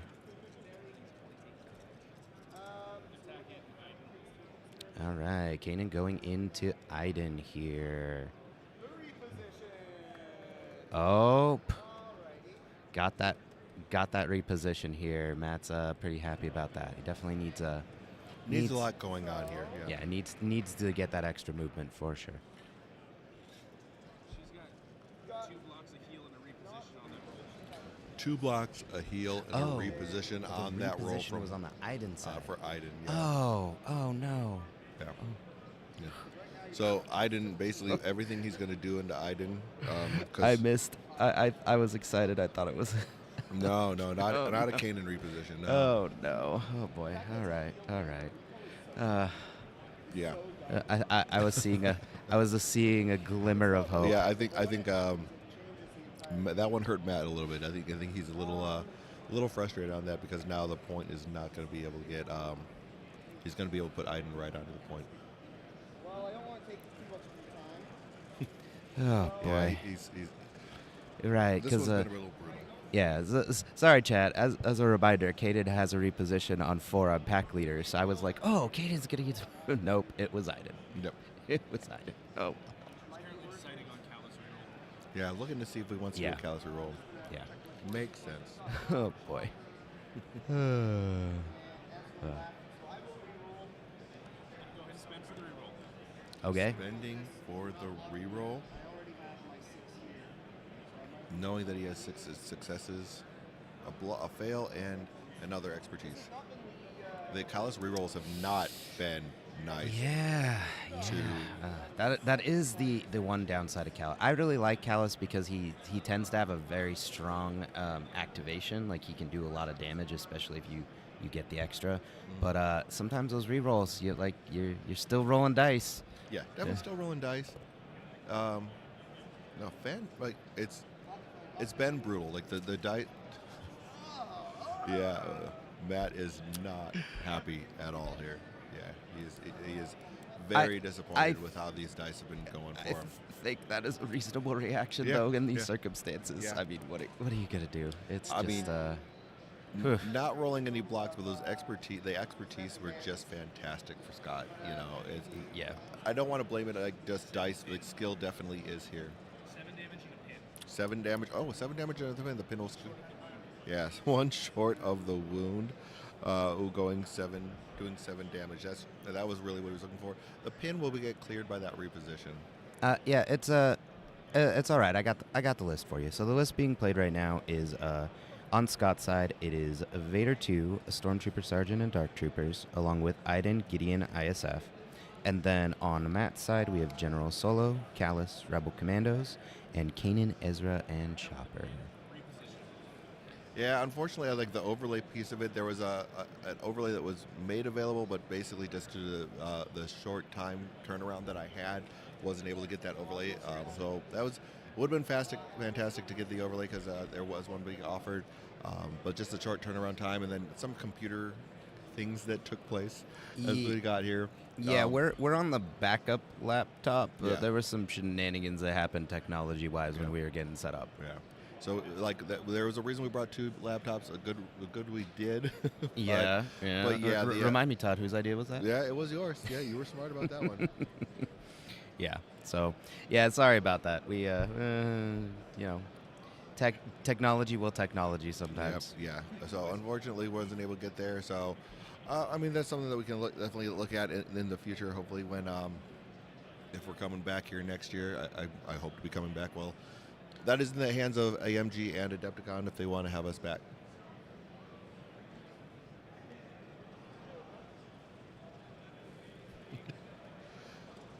Yeah, this is Right. Okay, so Kanan went. A flip was into Gideon Hask here, who already has, I believe, 4 damage on him. Yep, that's what I've got.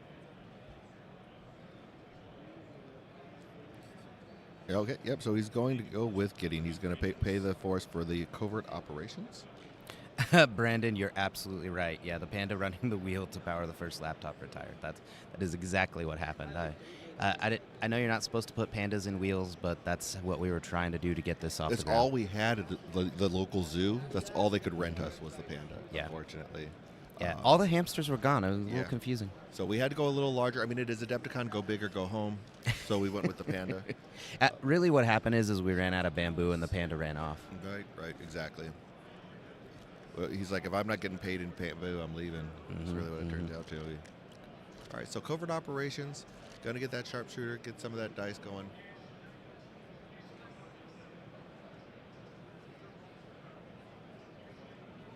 And just kind of measuring out to see if he's going to be in range. One of the things I like, they have these weights that they have that here at Adepticon that go into the bases of all of the towers. I kind of want to talk to the judges after this and be like, so how did you make that exactly? Coordinated fire strain into the Callus. So Callus is going to be strained. Only 1 block. Ooh. Only one block. Thank you, Carla. I'm still sad. I left my panda hat at home. That is going to be a full tree. Oh no. That is going to be a full tree with 1 damage from the expertise. Well, I don't think we're gonna see any more callus rerolls Um, after this. No, I don't believe we will either. I mean, he's got 4 force. That's Still fair. sitting there. That's fair. Yeah, I know he still needs to go with Ezra, Chopper. Are you looking at like who's left in his deck? Yeah, he's Yeah. got Chopper, Ezra, and Han left in the deck still. Oh right, he's shatter pointed on. 4 damage, 2 shoves, and a dash. Only 4 damage, 2 shoves, and a dash. Feels like there should have been more there. Yeah. Oh, you know what? I wonder if he stopped early on his tree because of the key. Not to do a Kanan yeah, trigger.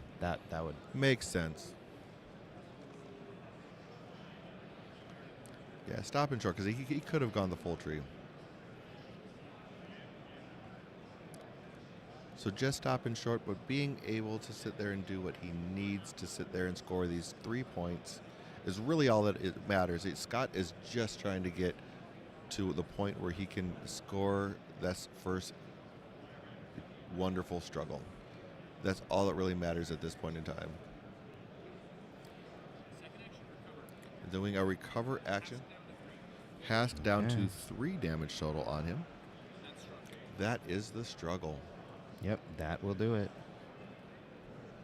Scott is halfway to becoming the first ever world champion. Matt has an uphill battle here. Looking at, avoids the revenge triggers is really a double revenge would have been pretty awful. Yeah, yeah, After no. all that, Callus is on 7 with strain. Okay, so Disarm. all right, there we go. That sounds a little bit better. So 7 damage total on Callus with a disarm is really what it all comes down to at the very end. Because you just don't. You're right, Quincy. It wants to avoid all of those triggers. Yes, I know we have been talking a lot about the dice results because they have been above average, but reminder, the majority of this has been the tight gameplay on both sides because you might get a little greedy and just go, yeah, I'm taking down Callus, but that is really not the correct play here. Like, No, leaving him almost down and strained, much better. Yeah, I mean, you're just like at this point in time, Scott's really just trying to play the objective game so that he can end up winning this one. It's really all about the objective game. Yes, that is Shatterpoint. Yep. You are here to take objectives.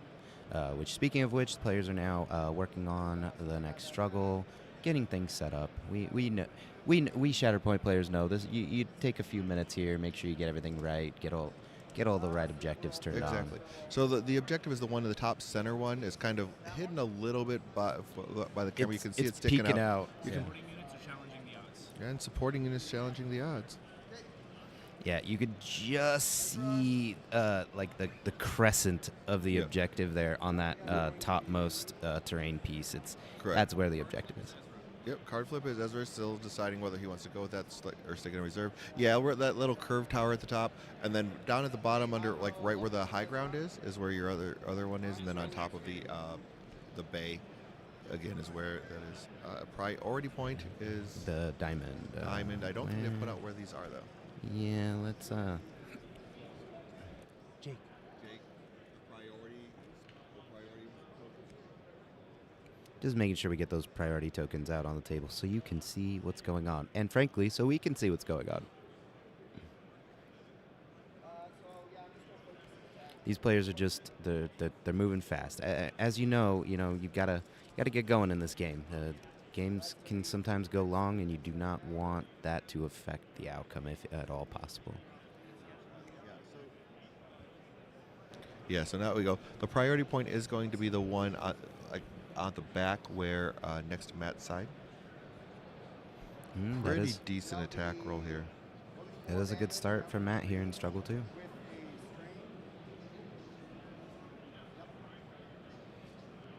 4 damage down to 3 with protection and a strain. All right.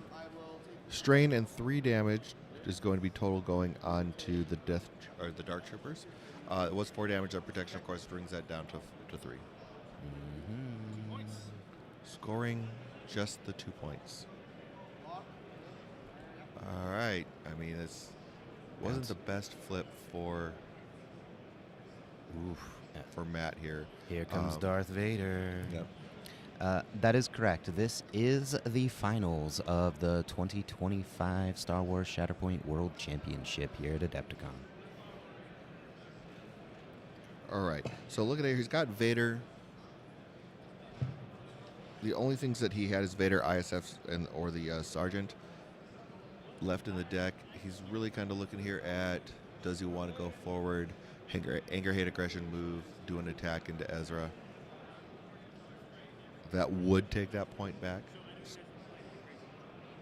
Got the judge coming over the Yeah, just to kind of, table. I think they're really trying to make sure that everyone's good to go. Yeah, as a reminder, earlier there was a judge call. It took a little bit of time, so there are an extra 3 minutes on the clock.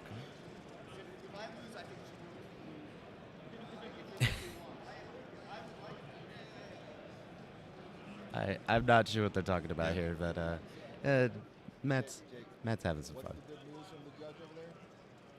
He was saying since they have been gaming every day, they haven't had a chance to get the convention decision back, so he's going to see what they can do for them. Basically, just because these guys have been gaming nonstop for basically the entire weekend, and haven't really had a chance to see the rest of the con. They're just trying to get them some extra prize support, just to hook them up for being. I mean, they're both playing for the World Championships here At non-stop gaming. Non-stop gaming. We just want to make sure these guys have been taken care of. Which we appreciate. Absolutely. I mean, I appreciate that Izzy and Jake have been here because otherwise I would not have seen any of the convention either. So, yeah. Very, very much. Very much. Yes, this is the finals.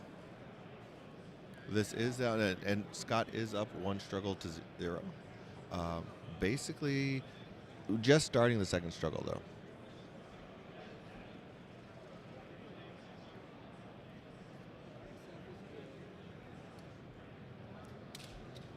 Chat, are you excited? He already said it's exciting. Well, yes, but already said that. I want to hear from other people too. Fine. More people can talk to us, So Todd. he is still in the tank on what he wants to do with his Vader activation. It is pretty impactful. The priority point being all the way up top. He's not going to be able to get there with Vader, I think.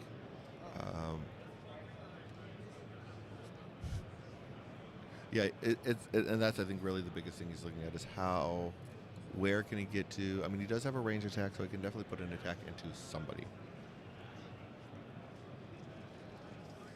And I think that's the biggest piece of what he's looking for is who can he put that attack into? Izzy.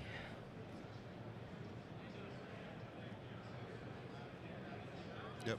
No, we do love Izzy and Jake. They've been great all weekend. Some great players. I mean, I don't think you've had a chance to meet Jake yet, Amos, because he has not made it up to any of the other tournaments that you've been at. But we'll probably be meeting him in the future. I'm quite positive that I don't think he can. Yep, going with Vader. I don't think he's gonna be able to make the October tournament though. Yeah. Takes him up the ladder. Anger, hate, and aggression to go up the ladder here. Yeah, the change in schedule for LVO has made it so some people who would normally be there might not be there this year, but Yep. we will see. Now hitting the maintenance bay ladder over there. So usually using that extra movement you get, that little extra inch you get every time Yes. Yeah. to get all the way as far over as possible. Just Ooh. out of melee, I think. Can't quite tell. Just out of melee.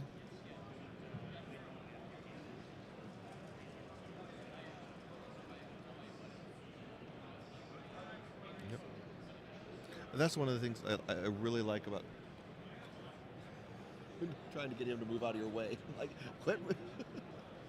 That's one of the things I love about Chris, the judge here, the head judge. He's really trying to make sure that the experience for the players is as good as possible, because that's really what this really comes down to, is being as the best possible for the players. Ooh. 3 fails again, just 2 blocks. Only 2 fails on Scott's side. He's looking at the potential of a Callus reroll again. So Okay. looking at 1 damage, 6. After 2 blocks, there's still 4. He's trying to figure Wow. out how much damage he's looking at total, Right. before he decides to go with that Callus reroll or not. Yeah, this might be a different ending to that Clone Wars episode where Vader comes down and goes after our Ghost Crew friends. Oh boy. Yeah, I think a little different than maybe people were expecting. So, what do you think, Todd? Are we going to see a reroll here? To keep himself in it, I think he absolutely has to.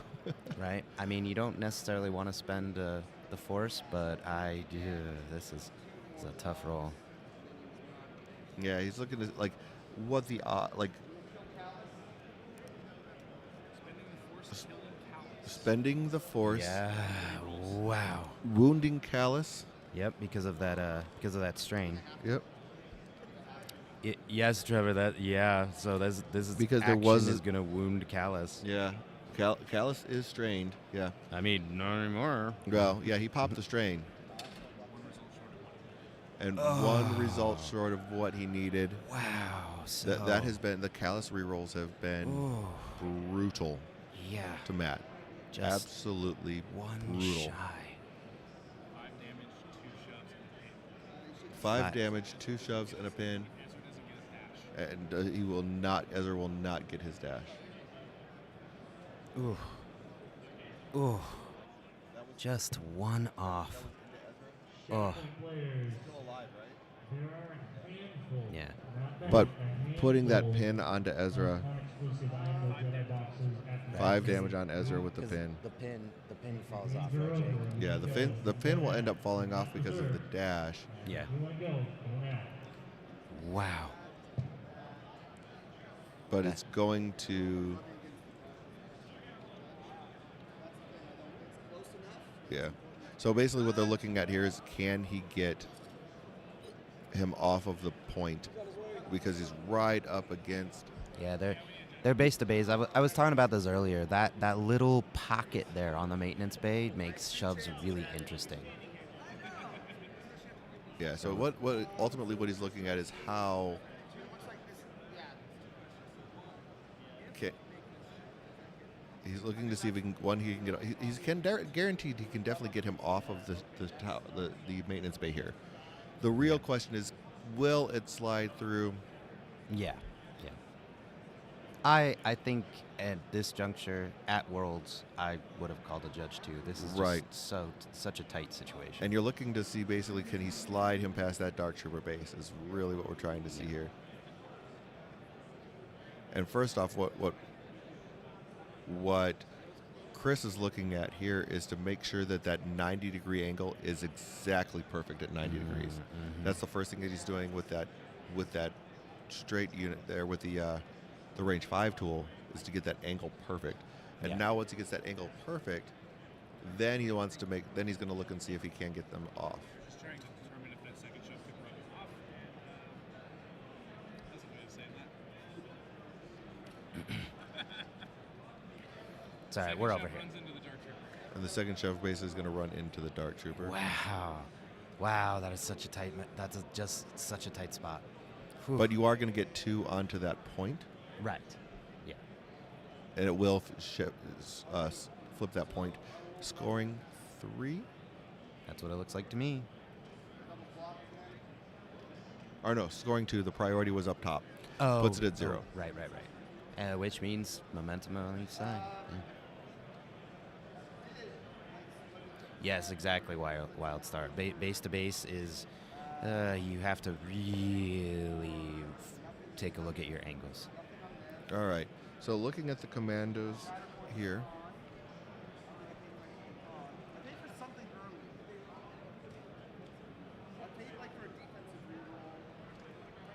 Oh, he's looking through his cars and why his forces.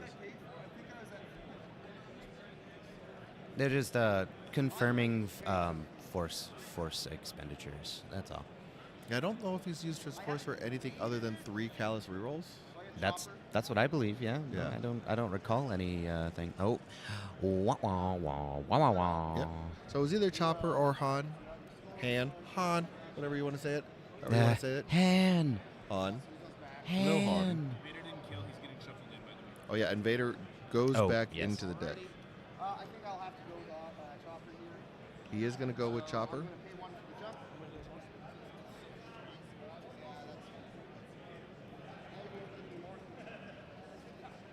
All right. So looks like Chopper is. Let's see. Jake, was that a climb or his jump? You're going to make some people jealous. Okay, so he paid a force for the jump, and now he is paying a force for mayhem. Gets Disarm disarm and expose. and expose from that mayhem. Focus. Crimes. Okay. Focus, Was- and then what's the attack on? some Chopper fist coming at your face. On Dark Troopers, just making sure we got a lot going There was on. there was a lot of moans that came out of that one with only since he was exposed. Only those 3 expertise only turns into absolutely nada. Hey, this is what we want our favorite war criminal to do. Well, he's Violence. punching pretty hard into those droids. Mm-hmm. 4 down the 4 tree down the with tree. with 8 damage. Basically, it's going to be 7 damage down to 6 under the Dark Troopers. This should be enough to put them down, though. Oh wait, right? Doesn't that leave them? It leaves them on 1, right? I think they already had damage on them, if I 7 remember correctly. damage down to 6. Dark troopers are wounded. Oh, yeah. Oh yeah, that's right. 7 damage Oh, down to 6. right. Basically wounds them because they already had 3 on them to begin with. They have strain and disarm on them. Strain and disarm on them now. They already had strain on them. This is adding the disarm Yep. from the mayhem. That's right. That's why there's 2 of us here. But yeah, I believe that's the second wound of the game basically for Matt. He has already wounded the ISF, now wounding the Dark Troopers. Scoring just 1 point though. Yeah. So here comes Matt. He still has ISF, Vader, and Sergeant in his deck. Playing a game of sticky objectives. It's Yeah. staying on the one nobody has. And Yep. still sitting over there on that top point. That does slow down this struggle considerably. That no one has been able to get over there. Well, and Sergeant's down at the bottom here. Vader's down at the bottom here. Right. ISFs are up top, but you're debating whether you want to activate them anyway. Counterpoint missions pre-release and adversaries to allies players. You are Okay, well, here is the ISF. Mission Okay. critical. And I think this is where you want to be with it. Again, there's no lunch break, so if you are done with your games, get the food you want. And there may still be a handful of those convention packs if you're And they're looking, I think they still have another round for the adversaries and allies. But overall looking here, we basically just have the, this is the last of it. We'll be done after this. Maybe, I want to hang out and talk to you guys a little bit more, but yeah, this is the end. We are down to it. Yes, and that announcement, by the way, was the mission critical for the other event. Don't worry, we still got a lot more time over here. Right, we're only just over an hour in, and they did get that little time extension due to that judge call. So we're going to be here for a little bit while longer.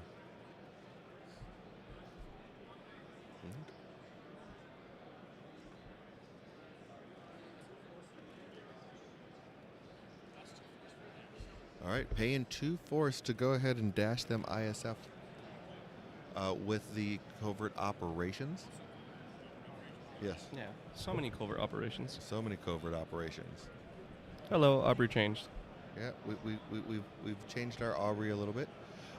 So yeah, but basically covert operations. It looks like they're definitely going to be able to get up on that point in order to take that top point, which I think is one of those points that looking at it that Matt is going to have to try and take back as soon as he can. Yeah. No, talking to some of the bystanders that were watching this game and that were walking around enjoying the con, they would ask me, who took Struggle 1? And I'm like, oh, Scott. He's like, that's fine. Matt's perfect for Struggle 2 and 3. This is his realm of expertise. Yeah, the biggest problem is like the priority point has been away from both of them the entire game. No one's had that top priority point for this entire struggle. Oh, man. So that's really what's kind of hurt the 2 of them here, with especially with Matt trying to get what he needed. He's like, with this last activation, he only scored 1 point. Didn't have the priority. They both each have one of the points at the bottom, but one on Matt's side he controls, and the one on Scott's side he controls. That top middle one, not so much. 3 blocks on that roll. Real Han. Going into the real Han, they say. Ah. All right, so 3 blocks. That's going to be 4 down the tree into Han. I'm looking at Aubrey's notes. Yeah. Yeah, no Callus reroll there because basically Callus already is wounded. So we definitely don't want to do those. I'm just going to leave his notes alone. All right. So overall, that is going to be 5 pin strain into solo. 5 damage pin strain into solo here. That pin, I think, is going to do the most damage. Yeah, I mean, especially because on his revenge trigger, there's not a movement. It's just an So- attack. Yeah. If he had the movement, get rid of his pin, set him up for the next turn, but that pin is going to just hinder him a lot. It is going to hinder him, and now that it kind of prevents him from easily being able to get up onto that point that Scott is probably going to be taking. Yeah, I mean, well, smart choice by Scott. All right, and here comes the second attack. Okay. Strong roll. A couple fails in there. But 2 fails. But 2 expertise. That's going to turn turns into a crit and a hit. All right. Oh my goodness. Ooh. He has been rolling way too many fails this game. Unfortunately, the dice have not been in his favor In Matt's favor. at all. I mean, and that's when it comes down to it. When you have the 2 players of this caliber, the dice may have a bigger impact on the game than in most cases because all things they're both playing at such a high level that you're going to run into that problem sometimes. Yeah. Well, these 5 damage pin strain into Kanan. 5 damage pin and a strain into Kanan. Okay. Dashes away the pin, deflects, takes the strain, All right. putting him at 8. Oy. So basically, he dashes with that. It gets rid of the pin. Yeah. He does deflect damage back onto the ISF, But he suffers 3 from the strain. putting him at 8 damage total right now. Ooh, that is close. Right. Yeah, I don't know if I would have done that. But I mean, it's just the ISF. I mean, it's okay. it I is. think- Yeah, it's ISF, and it's an easier wound target, I suppose. And One of the things I've noticed with Scott is because I think he's okay with just losing his supports. He goes forward with, and I think you have to be okay with that when you play ISFs because they're just so far forward. They're going to be an easy target. So him go, and the second action is going to be a move to just get onto that point. Scoring 3. All right, now it is the priority point is the one that Matt does currently control. so he's that- scoring 2. That's Yeah. nice. Yes. That puts him back in the game. At least as 2, we'll put him back to center. Momentum for everyone. Correct. So Cool 5 damage soul. on him, on Han, Okay. with that pin and strain, and he is going to be activating at this time. That's tough.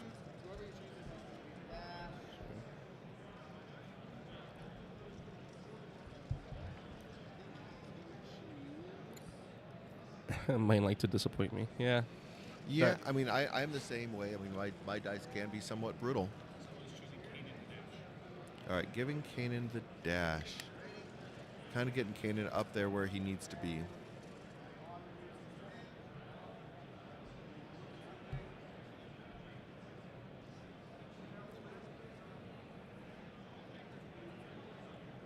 Alrighty. I'm going to flip my stance. So he's flipping stance card to the solo. I'm going to Yeah, kind of really just looking at what he wants to do here. Vader and that. Yeah, really kind of going into like this is pivotal for Matt at this point in time because he really needs to kind of turn this around, or else it's going to be the end of the day. Focus. Takes the strain, is at 8 out of 9. Oy. Focusing, taking the strain damage. He is at 8 total. Yeah, leaving him on 1. Alive on 1. Focus and shoot. ISF on the tower. Going into that ISF. So I think more importantly, Matt's looking to go down his tree. Right. I see a couple fails in there. 3 fails. 2 crits, 2 hits. With 2 expertise going with the Yeah. ISF. Basically just doing 4 damage to the ISF. Scoring 2. Oof. He didn't get full. Yeah, scoring just those 2. 4 damage to the ISF.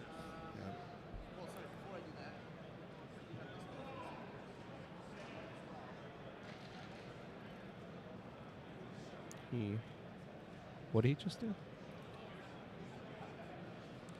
That is. Oh,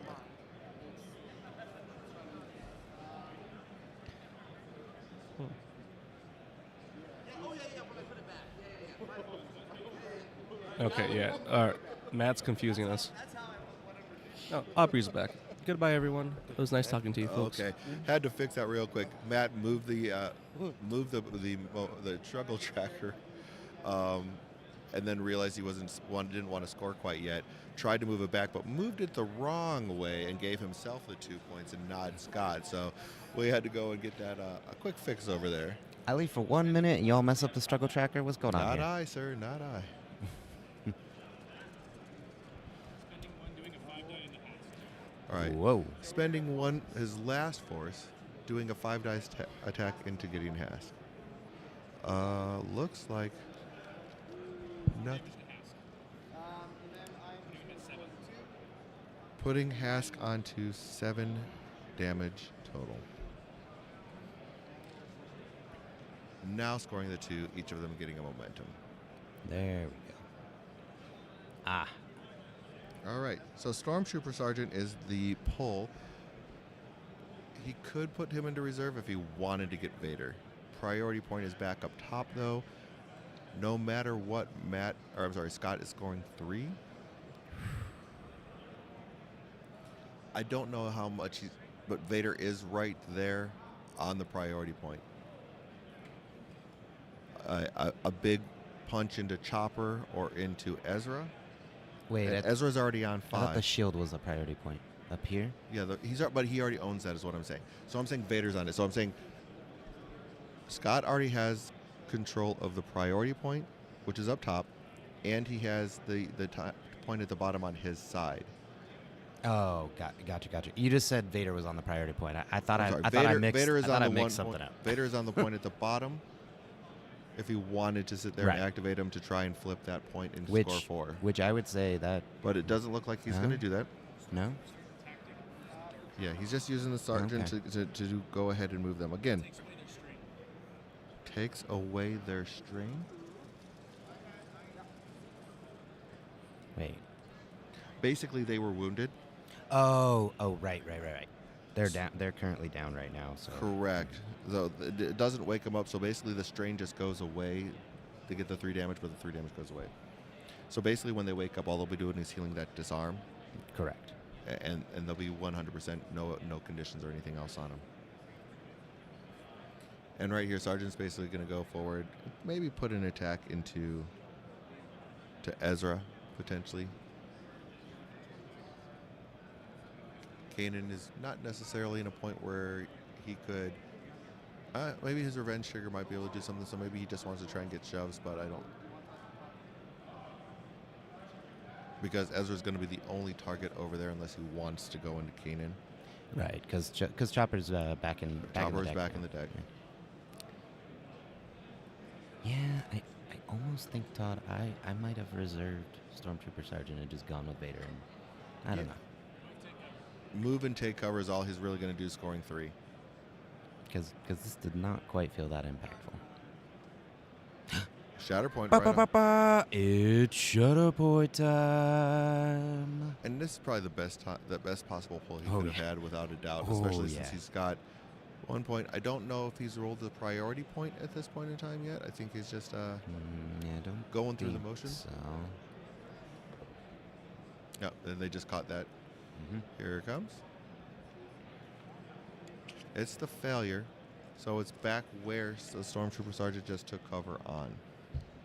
So the point on Matt's side, right at the bottom of the table there. So definitely looking at options here. Without a doubt, yeah, looking at the options, seeing what's going to happen, where the best place he can get to him is. Possibly looking at Kanan coming around, maybe doing a little bit of force push in action.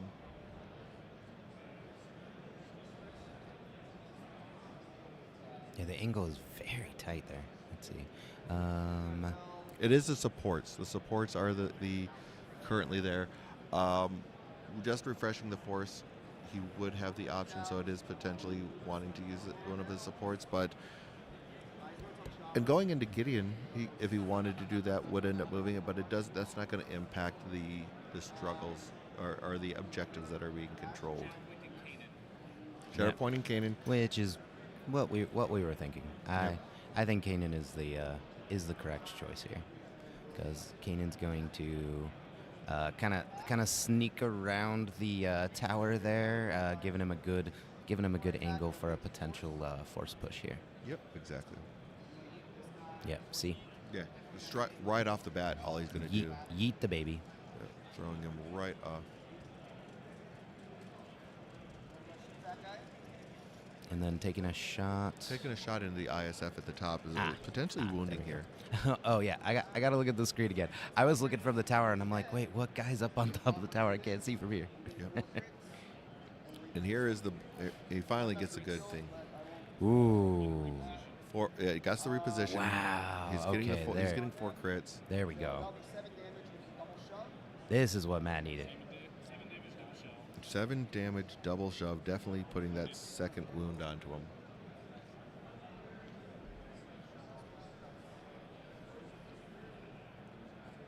Man, the supports are just taking a hammering in this game. Absolutely. Except for Chopper. Chopper's fine, everyone. Don't worry. Well, that's pretty on par for Chopper because you just can't target him with range attacks. Although I suppose Vader is next in the deck. Maybe I spoke too soon for our friend.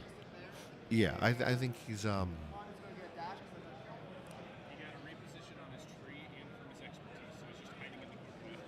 yeah. So he has 2 different repositions, one from his tree, one from his expertise. Kanan is Basically just so mobile. Kanan's just going right into that corner.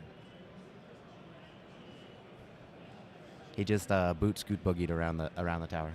Exactly.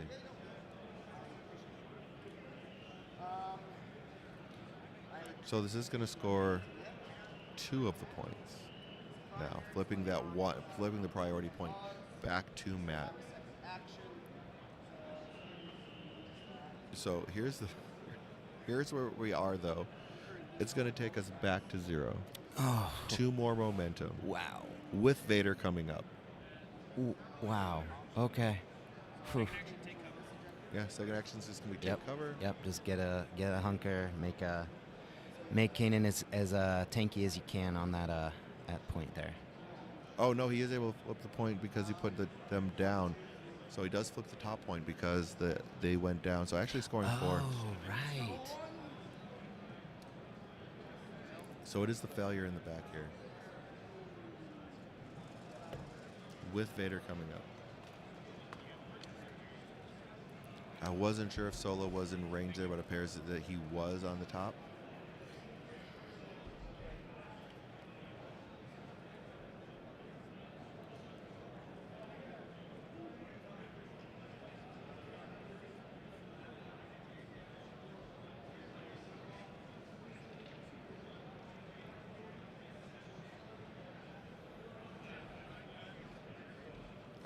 Kind of debating what he wants to do with Vader here. Well, I mean, there's a lot of units that are basically clinging on with a little bit of damage. You know, Han has 8 damage on him. Kanan has 8 damage on him. Ezra has 5 damage on him. So, and then of course Callus and the commandos are down. Chopper's perfectly healthy. I mean, looking at the angles here, I wonder if it is an attack just into Ezra to take him down, turn off the tiebreaker. I don't. This is a tight one. But Matt's slowly clawing back here.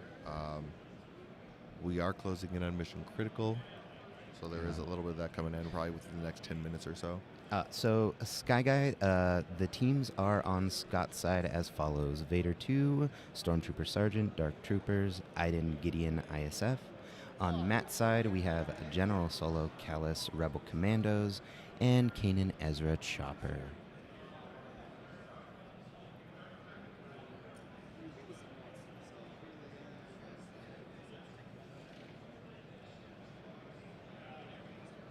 All right, so moving Vader down over here.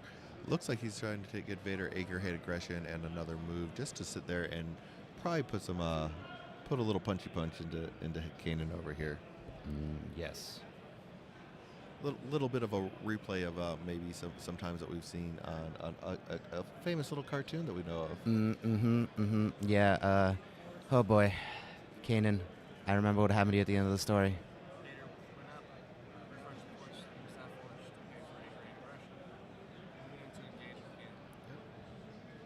Now going to be moving to get right there, all up in Kanan's face.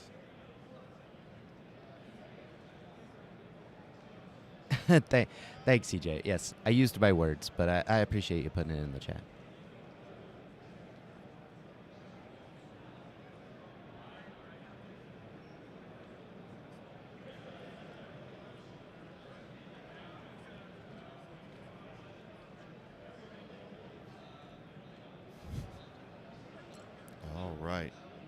All right, finally, what goes and gets that move action completed, and now we're looking at rolling a bunch of dice.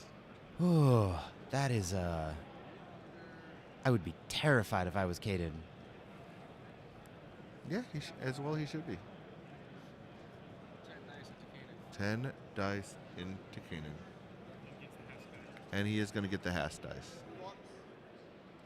Only 3 blocks here. 3 blocks, 2 fails.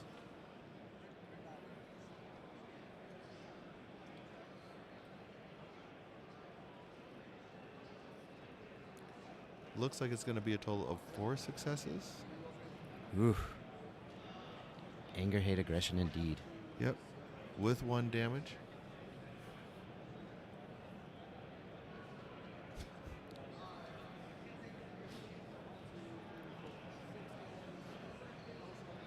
All right, so what is he going to do to Kanan? Should be able to cut Kanan down here.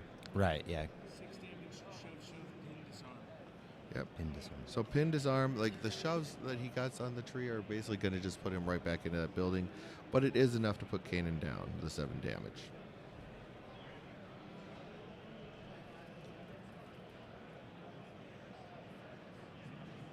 All right, that does get him another momentum, of course. Not going to be enough to end this struggle, but flip that point, at least one of those points back his way. And basically, there's really Han's on the other side of the board. The revenge trigger from Han is going to do nothing. Yeah.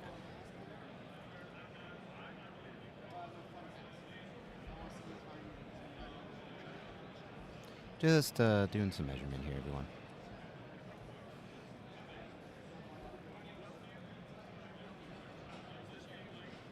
Yeah, really just trying to figure out where everything is going to be with all of this.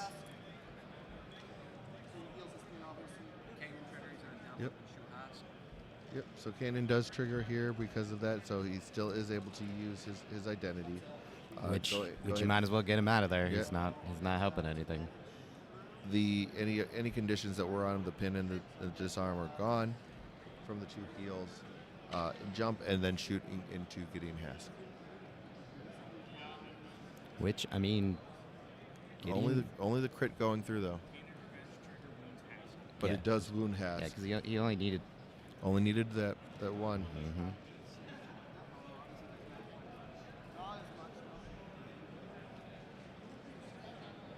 All right, and that gets him some momentum. And now we will see the refresh on Scott's side because Yep. Vader did wound someone. Oh.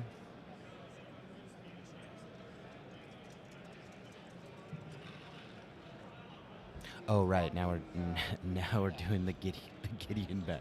Oh, my word. Okay, here we go. Yeah, now because Gideon was wounded, he has the clapback as well. Yeah. Triggers all around. Yep. Shove and a Okay. dash for Kanan. So Kanan's running away from Vader. That makes sense. I would run away from Vader if I could too. Exactly. Okay, moves over. Priority point is now on the block. And pulls it's Chopper. Chopper. One of the greatest indignities that I can do to you. Poseidon has 1 health left.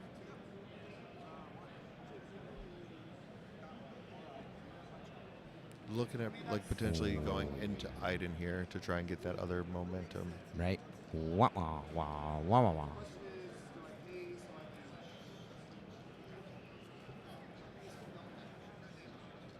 Let's see.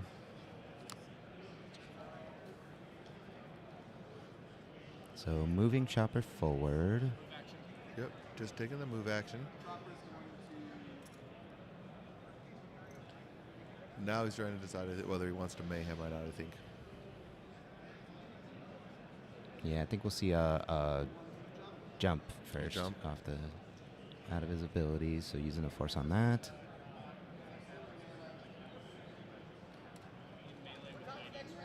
Yep, melee with Iden, so he's going to be rolling a bunch of dice.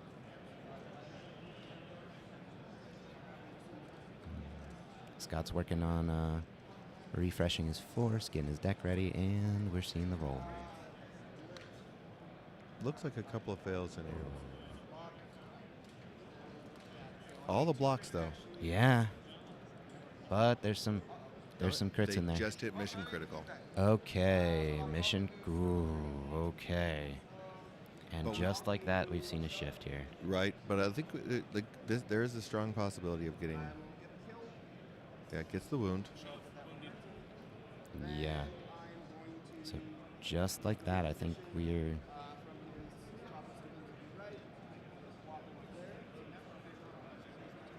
Just moving Chopper up on top of that tower.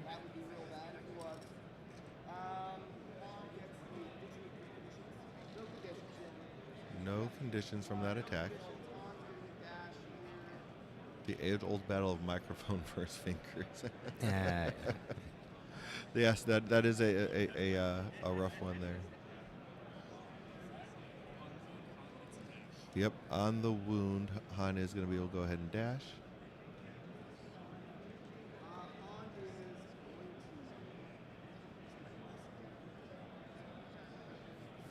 And he's just trying to get the right positioning that he wants for Han right now. Kind of looking to see, look at where the best place to be as far as points being right, just going to sit right on top of that point. Yep. And so because mission critical happened there, that definitely just helped him get it. Yes. But now we're moving right over here to Scott's side. And Scott basically will be able to score first. All right, and challenging the odds is going to be on primaries.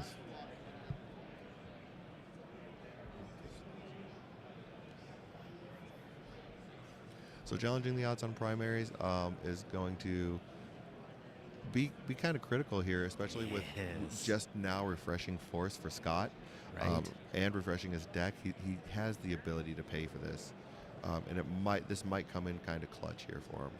Might be an important thing. All right, so picking the points up. We're just resetting the board, everybody. Yep. So it looks like the center point is going to be the block. The top right is going to be the expertise, and then the bottom is going to be the block. So basically what we're looking at here is just the priority point being where Vader is already. Oh, wow. Where Vader is already. Okay. And we stand up the ISF. They will be going down after this. But you know what? Go down in a blaze of glory. Mm-hmm. The most DACA.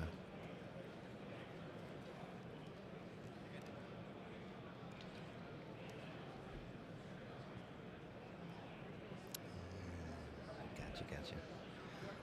All right. So, wait. Yep, this will be the last activation of the ISF. For the Empire, they would yell as they go down. Mm-hmm.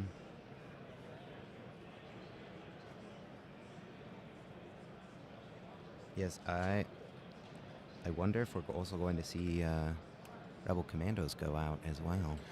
Potentially. I mean, he only has 3 force right now as it is. So the problem being is if he pulls them, putting them in reserve, going down to 2 force is just not really a good idea. No, I don't think so. Don't see that him wanting to do that is at all. No. This is too tight here. Yeah, way too tight. I mean, but looking at the deck, he still has Callus, Kanan, Chopper, and Han all in there as well. So I don't see the percentages are there. You know, he can definitely work around this. So hopefully he doesn't hit that, because I think he does want to keep the bodies on there for as long as possible. First action move. Just a move action by them. Yeah, and notably they have to dash because they're engaged with Han over there. Correct. Can spend. I mean, you don't really want to spend the force to do covert. Oh no! You really don't want to do that. At this Not point. right now. Oh boy, that would be an expensive dash. A very expensive dash. First one's punching Han. And just a punch into Han. Okay. So mitigating a crit, blocking 3, 2 down the tree.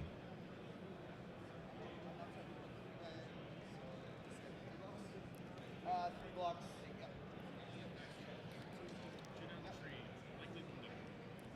Should end up wounding Han Wow. because he already had 8 on him. Alrighty then. And looking at the revenge, I think is what they're. Gets the punch back. Yeah. Yep. We get to see a revenge. Although, I mean, we'll see what happens. It could be some interesting. There is a crit 2 expertise and a regular strike. What? But before that, he wanted to kind of finish up his other attack. You're getting ahead of themselves. Yeah. Doing the Iden dashes first. Okay, doing the Iden dash first is kind of what he's wanting. Yeah. Okay. Right, because I could change this here. A little bit. Iden dash. I mean, because it does change the roll to him. All right, so he still gets a crit. Looks like a fail, 2 strikes, and an expertise. 3 blocks by Scott. Yeah, I think he would have liked. Yeah,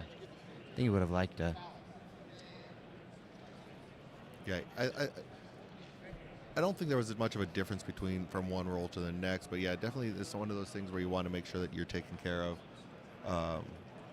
Understanding like when everything is going to happen, attack into Chopper. Only 2 expertise, 2 fails. Going 4 down the tree into Chopper. Chopper doesn't have anything on him yet, though.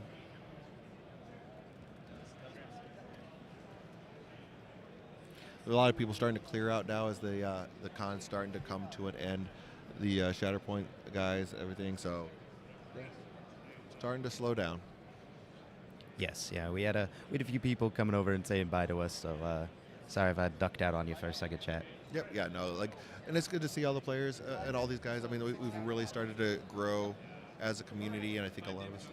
5 damage on Chopper, and that's one of the things I love about these cons, especially the Shatterpoint community here in the States. We all get along really well. Yep. ISF's completely defeated. They are gone from the table.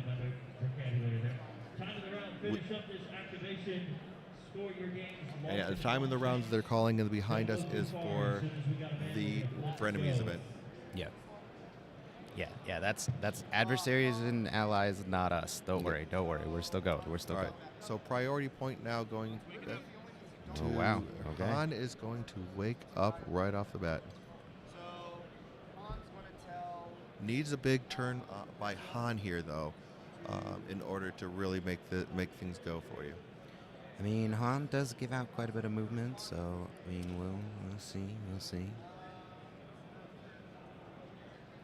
Should be able to get right back onto that point though that Yeah. the ISF just took because with them leaving. On tactic, he's going to move Ezra. Han has to move first. Yep. Okay. Moving Ezra, of course, is who he's going to be moving. Han getting himself onto that point. Gonna be a tight one, man. It's super tight. And now here he's going to move Ezra based off of that. Kind of just looking to where that ladder is. He's going to hit that egress point. Walk down. Ezra, being the young, impetuous man that he is, decides he's just going to run straight at Vader. And I don't know if that's a good thing because Kanan's not really close enough to really keep him keep him safe. Yeah. So something. So there we go. Oh yeah, I see what's going on, CJ. We'll take care of that. This is getting pretty tight.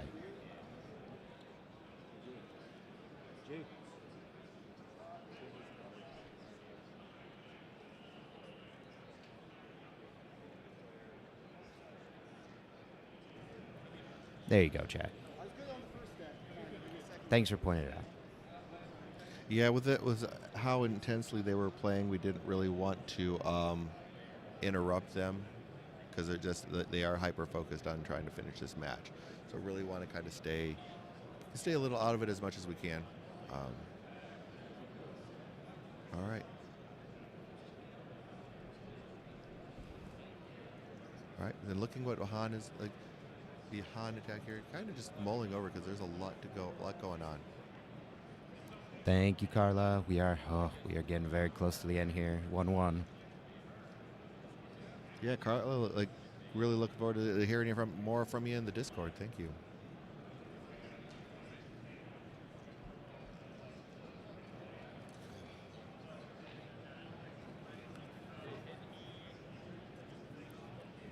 And looking to kind of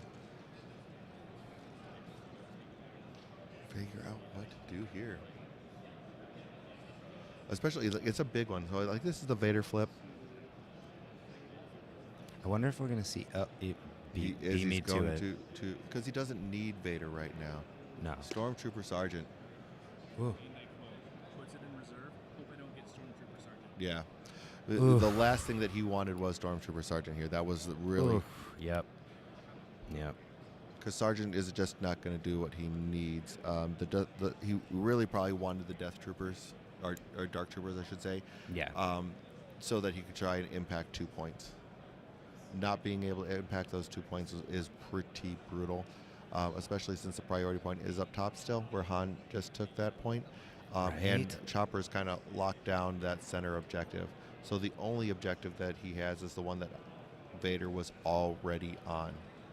Yeah, this is we might actually see a clawback here from Matt a little bit. Yeah, this is the only thing he could potentially do, and he can't because Chopper's in the deck. He can't shoot at Chopper, and Chopper is taking up that entire area where you can't get a second model. He's positioned him in a way that a second model can't get up next to him. Mm-hmm. So there's no way to put an attack into him. Wait, didn't Chopper get attacked earlier? What is? Oh wait, Chopper might be. Yeah, hang on. I mean, regardless, chat. That's Chopper's positioning here is. Yeah, no, Chopper is not in the deck. Just we're just making track sure. of that one. Yeah, Chopper actually did go. So maybe that is the way to go at this point in time. Yeah, I definitely think we're going to see Stormtrooper Sergeant going at our favorite war criminal. Yeah. Shots going into Chopper. Yep. Wah, wah, wah, wah, wah, wah. Which makes 100% sense here. Yep, that is what you do with Stormtrooper Sergeant, because, all right. 3 crits. Whoa, and Chopper does have 5 damage on him already. I wonder if we're going to see. That's probably going to put Chopper down. But you are going to get a Kanan trigger? Yeah, and Kanan is right. 3 damage down to 2. 3 damage down to 2. Okay. Not what he. Sergeant getting a reposition. Interesting. And then it looks like there was a shove. So now... Basically hitting that ladder, going up there, flipping the point back to him, scoring 2, not the priority. That was the best he possibly could have done this is... with that activation. It is the shield right where Stormtrooper Sergeant just took. Looks like it's the Commandos. Ooh, that's... This would be, if he does decide to stick with them and not put them into reserve, this is going to be the final activation, yeah. It's the final activation.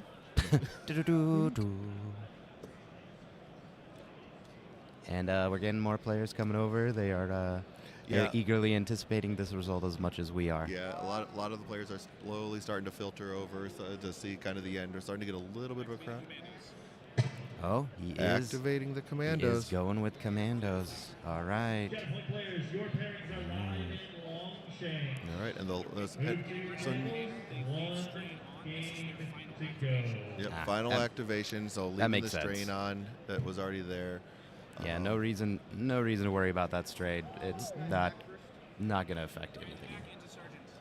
Oh, going right into Stormtrooper Sergeant here. Makes sense. And that is a 2 fails. Decent. Pretty good attack here. Decent attack. Like only 1 fail by Matt. 5 pin and disarm. Wow. And a shove. Pushing him down. Off. Still on the objective. Yeah. But they will go ahead and hit that point. Takes the ladder, being able to flip this point back. Same shot going into... They're going at that Stormtrooper Sergeant hard. Trying to put him down at this point in time. 5 damage and another. Wow. That's going to basically be enough to put Stormtrooper Sergeant down. Okay. Man, those Rebel Commandos just went they're doing the Han impression and charging into there. This is going to basically, because that is the priority point right there in the center, is going to score 3 points, bringing it back on Matt's side. But notably, they're going to leave. Notably, they're going to leave. He does get a momentum for the wound, a momentum for the mission critical. Yep. Yes, he did. I did? Okay, good. Thank you. This is why it's great to have the camera, and that's my mission. All right. Okay. All right. And then we're looking at basically... Such a tight game. So here's where we're at. Okay, it's the priority point again. The priority point again. He already has a point. He can potentially go up there scoring 3. 1, 2, 3. He is going to get a momentum from the so he's mission critical. Hunting for a wound again. He is hunting for a wound. But no. Well, the problem with hunting for a wound here, he has Vader. If he moves Vader off of the point to go get the center point, it's going to be painful. Let's see. So he has Sergeant, Vader in reserve. Or no, I think Hask. I think it's Hask that's actually in reserve. Oh, you're right. It is Hask in reserve. And it looks like he's going with Hask. Waking up Gideon Hask. So here you already have that center point. Gideon, I think, is in a good enough spot where he can get up on that point. The biggest question is, do you really want to get that wound trigger here? Yeah, and I don't Kanan think you do. The jump isn't going to get Kanan. Might get Kanan. He is using covert operations here. Spending 2 for that.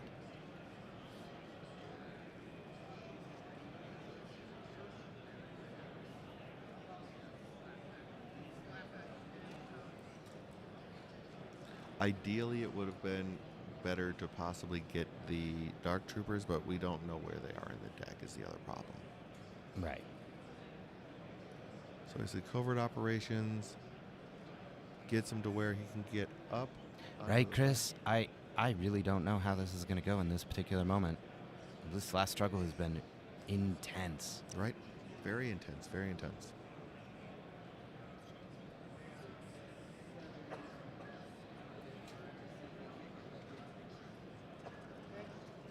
And the positioning here, what I think is happening, he in the chopper. In the chopper. I'm almost positive he is okay to get the wound, and because he's This is- positioned himself in a way with Gideon that even if he wounds, Kanan jumping to that point will not get him within the 1-inch range 1 of the ladder in Right. order to climb up to the egress point. He still will have a move action after this. Right. So he should, getting the wound, if he does get it, looking to do the rerolls here. Looking at debating the rerolls, I think he's going to have to do the rerolls. Well, right, because You can't let Chopper go down here. yeah. Because but I mean, the thing is Chopper already has so much damage. I mean, Exactly. But I mean, this could be the end of the game. I think you have to do it. Oh, and we got some more trophies coming over here. Okay. Don't worry, chat. Yeah, the World Championship medals and the runner-up medal are on the table now, as well as the championship badge. It's going to be good stuff here, guys. Yes, the paint job on this terrain is excellent. It's very nice. Trust me, it looks even better in person. Yeah, the Adepticon crew does an amazing job doing all of this. Okay, seeing some more measuring happening. You're gonna see our players go into the tank here, everyone, because this could be it.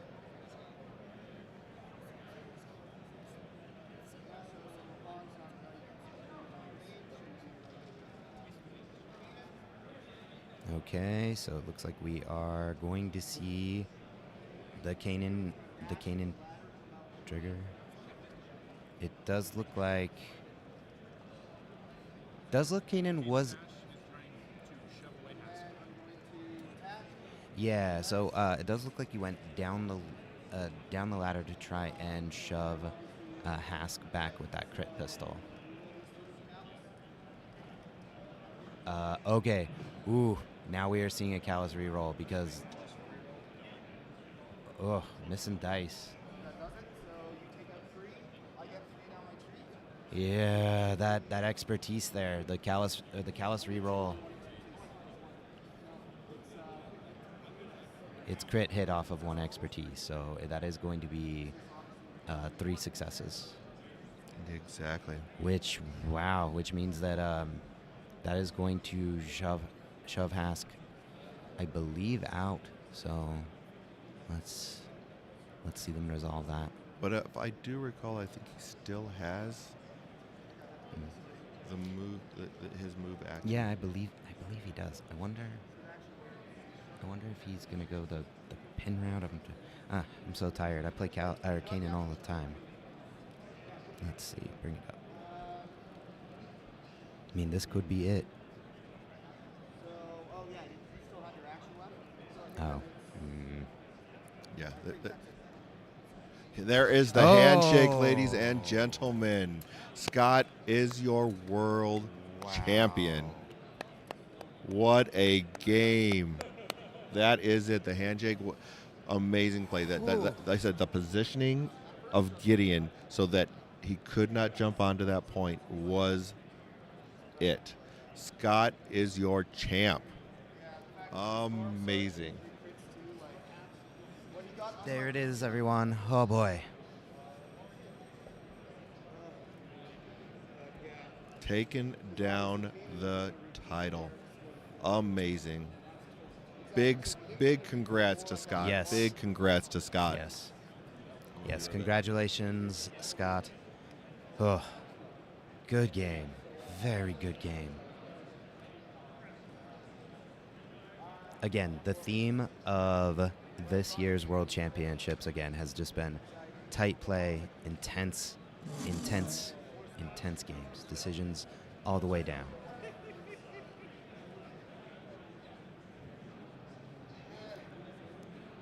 All right, let's see. Let's bring us back to the desk. Oh, wow. In fact, It's so intense. Everyone is still just staring at the table. That was an amazing finals here at Adepticon. Wow. Oh boy. Jake, you got any thoughts for us? Jake. We're gonna get Jake over here because he was tableside, so I'm sure he will have some more insights for you. Because wow, I'm still coming down from the high that was that last turn.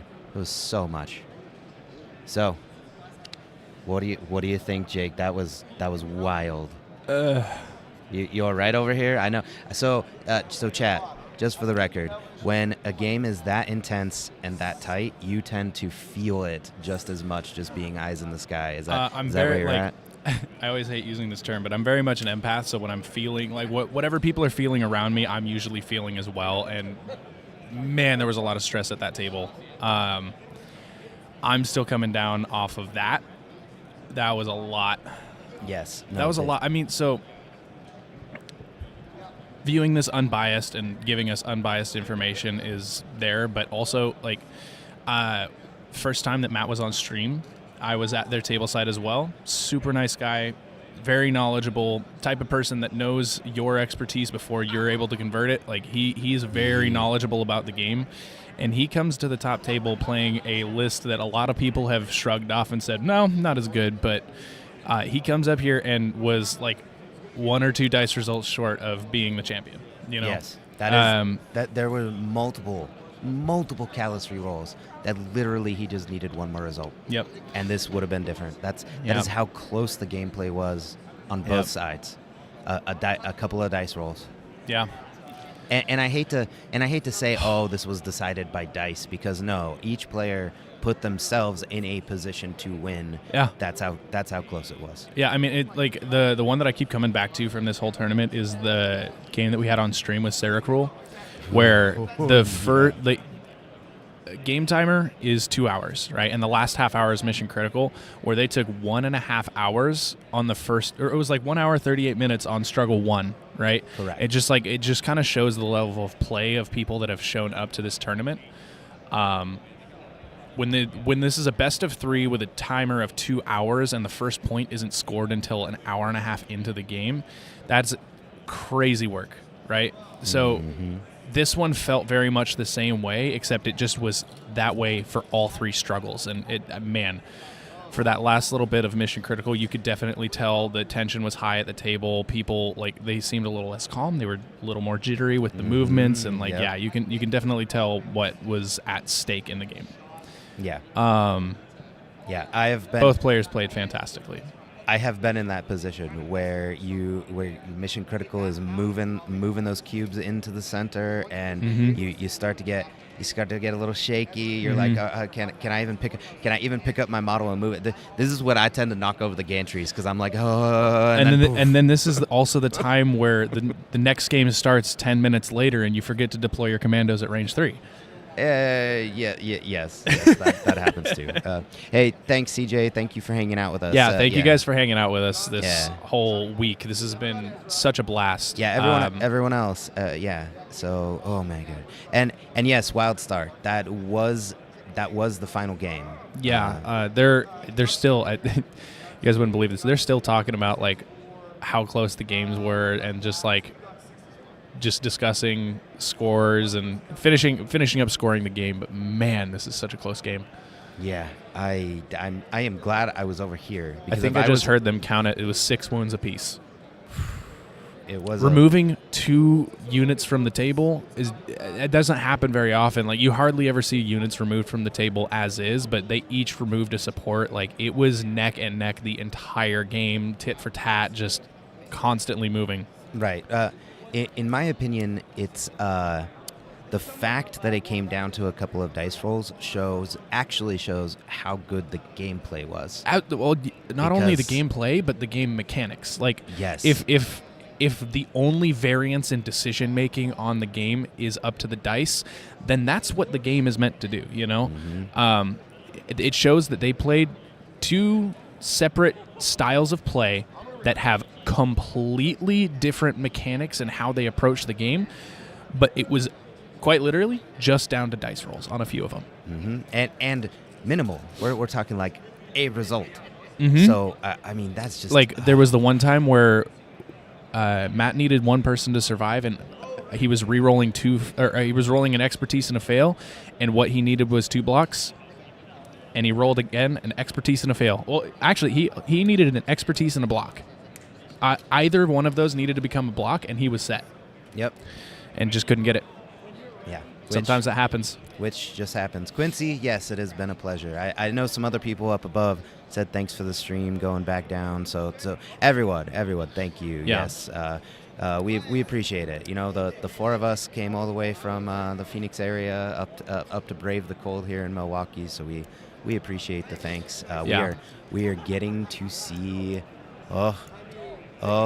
Chris They're picking up the trophy. Chris just picked up the trophies. Oh boy! So Todd ran off. He's gonna get pictures for everyone. Don't worry. Yeah, We- and we I will share don't that want to with you. speak for Todd, but this is something that we've kind of talked about a little bit over the weekend. But someone said great announcing. Thank for that. I think we have the intention of doing some more battle reports. We will figure out the logistics of it, considering like, yes, we all live in the Phoenix Valley, but I live on like the eastern side of it.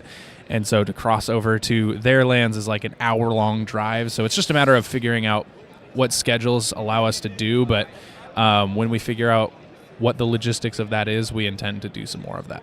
Oh yeah. And again, it's one of those things where if you don't live in Phoenix, you don't really understand exactly how sprawling it is. It is a lot of people spread out over a huge area. Compared to like New York City, it's New York City's built tall, we're built wide. So it's like we have similar numbers in people, but we have a lot of space between.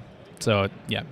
Yeah, you can drive from one end of Maricopa County to the other end of Maricopa County, and it could take a solid couple of hours to traverse that space. I don't know if we showed this off, and I don't know if the camera's going to do it justice, but if you guys want to zoom in, this is one of the alternate art Shatterpoint cards, by the way. Oh, that, hey, I got this one one's here. the Bad Batch that both Todd and I got. Aubrey got the Spectres one. Of course. Very excited to start bringing this to my Bad Batch games. I'm sure there's some better pictures out there. We'll get some pictures for you. Yeah. But yeah, I am very excited about that. So, Adepticon has been an amazing experience. Oh, he's going to walk away. I was going to see if he had anything to say about the game. Oh, that's all right. We'll get Izzy over here too. We want to make sure everybody gets a chance to say hi to you before the end chat. We appreciate that a lot of you have been with us the entire time, all 4 days, which is crazy. Through Heat 1, Heat 2, the top 32 yesterday, 60. What was it? Top 32, right? 32, yes. I'm two like, 16-man brackets. It's the 216 that keeps throwing me off because I'm like, oh, it's top 16. 2,16. Right. So this has been just an amazing experience. We are happy that we were able to bring it to you. They are walking over for tournament announcements. Oh, here we go. Do you want to hop on the mic and say anything? Yeah. Here. Izzy, I'm going to let you hop on with Jake because I'm going to take a breather. Oh, you're letting us be in control. Yeah. We're gonna see what happens. You keep an eye on Izzy, okay? Everyone, I will be back to say goodbye before the end. And this has been great. Thank you, Justin. And let's see what Izzy's got to say to y'all, okay? Yeah. Be right back. Yeah, the alternate Shatterpoint cards are really cool. All right, Izzy.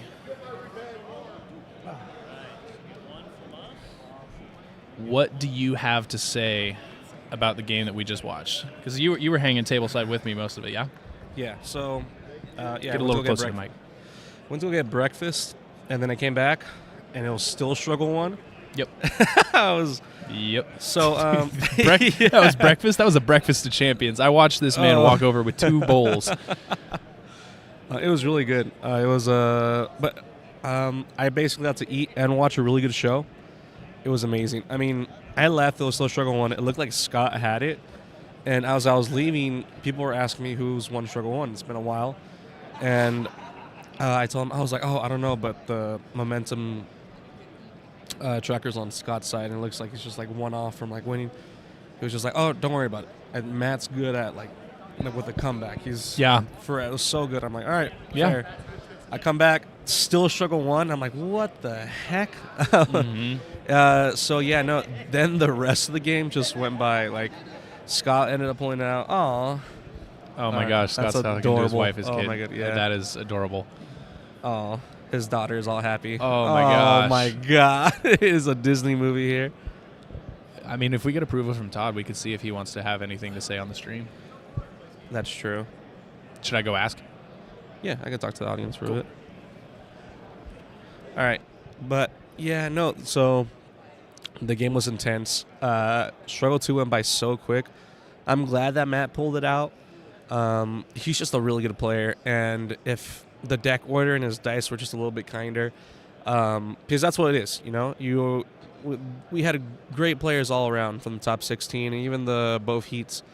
But, you know, this is a game about luck and chance. And, you know, some of us might say we're born lucky, but when it comes down to skill and how you pilot your list. And both of these gentlemen knew how to do it well, even if their dice didn't go their way. So, yeah, big props to Matt for, you know, fighting as long as he could.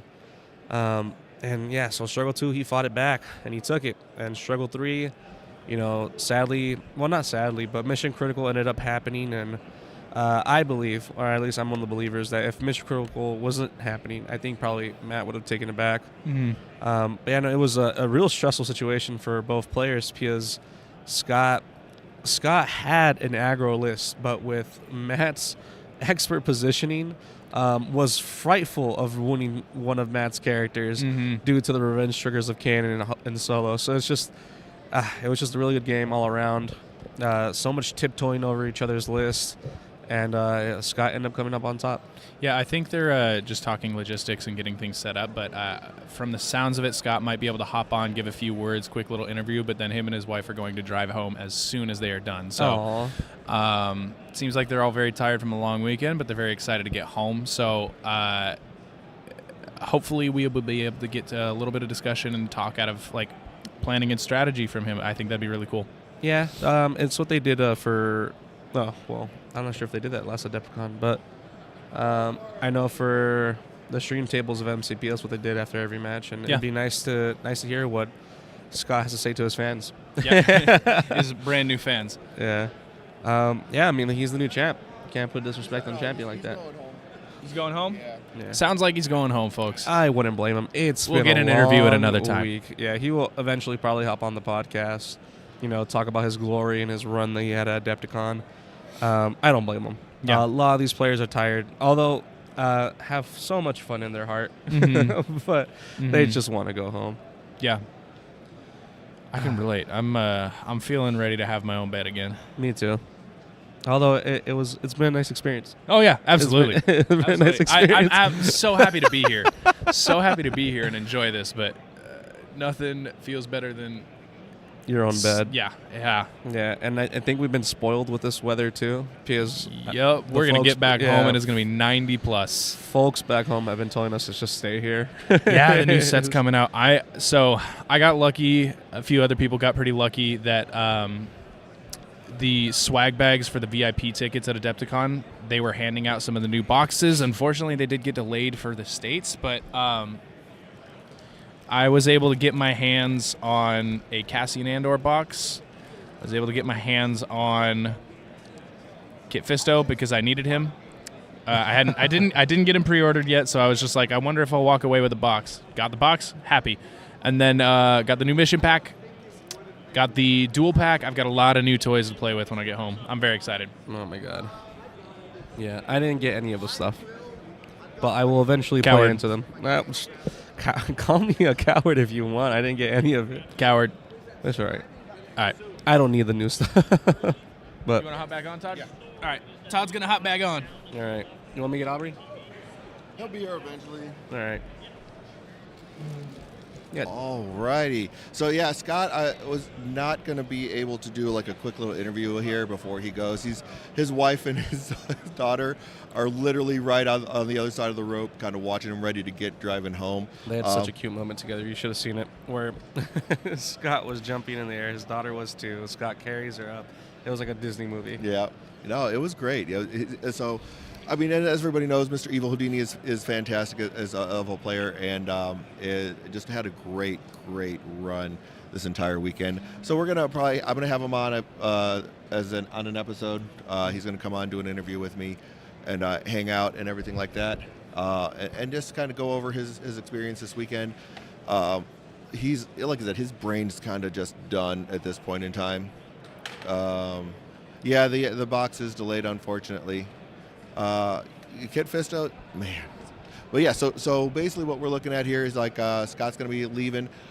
Con's coming to pretty much to an end at this point in time. So I think we're probably going to be just signing off here. I definitely, we had an amazing time this entire weekend as always. It's just been a great time here at Adepticon. Always a good time. I always encourage everybody, just if you have the chance to come here, this is an experience unlike any other you will have at a gaming convention. So definitely, if you get the chance to, definitely come out and see what's going on. I've met a couple people that got them hooked, and they got the Star Wars Shatterpoint bug for sure. Oh yeah. This is so I've been to Magic Cons, I've been to General Cons, and LVO. This one feels unique. There's so much going on. I mean, we don't even touch upon the whole hobby part of the con. Like there's a whole bunch of classes going on. I know Sorestro was here, right? Yeah, Sorestro was here doing his painting. He comes. AMG brings him out specifically to do painting classes. So like a lot. Not just him. Like I don't know if you guys if people watch like Trapped Under Plastic. They did a live podcast here as far as on the hobby side and everything along those lines. Yes. No. It was just an amazing experience from beginning to end. There's so many vendors here with some awesome tabletop products, wargaming products, board games. There's so much. I could just keep listing it off forever and ever. You name it, they got it here. I mean, and it's like 4 levels of to this convention center. I didn't even know there was a 4th level until we actually went all the way up to go to the reveal, and we went to the 4th level there. So it is insane. Oh yeah. Again, we appreciate all of you who tuned in, who gave us support as well. We appreciate the kind words over the past few days. It's we know not everyone can make it out this far. I understand that perfectly well. We had people in chat from all over the world. In fact, so international, South America, Europe, etc., even more. It's a great experience. I'm feeling that post moment where you're kind of relieved. I know it's weird. You get a little stressed out when you're watching these players. I'm like, I don't know what's gonna happen. This is getting down to the wire. And I don't believe all of the cards are going to be con exclusives. Some of them will probably be coming out in different kits and things along those lines. The only con exclusive card is probably going to be the one with the World Championship stamp on it, because each game had a card with the championship stamp. Like we got the Boz and Chirrut one. Mm-hmm. Yes. They had the Phoenix one over at MCP, and each game system had a con exclusive with the Adepticon stamp on it for them. But so you get that unique card that serves as your souvenir of your experience and your time here. And then I was gonna get to that, Neo. They did talk about how some of these cards are gonna be in the GT and tournament kits, and there will be the special top 4 stamp. Yeah, so there's gonna be, they're putting out a lot of different stuff. Yes, absolutely. So again, everyone, thank you. I hope you had as much fun as we did here. We had a blast hanging out here doing it. Thanks, man. And thanks everybody for watching. We appreciate you guys. I mean, I think for us, I was looking at some of the stats before we started stream today. We had over close to 3,000 views during this weekend. So thanks for all the support and coming out watching us. All the new subscribers we got. You guys are all amazing. We do appreciate each and every one of you guys. So again, I think we're going to be calling it a day because we're going to close up, start getting things packed up as much as we can, get everything over to our hotel, and then we're going to get back here. And we actually help the guys. We don't have to, but we like to stick around and help break down the tables and the cons for the Shatterpoint area. It's a lot to of help work. them get out of here as well, because the judges do a lot of hard work. They probably work longer hours than we do. Oh, absolutely. So we want to sit there and kind of give back, because without them, we wouldn't be able to have these great events also. So yeah, definitely want to make sure that we're able to sit there and help them out. But again, thanks everybody for watching. We appreciate all of you, and it's been a great weekend. All right, and you guys have a good one. Check us out. Again, jump in our Discord and all that stuff if you want. And we will definitely be talking to you guys later. Yes, and as always, may the force be with you.